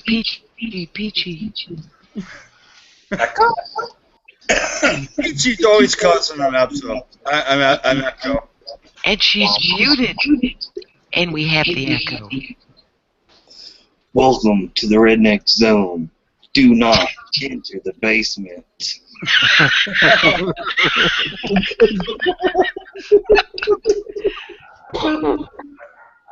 Hold on, I think my daughter's home. Give me a sec.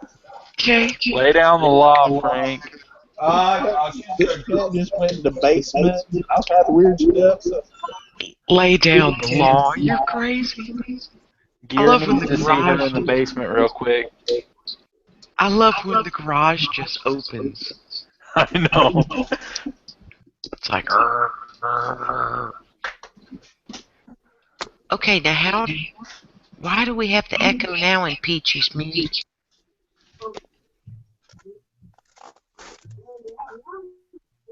Crickets. I got crickets.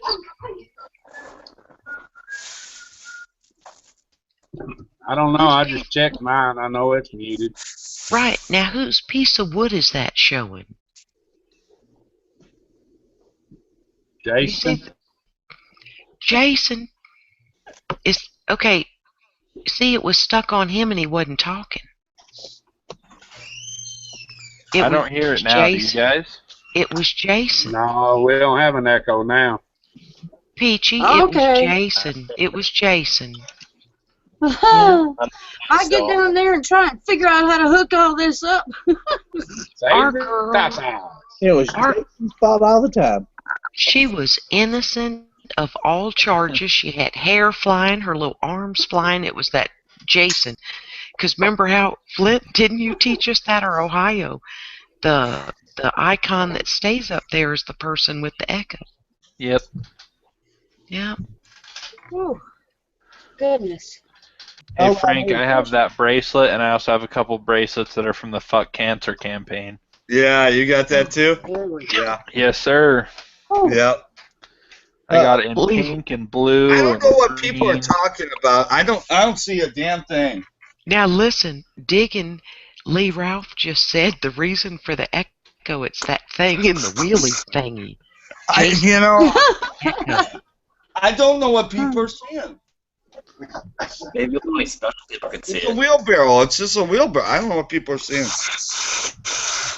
It's called a wheel thingy to some of us. Wheel thingy. Okay, a wheel thingy.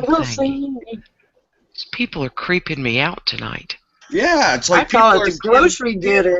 like they're saying I got spirits or something in my garage. I don't know. Yeah. I like this one. Some days you're the dog. What's the rest of it? Some days you're the hydrant. Oh, Lord. Ain't that the truth? God, it's better to be the dog. Yeah, you don't want to be the hydrant. I find myself always the hydrant. Right. Well, you know what? I mean, Feel like it. I had cheers, Flint, because we drank the stuff, and you don't see us run to the bathroom.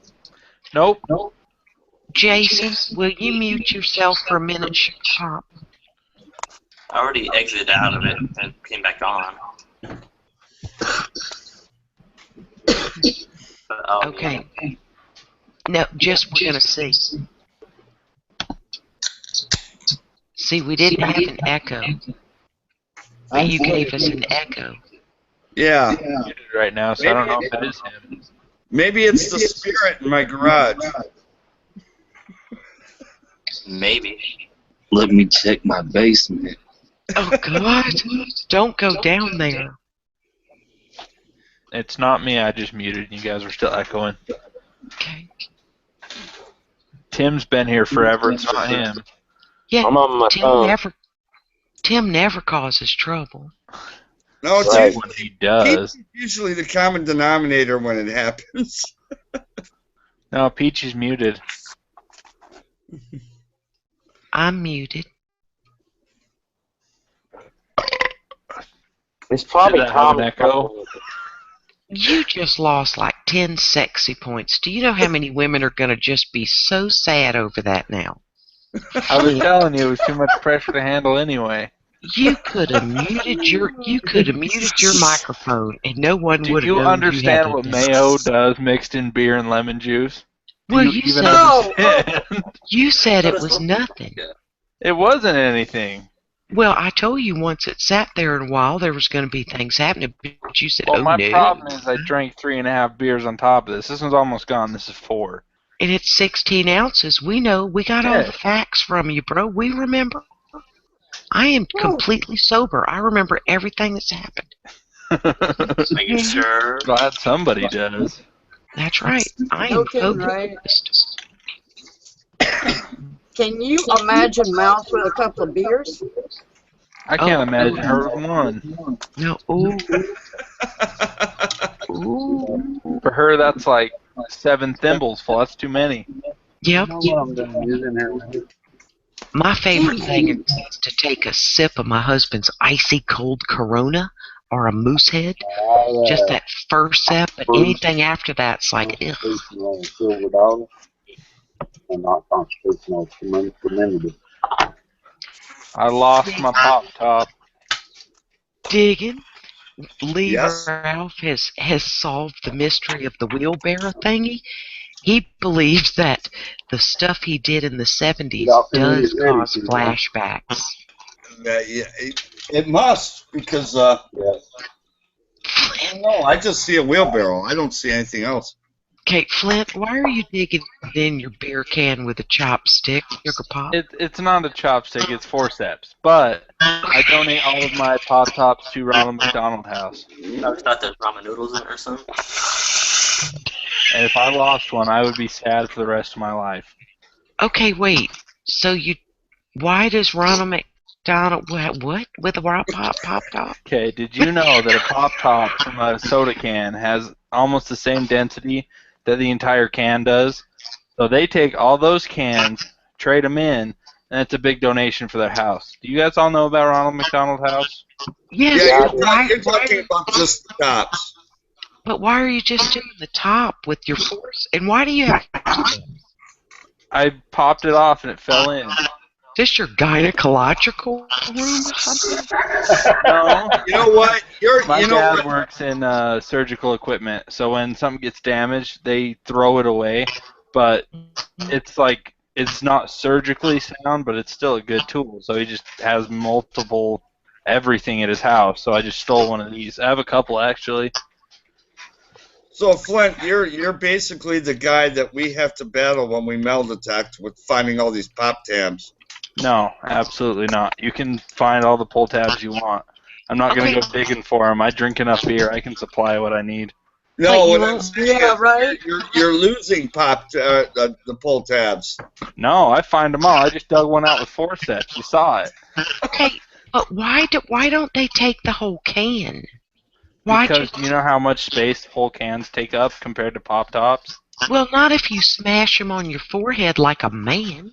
Even if you smash them, just the density of a tab is more than the entire can. Is that why Jack digs up pop tops with his metal detector? Probably. Okay, I didn't know that. Why? But my pop tops don't fall loose to where I gotta dig them out the inside of a can. Is that a man Well, I thing? went and wiggled it back and forth and it fell in. Oh, you were playing with it. Okay, that was complicated. Oh, and Rick Thomas points out that beer did not drink itself. No, it did not. All right, y'all. I'm going to the external. We're fixing to do a giveaway. Okay. Everybody pay attention now. I don't want to win everything.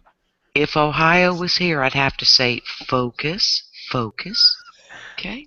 I ain't believe I ain't seen Will yet. Well, hurry up before he comes. He already won one today, so. Yeah, he's already won like 2 or 3 today. I'm sure he's fine. He won. I want to say. Oh man, I can't remember his channel right now. I feel real bad. It's the beer, babe. I know, it really is. It's the mayonnaise. The mayonnaise, see? Yeah. People. It causes dementia.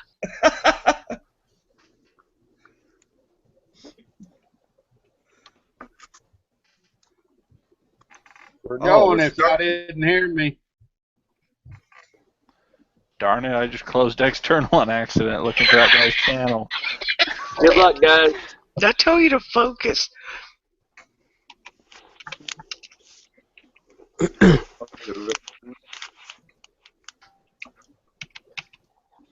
Oh, you already said go? Oh. Nobody knows it. It's all a secret. Oh, God. That's why I said good luck, Jason. Tim was focused. Guess who just got it? Who? Will. No, shut up. It was Will. Probably Will. The winning number, 83. Mouse won it. Yay! Ah, there you go, man. Oh, Go Mouse Toes, go Mouse Toes, get your silver, get your silver, go Mouse Toes. Sorry. I don't see that many here. Dancing around. I did. I was snapping my little fingers, snipping my toes. Thank you, Jerry. I don't see That's that. awesome. Thank you, Peachy. I don't see. Welcome, Mouse. You need to send me your info. I will PM you my business, Jerry Pruitt. Your husband might get mad about that. Mouse Toes. Now you're gonna get a package from Jerry. I love a good package. Who don't? Oh my gosh. Oh, that just wasn't right. Hey, I'm old. I'm not dead. I hope not. Some good package. Our business. Corn grits, That Mouse. Peachy's right in there. Yeah, yeah. Oh gosh, what the hell is my zip code? Let me check my notebook and I can tell you. Funny, I got it finally. Isn't See it what funny? happens when you think about that package? Say what, Tim? I said, see what happens when you're thinking about that package? Yep. Right. It's funny What when damn you go to, it's very funny when something you know all the time. I got it, but it was like you just draw a blank. You're like, okay, what is my last name? Yeah, right? Toes. Your Just make mine's one up. Prepper. Your last name is Toes. Look, yes, see, that's exactly it. What's this say? Wow. You See, do I a would lot never of look good at you the things, same Glenn. anymore, Mouse Toes. Now, every time I see you, I'm going to think of the pack. Oh, Be it. Lord. It's going to be the package joke from now on. Flint, you do a lot of good stuff for charity, don't you? I try whatever I can do. That's awesome. I tell you what, Ronald McDonald's house saves people. When your kid has to go to a hospital in another state, mind-boggling the expense of it. Yeah. They helped, they put my cousin up when her little baby girl was all messed up. No, they do a lot more than people. There's a lot of things they do that people don't know about. Right. Yeah. Yeah. I got a niece and nephew that stayed in one for over a year down in Houston. He just graduated. Yeah. I'm going to say graduated. Celebrated 1 year of a heart transplant. He's 12 years old. Oh my gosh. Yeah, and they don't turn anyone away. Those guys are so kind-hearted. Except Jason, Yeah. what were you holding up? An octopus or something? Jason, you were holding something up looked like an octopus. Paracord. Oh. Paracord? Paracord? Keychain that I just made. Yeah. Like a paracord crawdad. That's why I thought it was like a lock. Crawdad. Yeah. I thought it was a cross. Good job, Jason. You got Jerry's hopes up that you found the Lord. Flint. Oh my God! Jason has been saved. Well, Jason's seeing faces behind me, so I don't know. Something. That's one of the affected him. Where's my anointing oil at? He might could use a little. He might could use a little Jesus. We get a little exorcism going here. Yeah, you know, Jason, you need to say some prayers or something if you're seeing faces, because I don't know what to tell you there, man. And he's so Dang, I don't have young. my anointing. to imagine. What happened? Lee, Ralph, you were killing me with the wheel thing. The wheel thing. What's This sad? is probably why I had a cross on my mind. See, Jason's so young to think he's lost his mind already is kind of sad. Right. Well, I can't find the anointing oil, but I do have pomegranate red wine vinegar handy. Will that work? Oh, that's good. I think Jason is drinking too much 5-hour energy drinks and monsters. Yep. Hey, Jerry, is that real silver? Yes, sir. That's pretty. 9.5. That is gorgeous. It's got That's opals very on pretty. Oh, my goodness. How dare you diss the BBWs, Flint? Oh my goodness, that's like blasphemy to Jay Watterson 69. Remember, if I'm the face of this community, I can have my own opinions. That's right.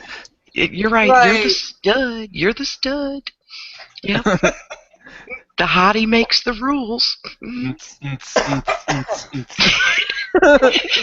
Oh, Lord have mercy. Now I need the anointing oil. You see, if you were in my garage, then there's no way that the mouse ghost could even talk.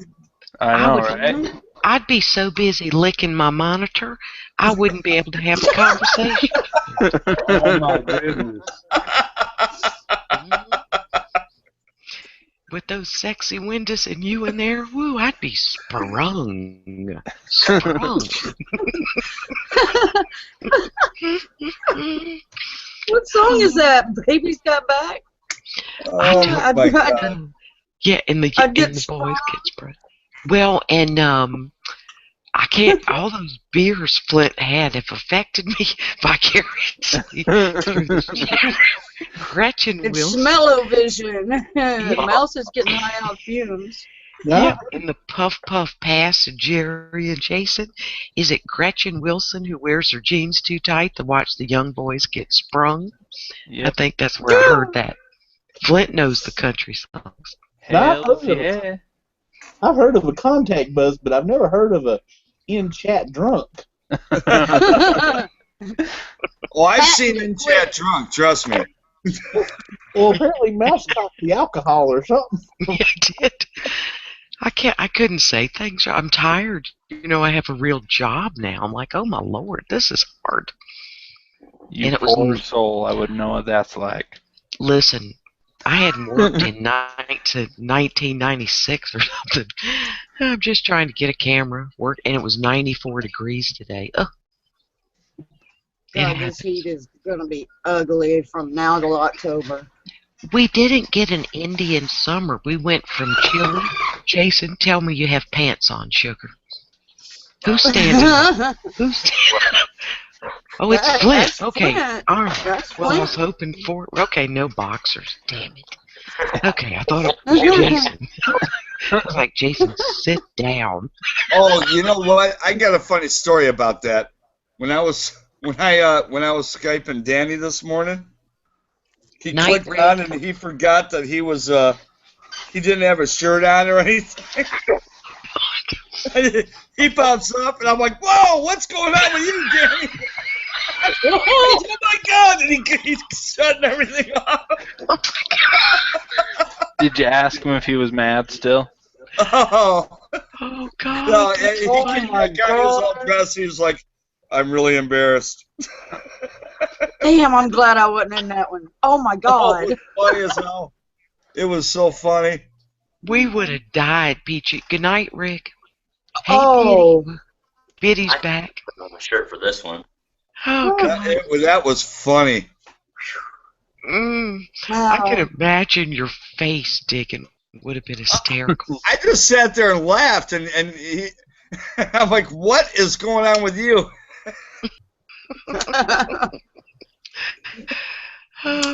He's trying to shut things down. You see his arms flailing everywhere. That's when you take a blanket and throw it over the camera or something. Oh, it was funny. Poor Danny. He tried so hard. I don't think he expected the thing to pop on. He wanted to Skype and I think he thought there was a delay or something. Oh. Right? Oh gosh, Funny. that'd be embarrassing. It was funny. His face was beet red.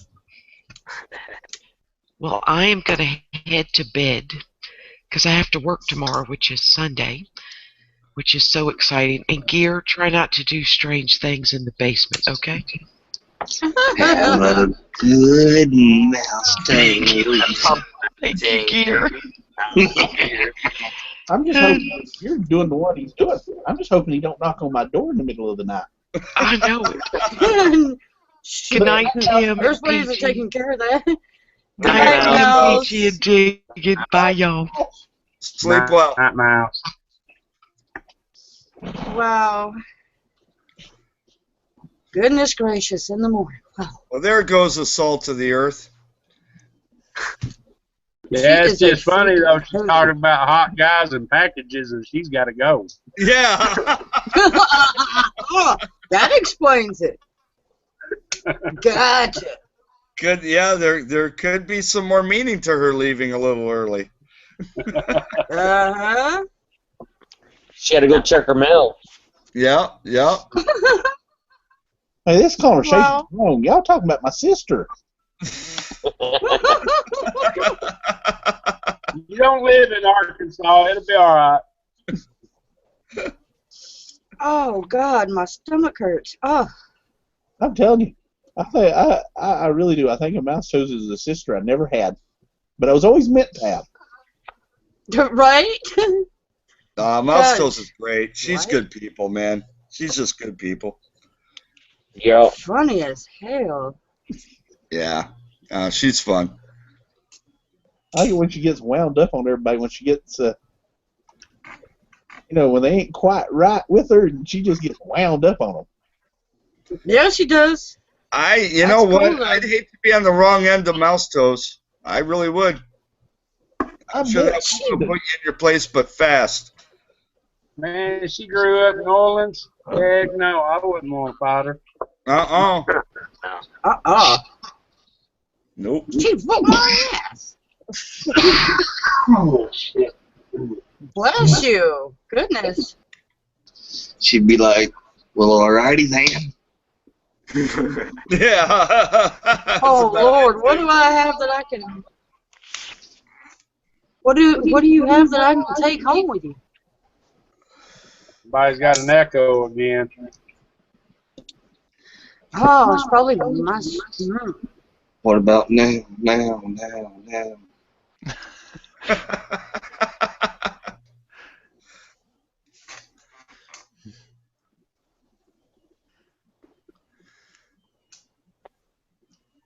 Poor Jerry's been silent, just sitting there watching. Jerry, how come you barely talk?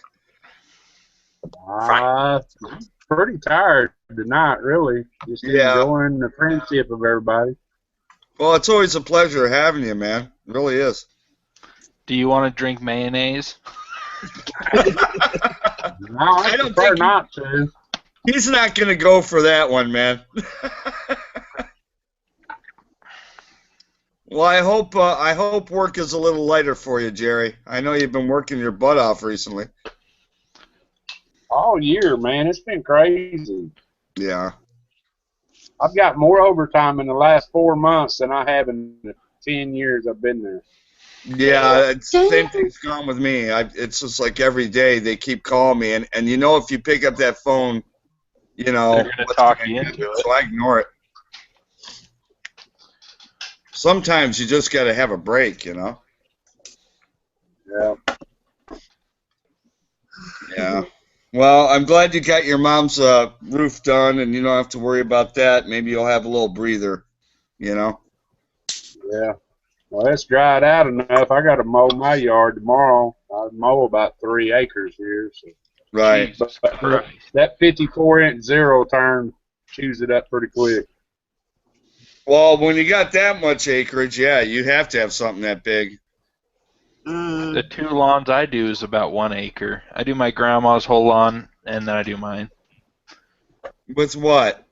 Just a push mower. Oh, yeah, my ass. I promise. My ass. Takes and me like 5 4 hours hours. later, you're done, right? Huh? 5 hours later, you're done. It's about 4. Her lawn's huge. My lawn's tiny. Yeah, wait till you get our age, buddy, and then you start realizing that shit ain't gonna cut it anymore. She's 20 years older than you. That's why I do it for her. I've never even tried to push mow mine. I ain't going to either. way I'd I buy goats. No. Nope. Ain't no way in hell. I'm telling you, when you get our age, you trust me on this, Flint. You're gonna be like, yeah, remember way back in the day, this guy Digging Freedom told me I would probably never push mow, and he's about right. As you're buying your first zero turn or rider, trust me.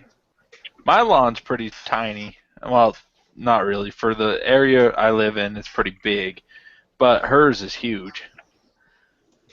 I don't have the time to fool around with it. You know, I want to zip it, get a cut, and get out of there and be done. You know, I have other things to do. Yes. Cutting my lawn is a nuisance. Man, I used to use just a regular rider. I went to this zero turn like, I don't know, 2-3 years ago. I'll never go back to anything other than that. Yeah. Not only does it cut the mowing time down, it cuts the weed eating time down too. Yep. Yeah. I went from 8 hours down to about 4. Yeah. Yep. I mean, you know, there's some point in time you just gotta, you know, there are reasons why they make those things. The thing is, they're, you know, to get a good one, you're gonna spend $3,500, $4,000 for a good one, you know. Easy. You know, if you get a next Easy. mark or something like that, you know. You get into some of the better name brands, you're talking 5 digits. Easy. Yeah. Yep. Jerry, when you've got that much, just hook the brush hog up and hit it. A couple of swipes and you're done. Yep. Get the brush hog in the back. That's what I do over there on the 15 acres. I want my yard looking a little better. I'll use the rider.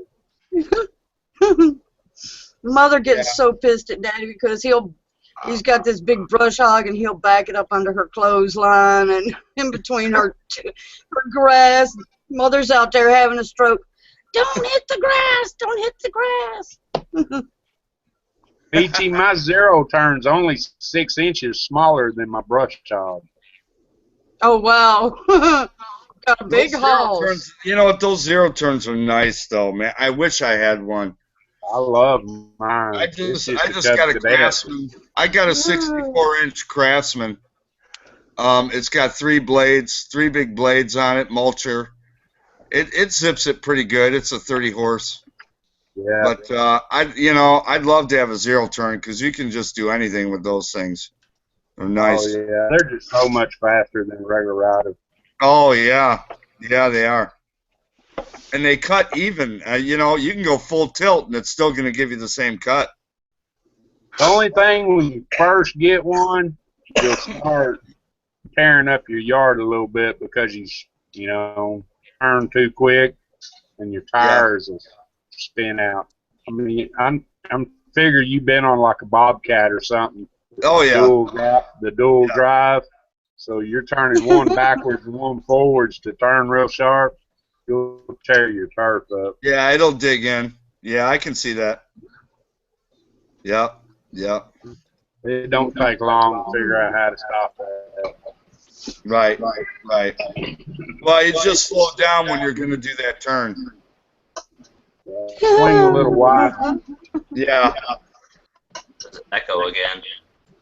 Y'all have a good one. I'm going to get out of here. All right, take care of your gear. Good night, Gear. I need to close the basement up. Appreciate you stopping by. You gotta go clean these tools. Pressure washer's outside, honey. You can borrow it. Just grab it and put it back when you're done. I just finally got done with cleaning my pontoon boat up today. Man, they're a pain in the ass. Yeah, they are. You got to use, you got to use muriatic acid and clean the pontoons, the tunes with them, and it takes forever. But finally, I got it done. I got the engine or the outboard working good and all that. So, and I wanted to launch it tomorrow, but I can't launch it. The guy's out of town, so now I got to wait till Monday. So I won't be able to be on the water tomorrow. I was kind of bummed about that. But it is what it is. Well, you lit into the water. You don't have a ramp. Well, I live in a sub, but I have a dock. I have a buddy that lets me dock it there. So I got to have someone that has a pontoon trailer to launch it for me. Oh. And because it's a 22 footer, so you can have your own trailer, but they're pretty pricey. Usually people just have, people like this guy, pick up your boat, launch it, and then, at the end of the season, he'll pick it up and put it where you're gonna, store it.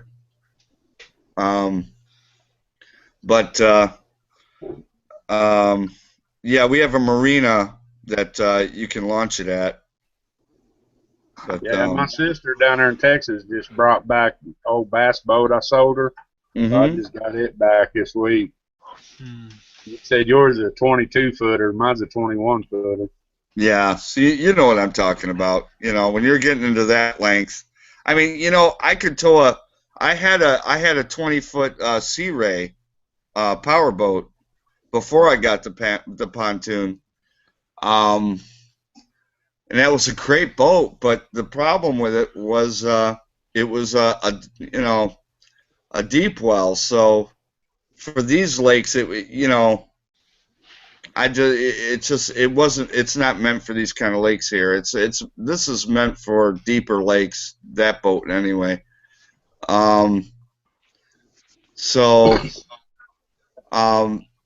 The thing with the pontoon, if you don't have the right trailer where the pontoons sit on a bunk, you know what I mean? Where, on each, you have certain pontoon trailers that have like show it, they have like V's for each pontoon. So when you bring the pontoon up, it rests on those bunks, and then, it's sturdy.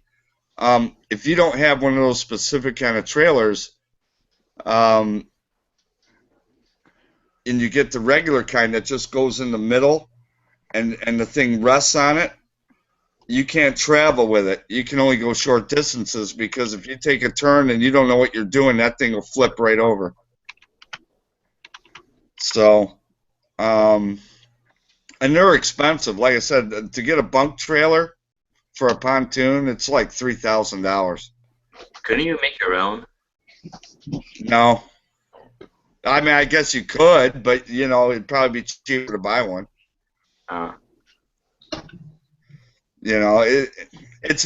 Pontoons are a different animal. Yep. They really are. The longer, the bigger they get, you're not going to tow it. It's not a towable, unless, like I said, unless you have a bunk trailer made for it, then you could tow it, if you go camping or something. But really, are you going to tow a 25-foot or 22-foot, pontoon, Well, I was going to say, after you get over 22, don't they have to get, permits to haul them because they're wider than 8 foot? No, they're standard 8 foot. Mine is 8 foot across, and 22 feet long. So they don't get any wider; they just get longer. There's a guy on here. You got on it? I have a 50 horse Merc on it, because I'm just tooling around. I'm not, it's not a tri-tune. I don't need to, be towing people to, to tube or water ski. I mean, it's a pontoon boat. If I'm going to do that, I get a speedboat. So I don't need a big engine, but I made a mistake doing that. I thought I was going to save money because, you know, if you go to buy an outboard, it's $100 per horse. So pretty much. So if you go to buy, you know, a 50-horse motor, that's $5,000 for that motor. You want to buy a 90-horse, that's $9,000. Well, if you're adding that to the cost, you know, you have to look at it and go, do I really need that big of a motor? Do I want to suck a bunch of gas? What do I want to do with it? And at that point, I figured I don't need anything that big. 50 horses is fine. And it does work well. The problem is it's not heavy enough to counterbalance the front when I have a lot of people on it. So if I have like 10 or 12 people on that boat and they're in the front, that thing will submarine if I hit a wave right. So, you know, that's something. If you ever want to buy a pontoon boat and it says recommended weight or a recommended engine is whatever, you know, the biggest size, buy the biggest size because there's a reason for that. It counterbalances the front. I didn't think about that when I bought it. I thought I was saving money and whatever, but I made a mistake. Yeah, that Pro Craft I got's got 150 horse Evinrude on it. Yeah. Yeah, I wish, you know, mine's rated for 90 horse. There's pontoon boats I've seen that have 300s on them. These tri-tunes they have now, they have 300 horsepowers on them. Yeah, I've seen them with dual 250s. But I mean, come on, look how expensive, you know, a $30,000 motor for a pontoon, really? You know, I don't know. Yeah, a lot of people's houses don't cost that much, or at least down here. I forget about you guys up there having to pay so much. Well, you know, my thing when I bought my pontoon. The base price of my pontoon was $31,000. But I bought it from a marina that was foreclosed on. So I got it at a fire sale. I bought the pontoon and the outboard for $12,000 out the door. Damn good deal. So how could you pass it up? You know, the marina that I bought it through said I could upgrade the motor, but I was thinking of just, the payment, and I was like, yeah, I don't need a 90 horse, but, that's what happens when you learn, Then you realize, now I realize if I buy another pontoon, that's what I got to do. I got to have a heavier motor in the back, just for the counterweight, Unless you get a tri-tune, but once you start getting into those tri-tunes, that's where the price jumps. It just jumps. Yeah, it's all fiberglass, not metal. Right. So, and I mean, come on, it's just a pleasure boat, It doesn't have to be all that. Yeah. But yeah, this is the 5th year I've had it. It's a great boat. It's a lot of fun. It really is. I'd have a pontoon over a fishing boat any day. It's just, it's limited. You can't tow it. You can't do any of that. So, if you're really into fishing and tournament fishing and jumping on lakes, have a boat for, like a pontoon boat for your family and a boat for you, Get a 16-foot bare bones boat, with a 75 horse on it, and that way you can tow it, Yep. I was kind of like you. I got a really good deal on mine. I only paid $4,000 for it. Hell, the motor's over 10 grand. So. Yeah. Yeah, and sometimes you fall into those things, It's just, what? And people are unloading all their toys right now. They're just trying to survive, Right now is the time to buy all that stuff, but I just don't have that kind of liquid cash right now to be buying that stuff. Who the hell does? I know. Well, that's why people are selling stuff, because they don't have it either, They're trying to get cash. Yeah, it's a buyer's market right now for sure. Sure is. You can get a hell of a boat right now. RVs, boats. Yep. Yep. Well, if you can sling a hammer, you got a job. I'll tell you what. John If I had the extra cash, I would probably buy a 16 or an 8-foot or an 18-foot Alumacraft fishing boat, deep well or deep V. Yep. I would love it. Those Alumacrafts. They're the best damn fishing boat I've ever been on. Yeah, Yep, I they're got a 16-foot with a 25 horse. Yeah. They're It's nice good for boats. coffee and getting up in creeks and stuff. Yeah. I've been on my buddy's. He had a 16-footer, and we took it on the Detroit River to fish for walleye, and that thing took the waves. I mean, you know, they're just heavy. You know, it took the waves real nice. Your drift was perfect. It didn't, you know, people don't realize, you know, your bow will affect your drift depending on the way the wind pushes it. So the heavier the boat, the more track you're going to get with your drift. And that thing took it great. I was really impressed. I've been in other ones. I've been in, you know, crest liners and things like that, and they didn't track as nice as his Alumacraft. I was sold on the thing. I'd love to have one. Y'all are Great talking the wrong boats. Mastercraft, Chris, we need to talk ski boats, dude. I want to go skiing. You want to go skiing? I'm up to my house. I'll pull you on that Procraft. Pardon? I told her to come up to my house. I'll pull her on that Procraft. Yeah, see, there you go, Peachy.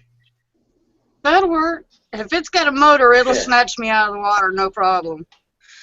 It'll snatch you out of the water. Yeah. I think my pontoon will snatch her out of the water. Yeah, I was telling Gears out in the external, Daddy used to pull me behind the little aluminum fishing boat. If we didn't want to take the big boat out, he'd go, get in the water, and I'll, you know, use the little aluminum fishing boat that had a 10 horsepower Johnson on it. Tell you a funny story about the first time I got a boat up Kerr Lake here next to me. I didn't know how to read buoys and the markers.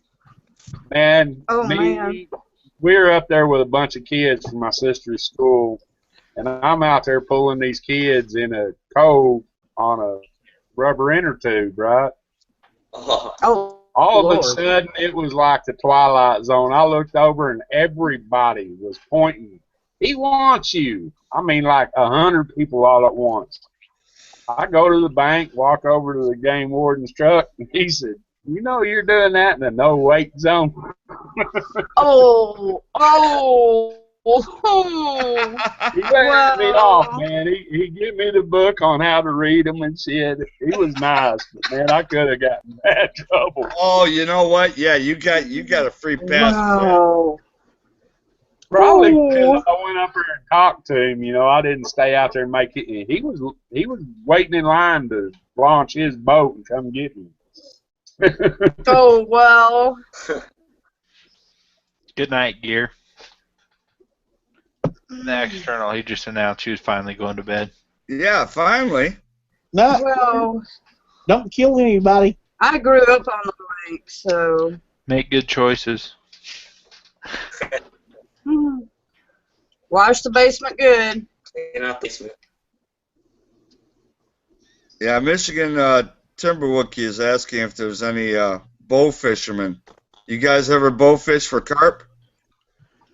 No. They do over on that river. You can bow fish for white trout here. Oh, I'll tell you what, bow fishing for carp is a blast. It really is. It's a blast. They do it for the alligator gar over there in the first part of that flood video I did when I drive across that bridge. they'll get out there and shoot those alligator gars all day long with bows.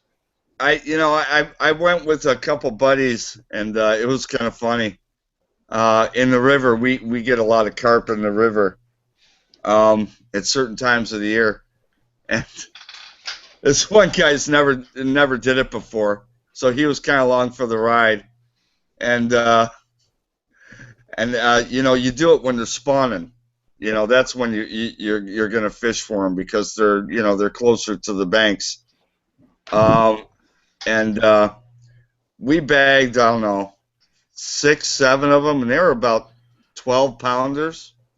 They were like, good sized carp, and you don't eat them. I mean, you're just basically trying to clean out the rivers because if you don't control them, they get out of hand. So, usually what we'll do is we'll give them to farmers, and they'll use them for feed, or they'll, fertilize with them or whatever.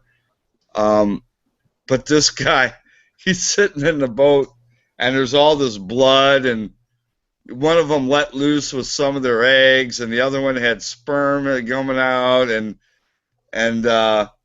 we hit something, a log or something. The thing splashed on all this junk splashed on this guy's face. All he could think about was carp sperm on him, and he's throwing up over the side. It was the funniest thing. We laughed our asses off. Wow. It was, and really it is gnarly. If you look at all those, sitting on the bottom of your boat, just, all this swill, Yeah. I like the alligator gar, man. They get big. Yeah, some of those Yes, gars. they do. My biggest one's 116 pounds, 7 foot 2 inches long. Them are some ugly critters. I'll tell you, But you know why they get the name alligator? Good no shit. Yeah, and why I lost a towel. The guys that were down there fishing and shooting them with the bows and stuff, the kids were down there swimming, and of course, Josh was old enough to drive, so he took all the other kids. Well, Jared wanted one of them. He was probably about 13 or so. He wrapped it up in the towel that he had taken to go swimming with and brought this big, massive alligator gar home in a towel. And I'm like, throw it all in the woods. Just towel and all. Just throw it away. My grandfather told me how they used to catch them. They used to catch them in not in the lakes, but in the rivers.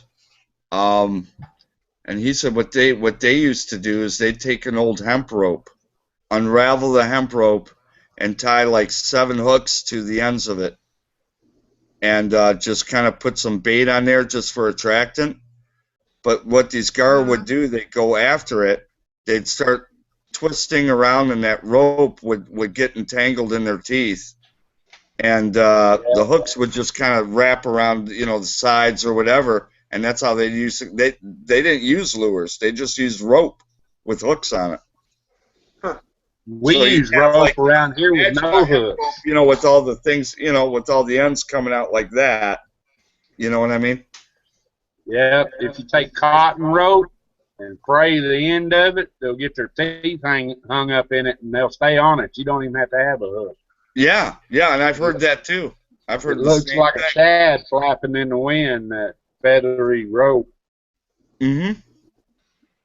Yeah, they're a weird looking. I think the weirdest looking fish, and I'll tell you what. And Michigan Timberwood was talking about that. Have you guys ever caught a dogfish? No. Heard they're ugly. They're ugly as hell. They're prehistoric, but man, I'll tell you what. You get one on your line. Those things fight harder than a bass. It's unbelievable how those things fight. You're at least you're in for like a 20-minute fight if you got a good one on. Very first time I went bow fishing, my uncle makes his own arrows, right? And now the normal like everyday bow fishing arrow just has the plastic stopper so it doesn't go all the way through the fish. My uncle was doing it. I was watching him do it, but he wasn't pulling back all the way, and I didn't really understand what he was doing. So I get it and I pull it back all the way, and I let it go. It goes all the way through the fish and sticks in the bottom of the river. Oh yeah. So I had a fish like on the line, just like trying to swim around off of it, and we couldn't get the Hey, any of y'all know a channel called Badass Outdoors? Do not, sir. No, I do not. Go check it out. He's designed a slingshot for bow fishing. Oh, I've seen that. Yeah, I have seen that. too. That is bad to the bone, man. Mm-hmm. Damn, that's a trip. See, and that's the thing, you know, when you're bow fishing, man, you got that big bow you got to deal with. You know, if you could have something a little bit lesser that could do the same thing, I'd love to have that thing, that little gizmo he made. He's got 3 or 4 different designs, man. Some of them's up to like 60-pound pool. Yeah. That one's out of my range. That would be I'll fun. Screen share it. Oh man, I missed it. Have you guys jugged at all? You know what I'm talking about? Yeah, I do all the catfishing stuff. Yeah. Trot lines, limb lines. I'm telling That's you, right, jugging's the way Jerry. to go for catfish. That is the way to go. Yep. Get up and run the trot line every morning before you go to school. Yep. That's pretty cool, Flint. Yeah, I've seen these before. You know, that's different than what I've seen, but I think this is cool because it's got the reel on it, so it's just like regular fishing, but you're shooting it first, you know?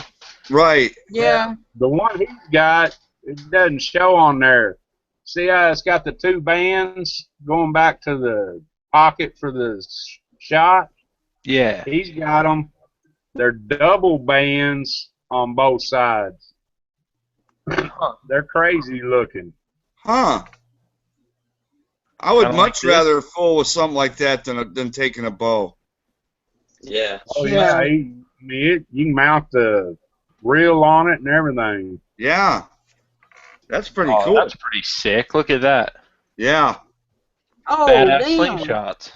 Yeah, that's the Magnum. He's got one that's a little better than that. So what's his web? Or does he have a YouTube channel? Yeah, it's Badass Slingshots. Yeah, that's what Badass this wow. slingshot says. Can you put the link in the internal and I'll Oh, check it dude, out. right there. I found it for you, Jerry. That is cool as hell. There you go. That's perfect. I would love to have that. That's like a wrist rocket. That's 4 times the power. yeah. Yeah, his Something. YouTube channel's Badass Outdoors. His webpage for selling the slingshots, Badass Slingshot. I'm sure he has links though, right? I'm sure he does. I don't know. I'm I sure never you went. They, I never went through a link to get to it. I always just type in the other one. All right. I'll have to check him out. Howdy. I'm I sure wonder he's how- using I a bow wonder how trigger much he for that sells them too. for. Do what, Flint? Go ahead, Frank. I was just wondering how much he sells them for. The big bad ones are around 200. That's not too bad though. No, not for a special design like that. Yeah. Well, you I know was saying for now they're this, he's trying to probably using a bow trigger. see now they're trying to get they're trying to modify crossbows for fishing now. I mean, you know, do you want to carry all that stuff on a boat? You know? Like Flint was saying, I don't want to have to come to a full draw because you only got a split second most of the time. Right. That's why everybody around here either uses recurves or I know a couple guys now that's got the slingshots, but You don't have much use a time. compound. You know, you got to break it over and you lose a lot of fish because you don't have time to shoot. Well, and that's the thing. I mean, normally, you know, when I do it for carp, they're just swimming by quick. As soon as they see that boat, they're moving. Yeah. So you really, literally, it's like you said, you have just a couple seconds to, draw, take your aim, and fire. Yep. All right, Frank. I put his channel in the internal. Cool. Thank you. You're welcome. It was right on that site that I found that slingshot. All right, I will sub him right now.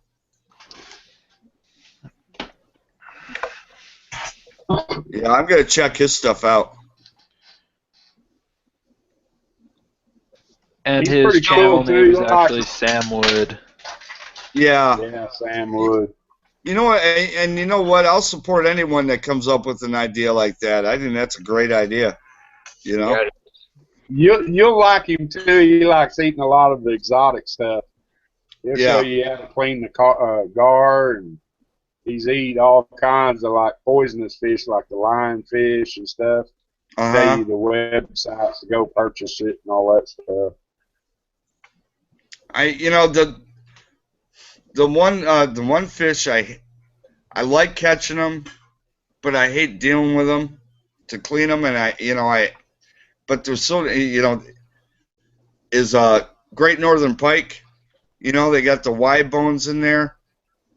I mean, the meat's awesome, but man, I hate dealing with them. It's like you catch them, you want to throw them back, but man, when they get to a certain size, you're like, man, that's a lot of meat. I don't know if I want to throw it back. Maybe I'll deal with it. Yeah, but see, we don't have those down here. Yeah. They're oily. You wouldn't like it, Jerry. They are just nasty, oily fish. Oh, they're nasty. Pike aren't bad. You got to cut the bellies out. If you cut the belly fat out and you cut the head off and you de-mud vein them and bake them, the meat will flake right off, but you got to cook them for a little while. They're not. I'll tell you, the worst fish I've ever eaten is a lake trout. That is an oily fish. Lake trout are just nothing but grease. What is it? Lutefisk. Oh! Yeah, I hate lake never trout. go there. I'll cut a lake trout off every time. I do not want. I don't even want to bother eating them. But people up north, that's what they eat to survive with. So they'll catch as many as they can. That's what they got. Yeah. Yeah. People up north have issues. Talking about pickled lye or something, ain't it? That one. Yes, it's cured in lye for like years, and it smells like it. What are you talking about? Lutefisk or whatever it's called. Oh, I've never had it. I don't know what you're talking about. Oh, it's nasty. Don't. It's like jelly or something when I get done. Oh. Yeah. Yes. Oh, it's. And you will not get that smell out of your house. You will. I mean, you can't. Seriously, we opened the windows in dead December in Minnesota, like 60 below, because the house smelled so bad.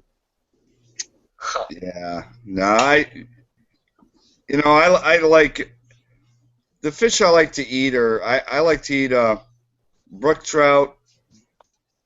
When I go up north and fish for brook trout, everyone cringes because I keep them. Everyone's like, oh, preserve them, put them back. Screw that. I'm out there to fish and I want to eat them.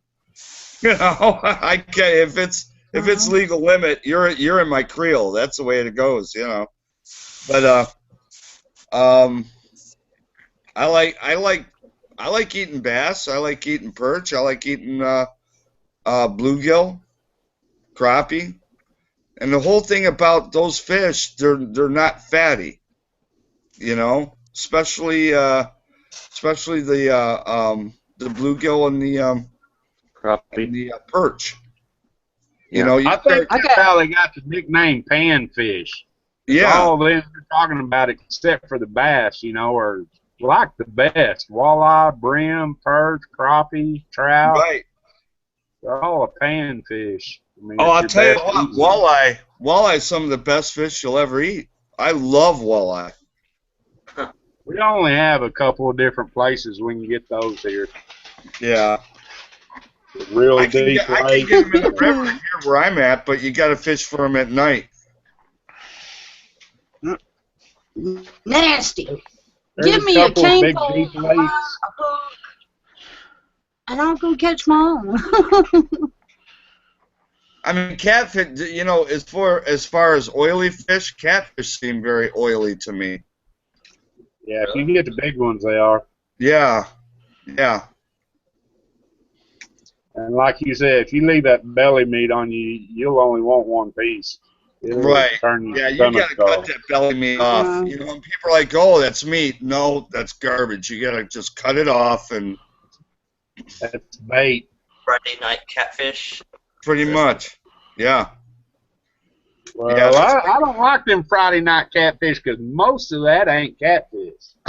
Yeah, it's mostly cod. Cod or pollock. Right. I can Right. tell the difference. If they feed me something that ain't catfish, I'm going to hurt somebody. No, you know exactly, you know, if you're eating catfish or something different. Yep. And I don't like channel cat either because I don't want to look at something that's yellow. No. No yellow cats.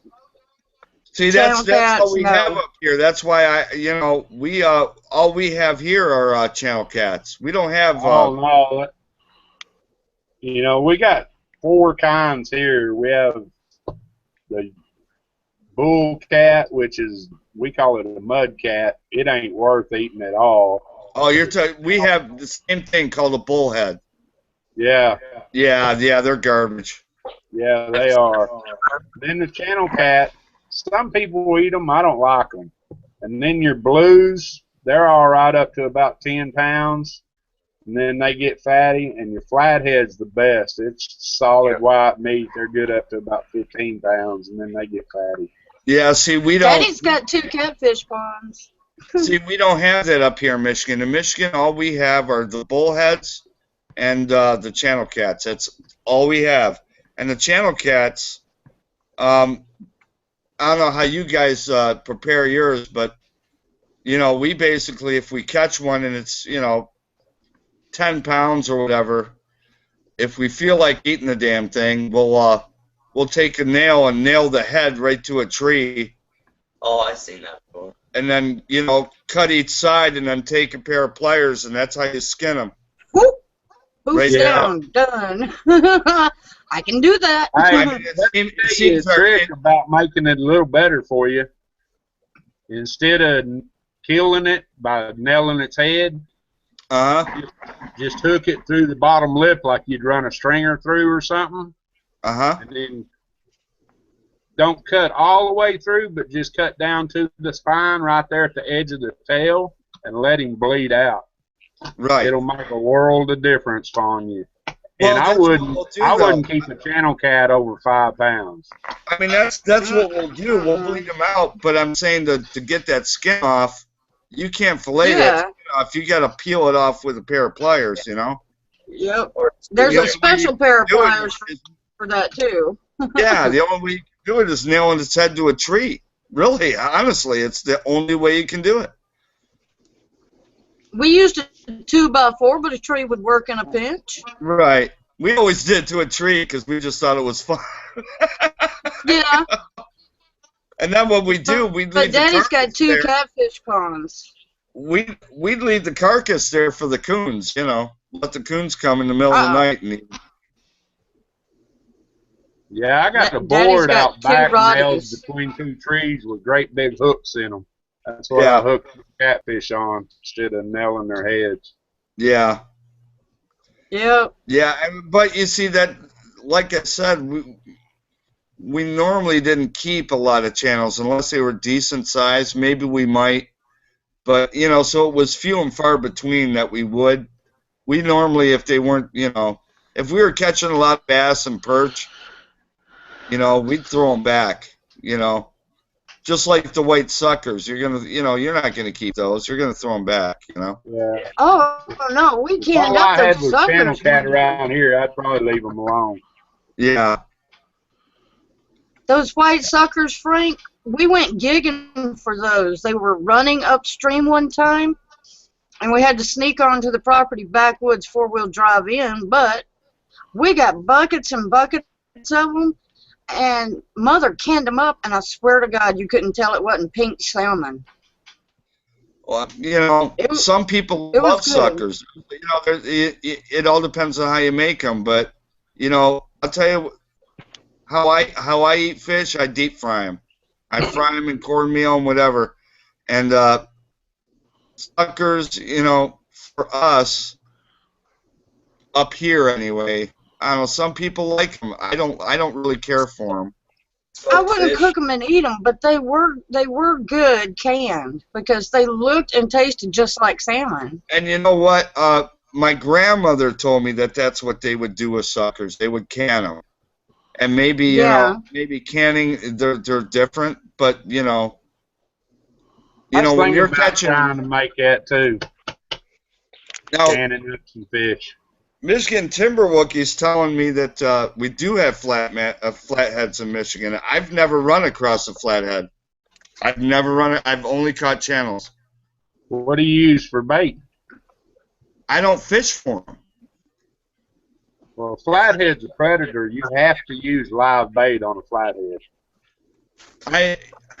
I fish. I'll tell you what I fish for. I fish for in the spring run. I'll fish for brown trout and steelhead. And then in the fall run, I'll go for brown trout again, steelhead, and king salmon. Normally, you know, depending on where you're at, you can get a lot of king salmon in the fall run. In the inland lakes, like at what I'm doing right now, I'm just going after crappie, bluegill, sunfish, bass, and perch, and once in a while a pike. So it really all depends on,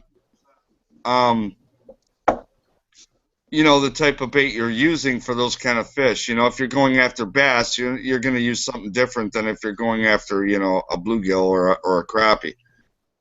Same thing as, you know, when I go up north. Use about a 3-inch bluegill for your flathead. Really? Yeah. Yep. Yeah, see, you know, and it seems to me they'd have to be at a certain spot because I've never even seen one. Huh. What? So I don't know where they are. You're not going to see them on the bank or nothing like some of the other fish. They're going to be deep water and usually in rocky areas because they like getting in them holes. You know us hillbilly hand fishermen down here. Right. Well, Noodling! We got a lot of rock. Lake Huron is full of. It's all it is rock. So I'm sure they're probably somewhere around there, but I don't know where Michigan Timber Wookie is finding them because I've never seen one. But usually in August I go up to the UP and I go after brook trout, and bar none, brook trout's probably the best fish I've ever had. Grouper. Go to the ocean. I need to go down and check I have had grouper. Chad down there in Corpus Christi. Grouper's awesome, but I'm just telling you, you don't. Brook trout it doesn't taste like fish. It's different. It's you got to have it to understand it. Yeah, go down to the Corpus Christi and go deep sea fishing. Mm-hmm. I'd love to. Don't tempt me, Peachy. I want to. I would love to do some deep sea fishing. Yeah. I will one of these days. Yeah. Yeah. It's one of the things on my bucket list. I want to catch a shark. I don't know what the hell I'm going to do with it, but I want to catch one. I'm on the wall. I'll go to Florida. We've gone to Florida a few times, and I've caught hammerheads, and just throwing them back. But I've seen people pull them up, you know, from the surf, like 5 foot. Huh. And then when you see that, you're like, yeah, I don't know if I want to swim. You know? Right. You know, when you see that stuff. We used to go a couple of times a year when I lived over in Bama. We'd go down to Florida at least 2 or 3 times a year. I'll tell you what a really nice fish is in Florida is the sheephead and the pompano. I've caught both of those, and they were really good. We did not like the sea trout. The sea trout didn't taste good when I caught one of those, and it was a nice size one, but it just tasted off. Didn't really taste good. St. Joe's? No kidding. Okay. I've never fished the St. Joe's, Timberwookie. I've fished the St. Mary's a lot for herring and whitefish. I'll have to look into that. Like I said, live bluegill, crayfish work real good too, man. Crayfish? You said earlier you didn't have them. So. Well, we have crayfish, but they're not the same kind. You know, they're not the eating kind. You know, I guess is the best way to say it. I guess you could eat them if you wanted to, but you know, I'm sure they wouldn't be anything like, you know. They just work good as live bait because they stay live on the hook a long time. Yeah. So do the bluegill though. Now the bluegill, you hook them through the dorsal fin? Yes. Yes, Yeah. or Okay. I do. What size hook do you use? You need to make sure the gap between the point and the shank's big enough for however big the fish are. Y'all's cold water up there, your fish ain't gonna be as big as ours. I'd say a 4 or 5 maybe. Okay. Okay. So you wouldn't go as big as like a bass hook, you know, like a largemouth bass hook, like a 1/0 or something like that. Yeah, bigger. 4 or 5/0. Oh, okay. So you're saying 4 or 5/0. Okay. Yeah. Okay. I'll have to try that. I miss bass fishing. Their lips is big around as my fingers, so you need to make sure the gap of the hook's gonna reach around that gum of the mouth. Right. Right. Okay. Circle hooks work really good on fishing poles. Don't use them on trot lines; they'll straighten them out. All right. Okay, now, so let me ask you this. Well, I guess I should ask Michigan Timberwookie this, because he's obviously caught him at the St. Joe's River. So, what kind of rig are you using? Are you using a short stout kind of rod, like a extra heavy rod, with like about 20-pound test? What are you using? What do you guys use out there? You asking me or the guys in the Yeah, I'm chat? asking you. I'm asking him that for here, but for you guys, what do you use? Like 25-pound test, 20-pound test? I got a 7,000 Ambassador with 30-pound test on a 14-foot fin width. Okay. All right, so you're using a lot. You're not using like a short stubby rod. No, I'm using a river rod, big ones. Okay. But in All right. Arkansas River, whatever size fish, you can quadruple it because of the current. Right. Right. Okay, so yeah, all right. So I would use like for me, I'd probably use a steelhead rod for that then. You want to use some heavy rig on big catfish. Yeah. Oh, I've got those. Yeah, I've got those. That's what I use. Yeah. Okay. That's good. I can just use my salmon reel. Yeah.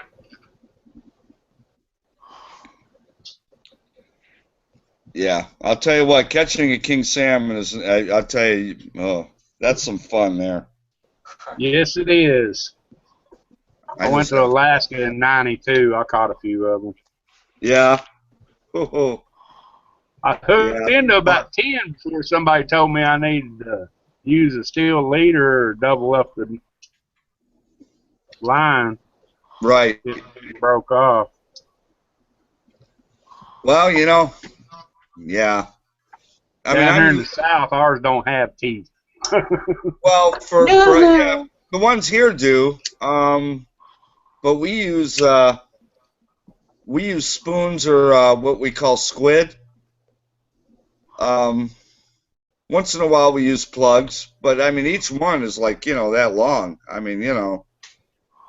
they're good size. Yeah, y'all's fishing for them about like we fish for bass down here. Yeah. Yeah. It's 6-inch long plugs, 12-inch long worms. All right, perfect. Michigan Timberwolfie's saying you use the big yellow eagle claw rods. I know exactly what he's talking about. All right. Yep. I think Flint's snoring. I think he is too.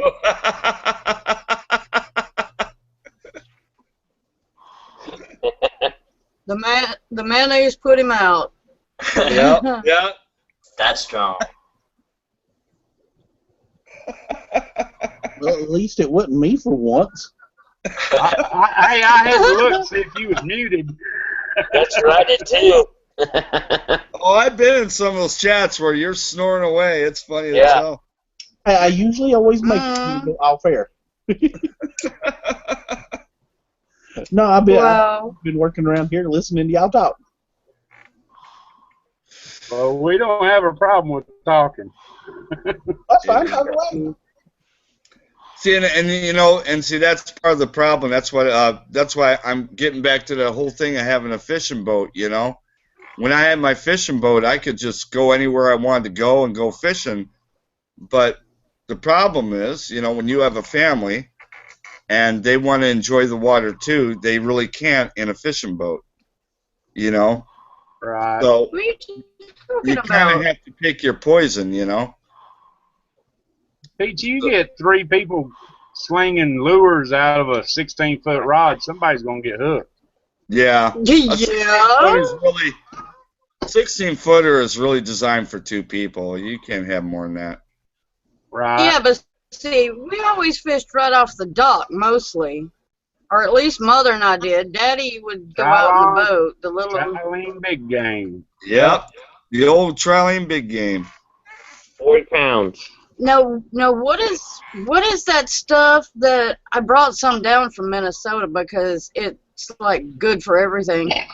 It is like wire. It's green, and I just wrapped some around a mason jar and kept it. But it's like steel wire. I mean, I guess it was for the walleye. This is No, this is a whole line. This is my my dad's rod that he got from Key West. It's all braided line. Oh. It's a temper rod, but I use this for muskie out here. This thing, you cannot break this rod. Yeah. What is that, a pin? Huh? What is that, a pin? No, it's like a pen reel. It's like a pen, but it's the true temper. It came with the rod. This thing is from like '65, man. This thing's old.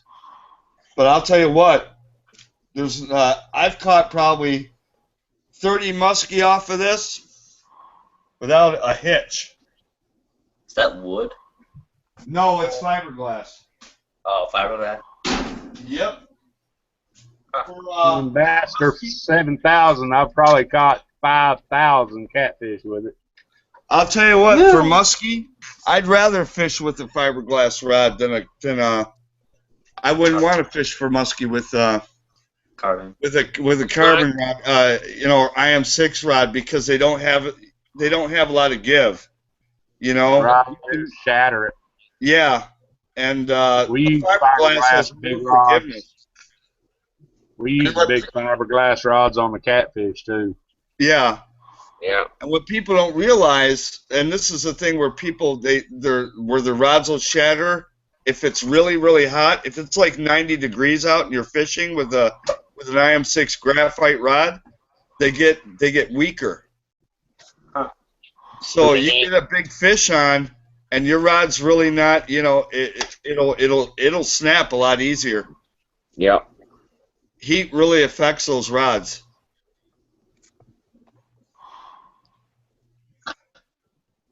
But yeah, that's a badass rod. Yeah, it is. Yeah. I have to agree with you on that one. Yeah. Oh yeah, you can do it. I've caught salmon with it. I've caught all kinds of fish with that rod. Yeah, I can imagine. You come down here and let me put you on some of them 50, 60-pound catfish. Oh yeah. Right? Give him a fight, Jerry. I'd love to.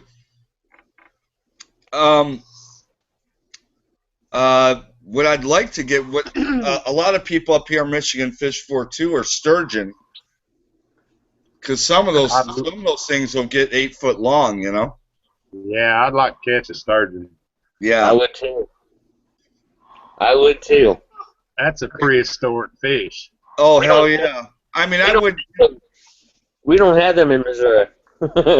See, I'd let it go. Obviously, I would. You know, what are you gonna do with it? But from my understanding, they're real deep. You have to find them in very deep holes.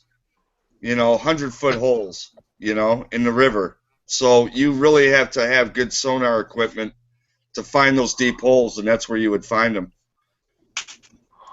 But that rod would handle it. Oh yeah, definitely. That rod's, it's rated for like a 300-pound fish, you know. Damn. So. Wow. Like I said, here, you know, the fish ain't that big. I mean, they do fight hard, but these rivers down here, the current in them makes them feel like they're 300 pounds. Yeah. Yeah, I bet. Yep. I've hooked into some bigger ones, but I was on the bank. I didn't get them in. They just either strip all your line or break it off. Because, I mean, you just can't control them. You got to follow them in a boat. Well, and it all depends if they're wrapping around logs and everything else, you know. Then you got to deal with that. But digging through he wrote something in the external. He caught one on a 7-foot St. Croix with 10-pound line. Those are, if I buy any more rods, that's all I buy now are St. Croix rods. That's what I fish with. I fish with St. Croix. Oh, I thought y'all were talking about the river. They're the best rod I've ever fished with. They're just awesome rods. They're built really, really well, and they will take a big beating. You can catch some really nice fish off those rods, and you know, that are overrated for the rod. You know, it just depends on the length and the situation. You have a big current, you have a big fish on an underrated rod, you'll lose it. Oh yeah. Or you'll break your rod, you know. It's one of those deals. The stars has got to be lined up for you to catch a big fish in hard current. Yep. Yeah. They stick fishing rods. And you know, and that's part, and that's the other thing. Like I was saying, you know, depending on what kind of debris is in that river. If you're in an open river where it's just kind of rock, then you might want to use some, you know, tougher, you know, lines. So you know, like spider wire or something like that, so it doesn't, you know, snap by getting, you know, hit against those rocks. But if there's logs and stuff in there, you have no chance. You don't have any chance because they'll wrap around a log and that's it. You know, you're done. So that's where you almost need a heavier rod just to haul them in quick, just so you don't have to deal with that. Yeah. You just named something I don't use and I don't recommend it, and that's braided wire. I don't either. I tried it. I didn't like it. I got too much. I've had some people swear by it, but I don't like it. There's no stretch to it. I don't like braided wire at all. Yeah, I don't like it either. I don't don't. tear your pole up too, man. You got to replace the eyes every season or every, you know, halfway through the season. It's like a saw blade cutting through it. Right. Yeah. Yeah. They're a pain in the ass. They really are. They're a pain in the ass. And you know what? To wind those things up on your reel, and this is the other thing. People go, oh, I'm going to buy spider wire and I'm going to, you know, put it on my Shakespeare reel or whatever. You know, if they don't have, you have to have titanium guides, everything. If you don't have all that, you will chew up all your eyes. You'll chew up your roller on your reel, you'll destroy your equipment with that stuff if you don't that have the right line stuff. touches. Yep. It's gotta be all titanium. Otherwise it'll cut right into it like a little saw, you know? Yep.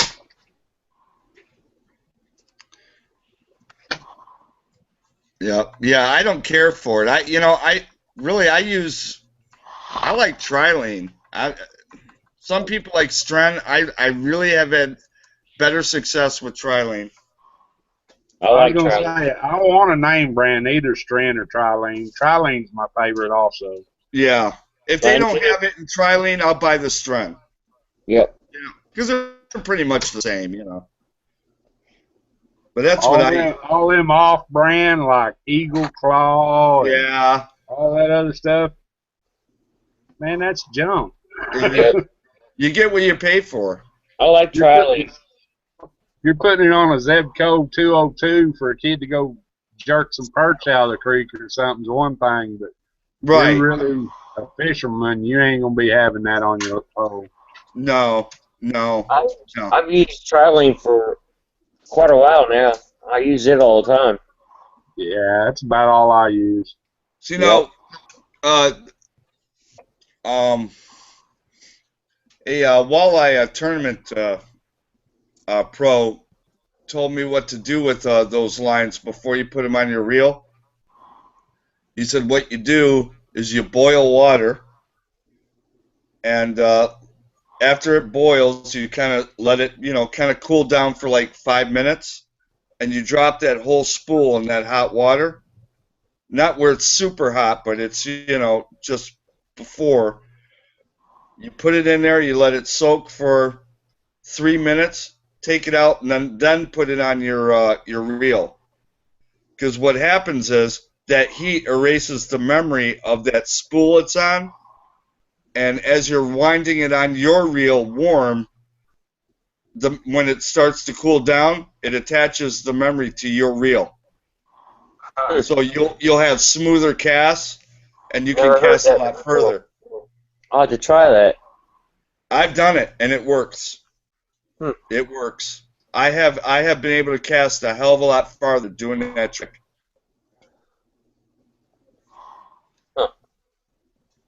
And, if you think about it, it makes sense. They put these things on these big reels like this, and you're putting it, on a little reel like this, Right. What do you think's going to happen, Yep. And then what you got to do is let a bunch of line out, and then as you're reeling it in, you're basically putting your fingers on to heat up the line so it trains itself to your reel, Right. Yeah. So, I don't know. It was a trick he told me, and it's worked so far for me. The key is you just don't want to drop it in boiling water. You want to wait a little bit so it cools down. You just want enough where it erases the memory, Yeah, if it's too hot, you just waste $12 roll of fishing line. Heck yeah, that stuff ain't cheap anymore. So he just said to just let it cool down for like 3 to 5 minutes, just so it's, you can put, the way he told me to do it, if you can put your finger in it and just go, oh, it's maybe a little hot, I should take my finger out, that's when you drop it in for, and then, take it out after 3 minutes. Because it's hot enough where it's going to erase all that memory, because as soon as you take it off but you have to transfer it onto your spool right away. Yeah. You do not want it to cool back down, Right. But it works. It does work. Oh, yeah. You'll definitely find you'll cast a lot further. I have to give it a shot. I'd never heard of it either. Yeah. Yeah. Yep. I mean, heck, my smaller ones, I don't think my bigger ones need it when you're casting an 8-ounce banquet with a 14-foot pole. Right, but if you're getting into bass fishing, or right, I do a lot of casting, when I fish, and I just hate when I go to cast after I put fresh line on and you get all those loops, because it hasn't been trained yet. You know, it's a pain in the ass. Yep. So I don't know. It just makes it a lot easier. You'll find you're not getting birds' nests and things like that on your reel, because that's what causes it, is the memory it held on the old spool. Right. And it's not, it hasn't gotten adjusted to your reel, so you'll cast it out there a couple times and reel it in, and it'll tangle on itself for some weird reason. I don't know. But I haven't had that problem since I've done that. I used to have that all the time happen to me. Unless, like I said, when you're reeling in, you're pinching the line to heat up the line as you're reeling in, and you're kind of erasing the memory that way. Yeah. So. Heck yeah. But it is. It's a cool trick. Makes sense, really, if you think about it. Yeah. And another guy, since people want to know fishing tricks, I'll tell you another fishing trick. Let me see if I can find a rod. I'll show you. When you go to buy a rod,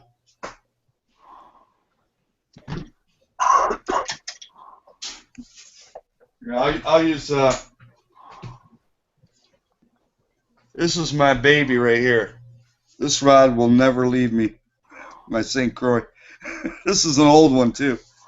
But if you go to buy a rod and you want to find out what it's going to feel like in the water, and there's all kinds of them out there now. I mean, they're trying to do all these stupid new graphite things. Mm-hmm.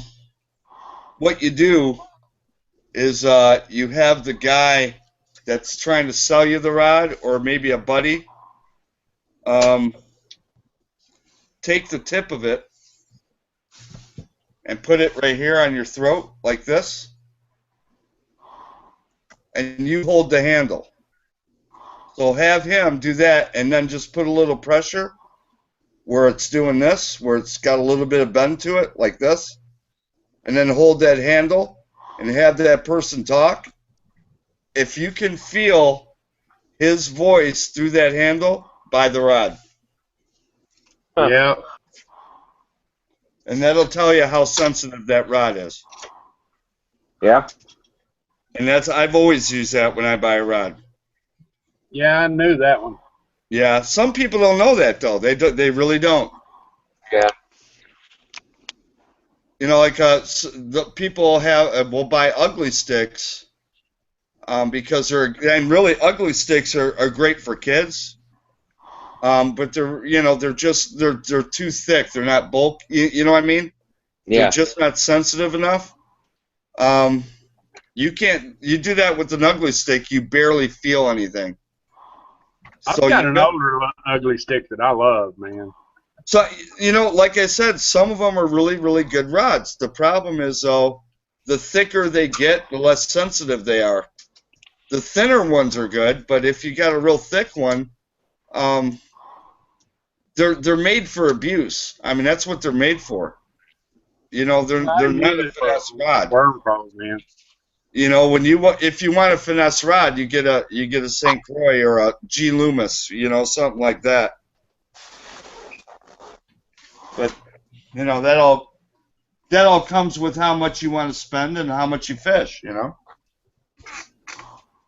mean, if you're going out every weekend fishing, you're going to invest in a $200 rod. After a while, you're going to do it because you want a better rod. Yeah. Yeah, it depends on what you're doing too. It is. Like I said, It does depend, and I'm not saying everybody needs. I'm just saying, for the stuff I do, I go after everything. I go after trout, salmon, bass, perch. Depending on where I'm at. But I'm at a point now where I want a thinner rod with lighter line, so I have a better fight. So I'm getting into more of the finesse kind of rods now. Yeah, I do too when I'm like crappie fishing or trout fishing. Yeah.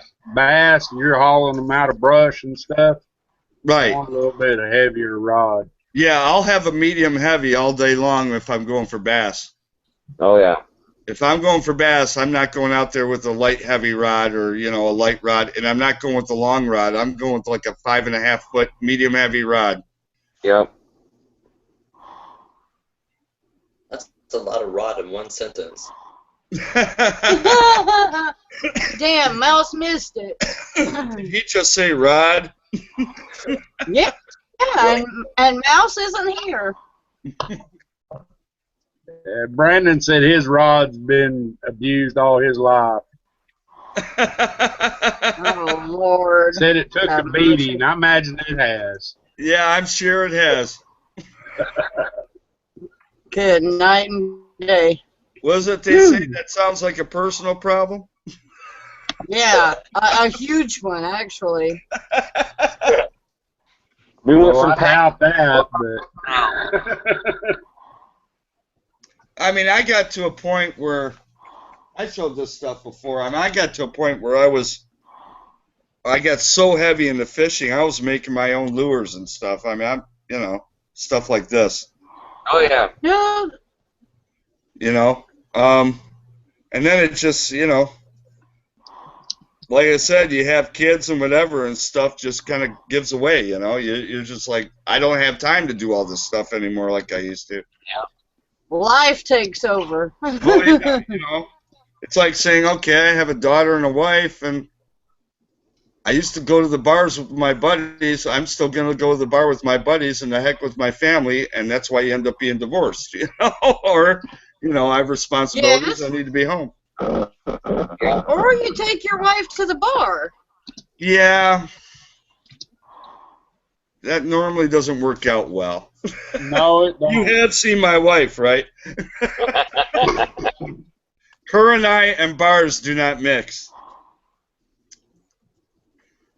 Yep. Yeah, but I take a big bodyguard with me. I mean, nobody's gonna mess with 265 pounds of huge. That's my thing, Peachy. I don't want to go to a bar to have to worry about getting into a fight. I want to go to a bar so I want to have a good time and just have a beer.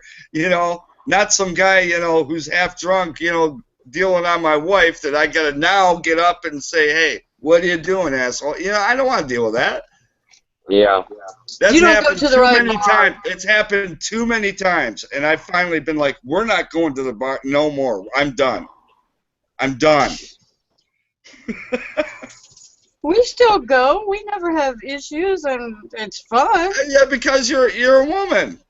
You gotta look at it from the guy's side. The guy's like, yeah, obviously we know you're not going home with the guy or anything like that, but the same token, we look at it.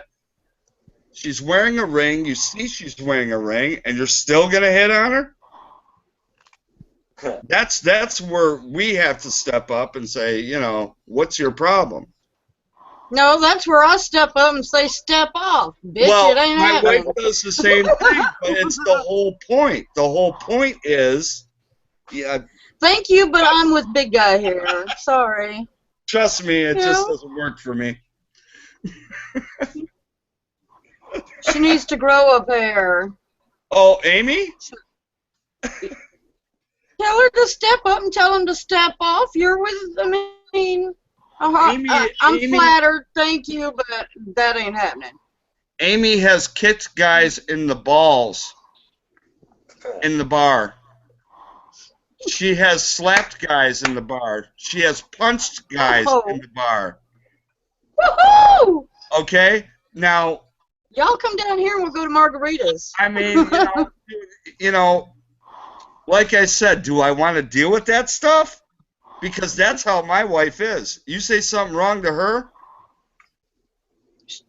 I'm stepping up because I know what's going to happen. She's going to slap him, she's going to kick him, or something bad's going to, or splash a drink in the guy's face. Yeah, I don't need it. It's too stressful. Wow. No, that's for some young people's. I'm too old for that. We'll make them at home. John got me a cool drink thingy for Christmas, so. I'll be right back. See, Tim gets it. He knows what I'm talking about. Oh, yeah. Yeah. Been there before. Yeah, when you get older, you wise up. You don't want to fight. You try to avoid it. Nobody's ever said anything to John, but then again, you see he's sleeveless with fresh tats, and I've got tats. It's probably like that's probably not a good idea to go there. Yep. we don't want to mess with that big old arm because it can probably hit if you pretty go there hard. long enough, that liquid courage will turn one of them wolves into a howling maniac. You're right. You're right, Jerry. Y'all are going to some rough bars. No, you go to them long enough, you'll find them at any of them. Yep. You're right.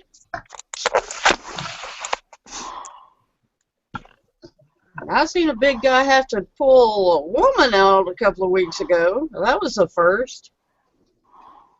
That's the worst thing in the world to do is get into a bunch of women fighting. Yep. Ooh. They pick up You're gonna everything. lose some hair. Beer bottles, whatever. They grab what they have to grab. I've slung a wine glass about 32 feet across my house before. I'd rather it have been in a bar. I had to clean up all the shattered glass. Flint's making me tired listening to him snoring. Yeah, how many people we got watching? Says 12. Ain't very many. About ready to go private? Yeah, if y'all want to. Sure. All right, I'll be back in a few. All right. All right, night, people. We'll see you next week. Night, everybody. Night.